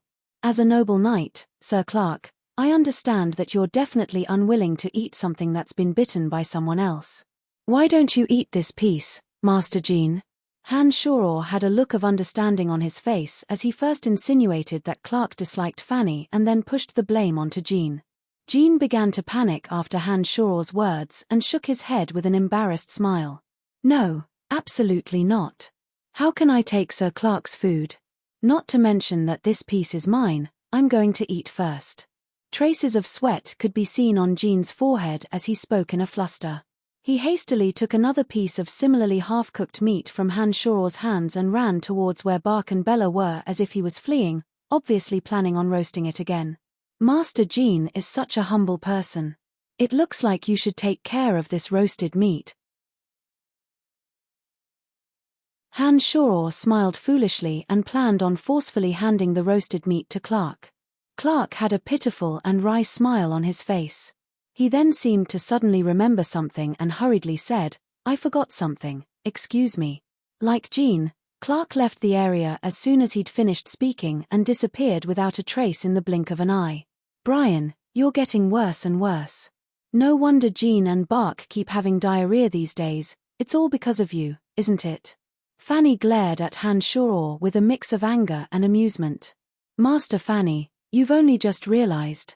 Brian is really different from before, he's become worse than all the students. Lisa chuckled lightly and then looked oddly at Fanny, saying, Right, Master Fanny, you clearly knew that Brian was purposefully teasing the two of them, why didn't you stop him? That's because I also thought that Clark and Jean were too annoying. They kept bugging me and arguing non-stop, and they even insisted on dragging me along. It was so boring. But this Clark has helped us quite a bit, he really is a good person. Fanny laughed naughtily and explained to Lisa.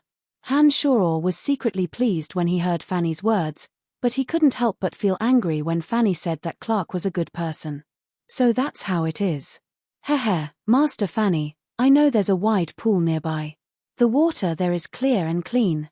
We haven't bathed in a few days, why don't we go swimming tonight? Lisa, you didn't like swimming before, why have you suddenly taken to it recently? Because swimming exercises the body. Lisa's delicate face flushed red when she heard Fanny's question.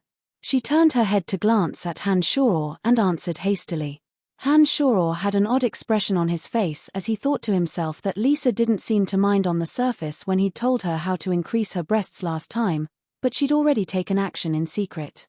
Han Shuo couldn't help but find it funny as he gained a deeper understanding of women's minds.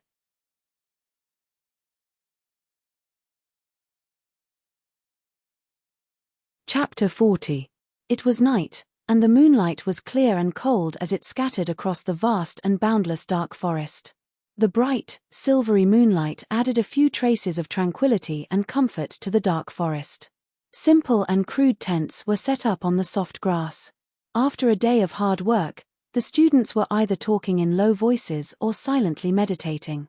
Han Shuo sneakily hid behind a towering tree as he chanted a magical incantation. A streak of light flashed through the air as Little Skull, wielding a bone dagger, suddenly appeared and flew silently towards Clark's tent under Han Shuo's instructions. Clark's tent was a bit further away from the other students. Although he appeared to be modest and polite on the surface, apart from his genuine passion towards Fanny, his gaze towards the other students carried a hint of lofty disdain. His tent was also clearly separated from the rest of the group as he walked far away by himself. Little Skull's body was now nimble, and his pitch-black bones blended into the darkness. He didn't make a single sound when he moved, and arrived at Clark's tent in a few dozen seconds. Under Han Shuo's orders, Little Skull suddenly rushed into Clark's tent. A muffled cry of pain rang out as Clark's tent collapsed with a loud crash. Little Skull's body abruptly flew out and quickly fled in the southwest direction. Clark cried out in pain and flew out of the tent in a disheveled state. He looked around with his long sword in hand, and quickly chased in the direction that Little Skull had left with a roar of anger, cursing continuously under his breath. Success! Han Shuo snickered inwardly. His figure swiftly darted through the shadows of the trees as he chuckled darkly and followed closely behind Clark. Han Shuo also walked in the direction that Clark had run in. In the southwest direction, there was a wide pool of water with strange, crooked trees around it. Under the bright moonlight, the water in the pool was clear and sparkled with a silvery luster. A series of splashing sounds, accompanied by waves of tender laughter, came from the pool, adding some liveliness to the quiet pool. Lisa, Are you starting to develop? Your breasts seem to be changing recently. Hihi, teacher Fanny, let me tell you. Actually, swimming can enhance your breasts. I only discovered this secret after trying it. Really? Fanny cried out in surprise, then laughed involuntarily and said in a sweet voice, no wonder. I was wondering why you'd suddenly become infatuated with swimming recently. So this is the reason. Hihi, then we'll have to swim a little longer today.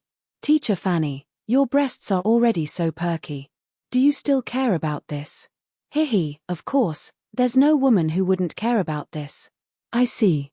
Hihi, apart from swimming, drinking milk, and massaging while bathing can make your breasts stand out. This is my experience. I've been doing this recently, and I can really feel the changes in my chest. Teacher Fanny, you can try it too. Ah, Lisa, you seem to know a lot now. But the changes in your breasts are real. It looks like your method really will be effective. Of course. Hee, you can't go wrong listening to me. Lisa laughed lightly with pride and said to Fanny. At this moment, the sound of footsteps suddenly sounded from afar. Fanny and Lisa glanced at each other and Fanny frowned, saying softly, "What's that sound?" Lisa, who had shrunk into the water with only her head sticking out, also had a face full of bewilderment. She shook her head and said, "I don't know. I discovered this place when I went to collect wood today. No one should know about it." Fanny and Lisa were a bit surprised and were about to leave when the footsteps grew closer and closer. A sweating Clark suddenly appeared at the edge of the pool and looked left and right, continuously patrolling the area. When Clark saw Fanny and Lisa in the pool, the three of them cried out in surprise at the same time. Lisa was flustered and exasperated as she hastily hid her body in the pool. She pointed a finger at Clark in a panic and shouted angrily, "Damn it, you're a noble knight and yet you're doing something like peeping. How disgusting. No, it's not what you think. I was chasing a monster and found this place." Clark was greatly agitated and hastily tried to explain. "Leave this place immediately. Clark, you disappoint me greatly. To think that you're this kind of person." Fanny also had a face full of anger and her pretty face was covered in frost as she shouted coldly, "Master Fanny, I really didn't want to come here to peep. Listen to me explain." Clark was sweating profusely. He hadn't thought that he'd see Fanny and Lisa swimming in a place like this either. He felt that something was off and explained repeatedly, "Leave this place, now." Fanny and Lisa both cried out in surprise as Clark explained and yelled at the same time. Smiling wryly with resignation, Clark sighed and bowed slightly to the two in the distance.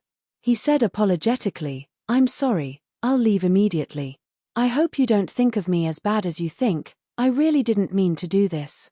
Clark's face was wry as he left dejectedly with his head hung low.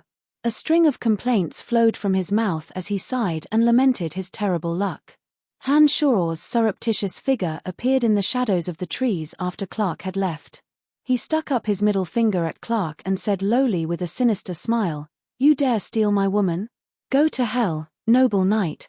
So even noble knights have such disgusting hobbies. Lisa was still quite indignant and snorted lightly with a face full of disdain. "Men are all the same. Noble knights are like this, and lowly errand slaves are also like this. It's just that some people know how to disguise it, and some don't." Fanny also snorted lightly and said with emotion, "Errand slave? Master Fanny, you don't mean Brian, do you?" Lisa stared blankly, then seemed to think of something and looked at Fanny with an odd expression. No, I was just sighing, purely sighing." Heh, Lisa, don't let your imagination run wild." Having let the cat out of the bag, Fanny was startled when she heard Lisa's question and hastily covered it up with an awkward smile. However, Lisa's face was still full of suspicion after hearing her explanation and her gaze at Fanny was a bit odd. She murmured lowly, "Could you really be talking about Brian?" Han Shoror had been hiding in the shade of the tree and was looking at the two lustfully. He couldn't help but feel a pang in his heart when he heard their words, but before Han Shoror had time to sigh with emotion, his eyes suddenly widened and he was completely dumbfounded. At this moment, Fanny was slowly walking to the edge of the pool, and her body hidden in the water was slowly revealed bit by bit. The bright moonlight shone on Fanny's perfect and flawless figure. The sparkling and translucent water droplets on her fair skin were like rolling gems under the moonlight, lightly brushing past her silk-like body. Under the moonlight, her upper body was so beautiful that it made Han Shuo's eyes dazzle. Her breasts were full and firm, with 2 captivating red pearls at the top. There wasn't a trace of excess fat on her abdomen, which was smooth and taut. Her slender arms were as delicate as snow lotuses, and her beautiful light purple hair was wet and messily scattered over her smooth shoulders. She was filled with a beauty that could steal one's soul. Starting from her lower abdomen, the lower half of her body was submerged in the water. However, the clear water still allowed Han Shuo to see her shining white legs under the moonlight. This was the first time that Han Shuo had seen a naked woman with his own eyes, and such an outstanding beauty at that. Under the moonlight, water droplets trickled down from Fanny's body. Her otherworldly beauty and perfect figure caused Han Shuo to be completely dumbfounded. His entire person sank into a half-dazed state for a moment. A strange sound suddenly fell into Han Shuo's ears. Han Shuo, who had been staring blankly at a lotus rising from the water, was startled awake and began to look around. A loud, panicked yell came from Lisa's mouth. Lisa, who was still in the depths of the pool, pointed behind her in terror and screamed, "Master! Fanny, it's the deep-water venom python." Fanny paused and then turned her head. She discovered that an enormous python, 5 or 6 meters long and covered in spikes on its back, was swiftly swimming over from the far end of the pool. The python's dark green pupils shone with a cruel and merciless light, and it spat out dark green smoke from its gaping, fanged maw as it rapidly approached Lisa. "Run, Lisa, run faster." Fanny's expression also changed abruptly as she screamed in panic. But Lisa seemed to have been scared out of her wits.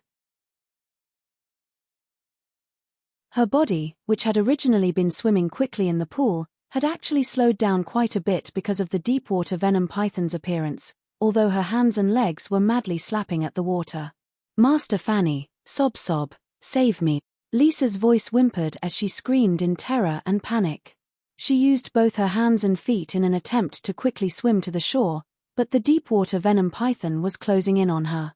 "Damn it, where's that Clark now?" Fanny cursed without a care for her emotions, and her perfect figure began to turn back in Lisa's direction. Han Shuo had completely awakened at this moment.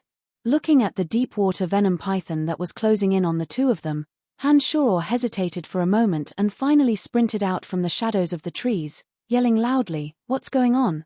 "Hey, deep-water venom python, I'm coming to help you." The deep-water venom python was a rank 3 magical creature. Not only did it have a powerful physical body, it could also spit out poisonous mist. Now that it was still in the water, both its speed and its threat had greatly increased. A rank 4 magical creature, Frost Eagle, was something that the group had to use the strength of 9 oxen and 2 tigers to kill. This rank 3 deep-water venom python would definitely be even more difficult to deal with. Even Han Shuo himself didn't have the slightest bit of confidence, but he couldn't just watch as Fanny was eaten, so he could only risk his life and charge out. "Damn it, let's go all out." Han Shuo took out a dagger and his body flashed like lightning, directly flying towards the pool after a flash in the darkness.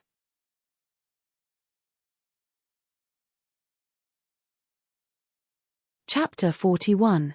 In the pool, the deep-water venom python raised waves that reached the sky and swam quickly towards Lisa with impressive momentum.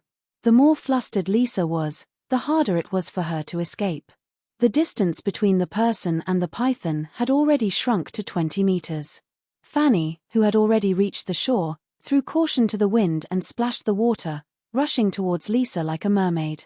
Han Shuo's speed was even faster, and his body didn't seem to encounter any resistance in the water as he closed in on Fanny like lightning.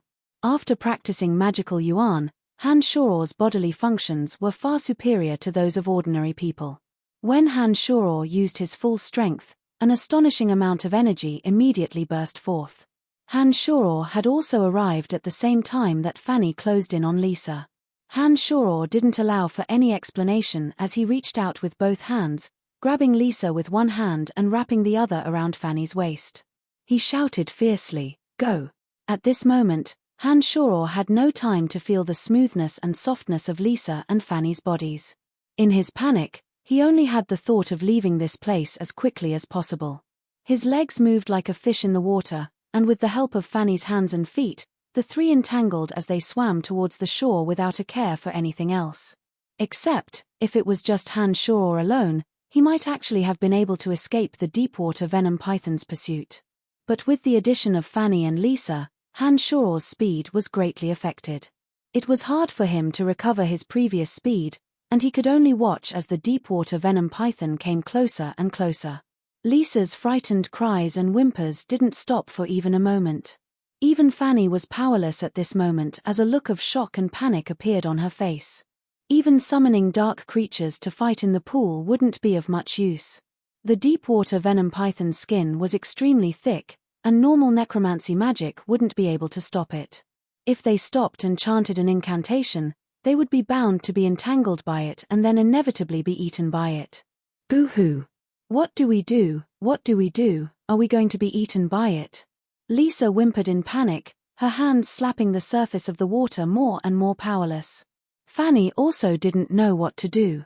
She could only watch helplessly as the deepwater venom python closed in on her, but she couldn't find a way to dodge or escape. She could only desperately swim. After a moment's hesitation, Hanshoro hardened his heart. A resolute expression suddenly appeared on his face as he grabbed Lisa's right hand and abruptly exerted force. He gathered all his strength and flung Lisa's naked, dainty, and beautiful body shot out of the water. She streaked across the air for 3 meters and flew straight towards the shore. His left hand, which was originally on Fanny's waist, suddenly pressed on Fanny's beautiful buttocks. Before Fanny could scream, Hanshoro had already used all his strength to help Fanny, who was swimming at a fast speed. This made Fanny's swimming speed suddenly increase, and she stabbed towards the shore like an arrow. "Hurry and go!"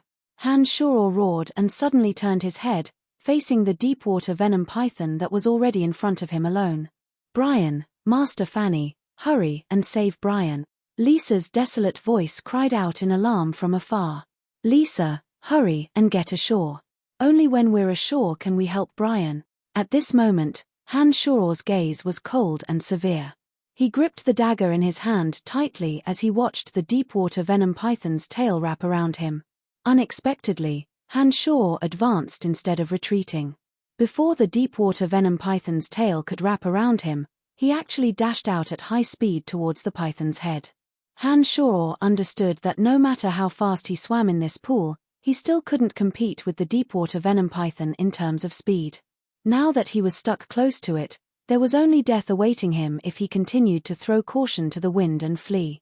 The deepwater venom python's entire body was hard and thick, and only its neck was soft. If he wanted to escape this disaster, close combat was the only way to survive.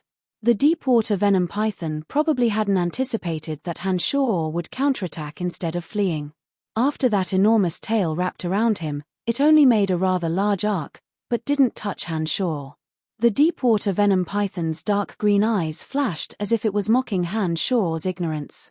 A mouthful of dark green smoke shot out from its large, dense, fanged maw as it raised its neck and sprayed towards Hanshoro's head.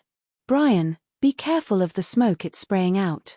That smoke has a slow, paralyzing effect. It'll cause a person's body to stiffen until they're unable to move."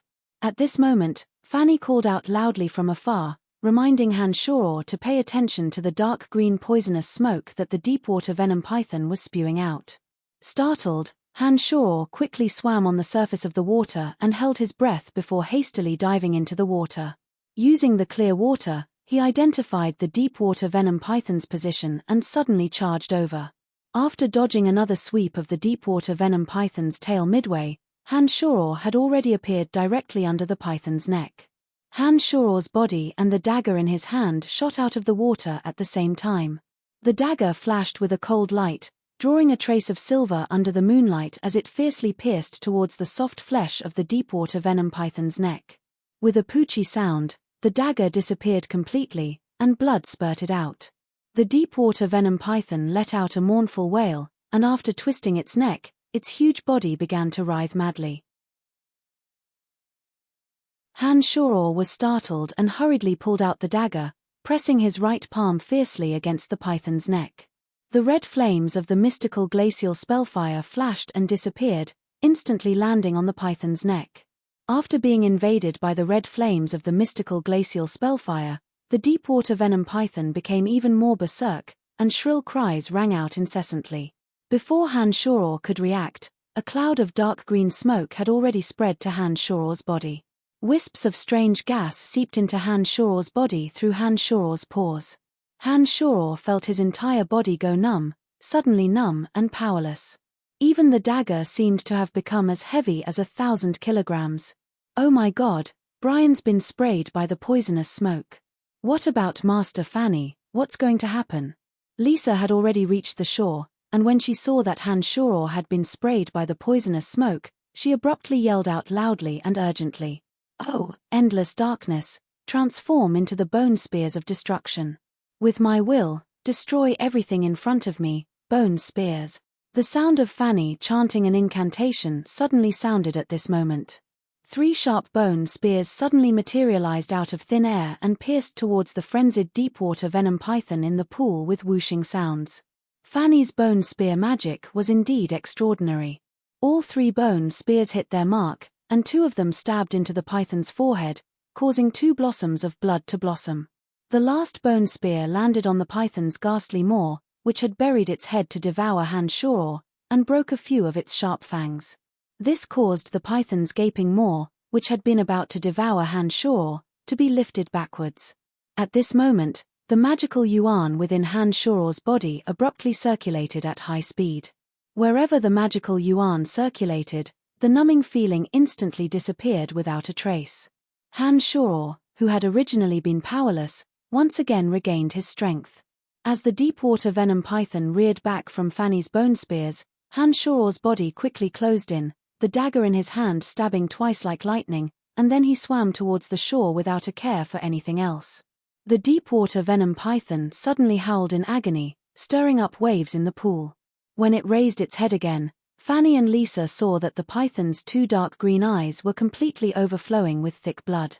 Oh my God, Brian can still move, and has even blinded the python, ahaha. Lisa stood on the shore and shouted loudly. Her previous panicked whimpers had magically turned into excited screams. However, it was precisely because of the deep-water venom python's frenzied rampage that its enormous tail had coincidentally lashed out at Han Shoror, causing Han Shoror's body, which had been running at high speed, to be struck fiercely. His body flew through the air and fell towards the shore. At the same time, Fanny continued to cast necromancy magic, greeting the weak points of the python's beautiful eyes on the python's neck. Having lost its eyes, the python had no way of dodging Fanny's attacks. The gaping maw on its neck and its eyes were repeatedly pierced by bone spears, setting off increasingly louder and louder waves in the pool. It looked like the python was becoming more and more powerless. The frenzied deep-water venom python didn't know that it should flee at this moment, but rather followed the sounds and tried to approach the shore, as if planning on devouring all of its attackers without a care in the world. It was a pity that as its injuries became more and more severe, the python's frenzy became more and more powerless and pale. In the end, the python collapsed powerlessly. Han Shoror's body slowly floated up after falling into the water. His clothes had split open from his chest to his abdomen, and his right cheek was a fiery red. It seemed that he'd been injured by the python's tail. Lisa, who'd been yelling excitedly just now, and Fanny, who'd been reciting incantations, both exclaimed in surprise at the same time. They disregarded their naked bodies and abruptly swam towards the pool at the same time. The 2 moved quickly and hurriedly dragged Han Shoror onto the shore. They saw that Han Shoror's abdomen was swollen, water was flowing from the corners of his mouth, and his cheeks were puffed up, as if he'd swallowed quite a bit of pool water. Fanny actually knew a few rescue measures. She immediately pressed her slender hands against Han Shoror's chest and squeezed continuously, attempting to squeeze out the pool water that Han Shoror had swallowed. Lisa did the same, and under the combined efforts of the 2, large mouthfuls of pool water continuously gushed out of Han Shoror's mouth. Why hasn't Brian woken up yet? After a while, Lisa revealed an anxious expression and looked worriedly at Han Shaw. Maybe he's swallowed too much water and his throat is already clogged. Why don't you try to help him breathe? Fanny looked at Lisa and suggested after thinking for a moment. Lisa's face reddened and she looked at Fanny, saying, Master Fanny, I don't really understand. Why don't you do it? Fanny started and furrowed her brow in thought. She hardened her heart and gritted her teeth, saying, Brian saved both our lives. Forget it, I'll help him try. Fanny lowered her body as soon as she finished speaking. Her tender cheeks were flushed with embarrassment, and her fragrant red lips moved towards Han Shaw. In actuality, Han Shaw had woken up a long time ago and had waited patiently for this moment. His heartbeat quickened, and he could still feel the smooth and clean skin of Fanny's arm in his chest. Han Shaw was inwardly overjoyed. A wisp of faint fragrance accompanied by a slippery sensation was reflected in Han Shaw's mind. Fanny's fragrant tongue reached in and pushed Han Shaw's teeth apart. Their mouths and noses touched, and their lips pressed tightly together. Fanny began to help Han Shaw breathe. A wonderful feeling of ecstasy instantly spread through Han Shaw's entire nerves. Han Shaw only felt that this time's adventure hadn't been in vain. He didn't want to wake up, and carefully savored this incomparably wonderful feeling. Fanny lifted her head and exhaled after taking a breath.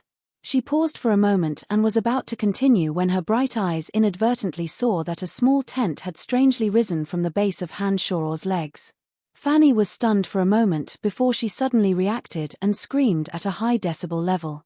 Fanny's jade hands pressed down on Han Shaw's neck and shook him violently, cursing in exasperation, Damned Brian, I'm going to kill you. You're tuning in to the Celestial War YouTube channel. Don't forget to subscribe and join us on this journey to catch the most captivating stories.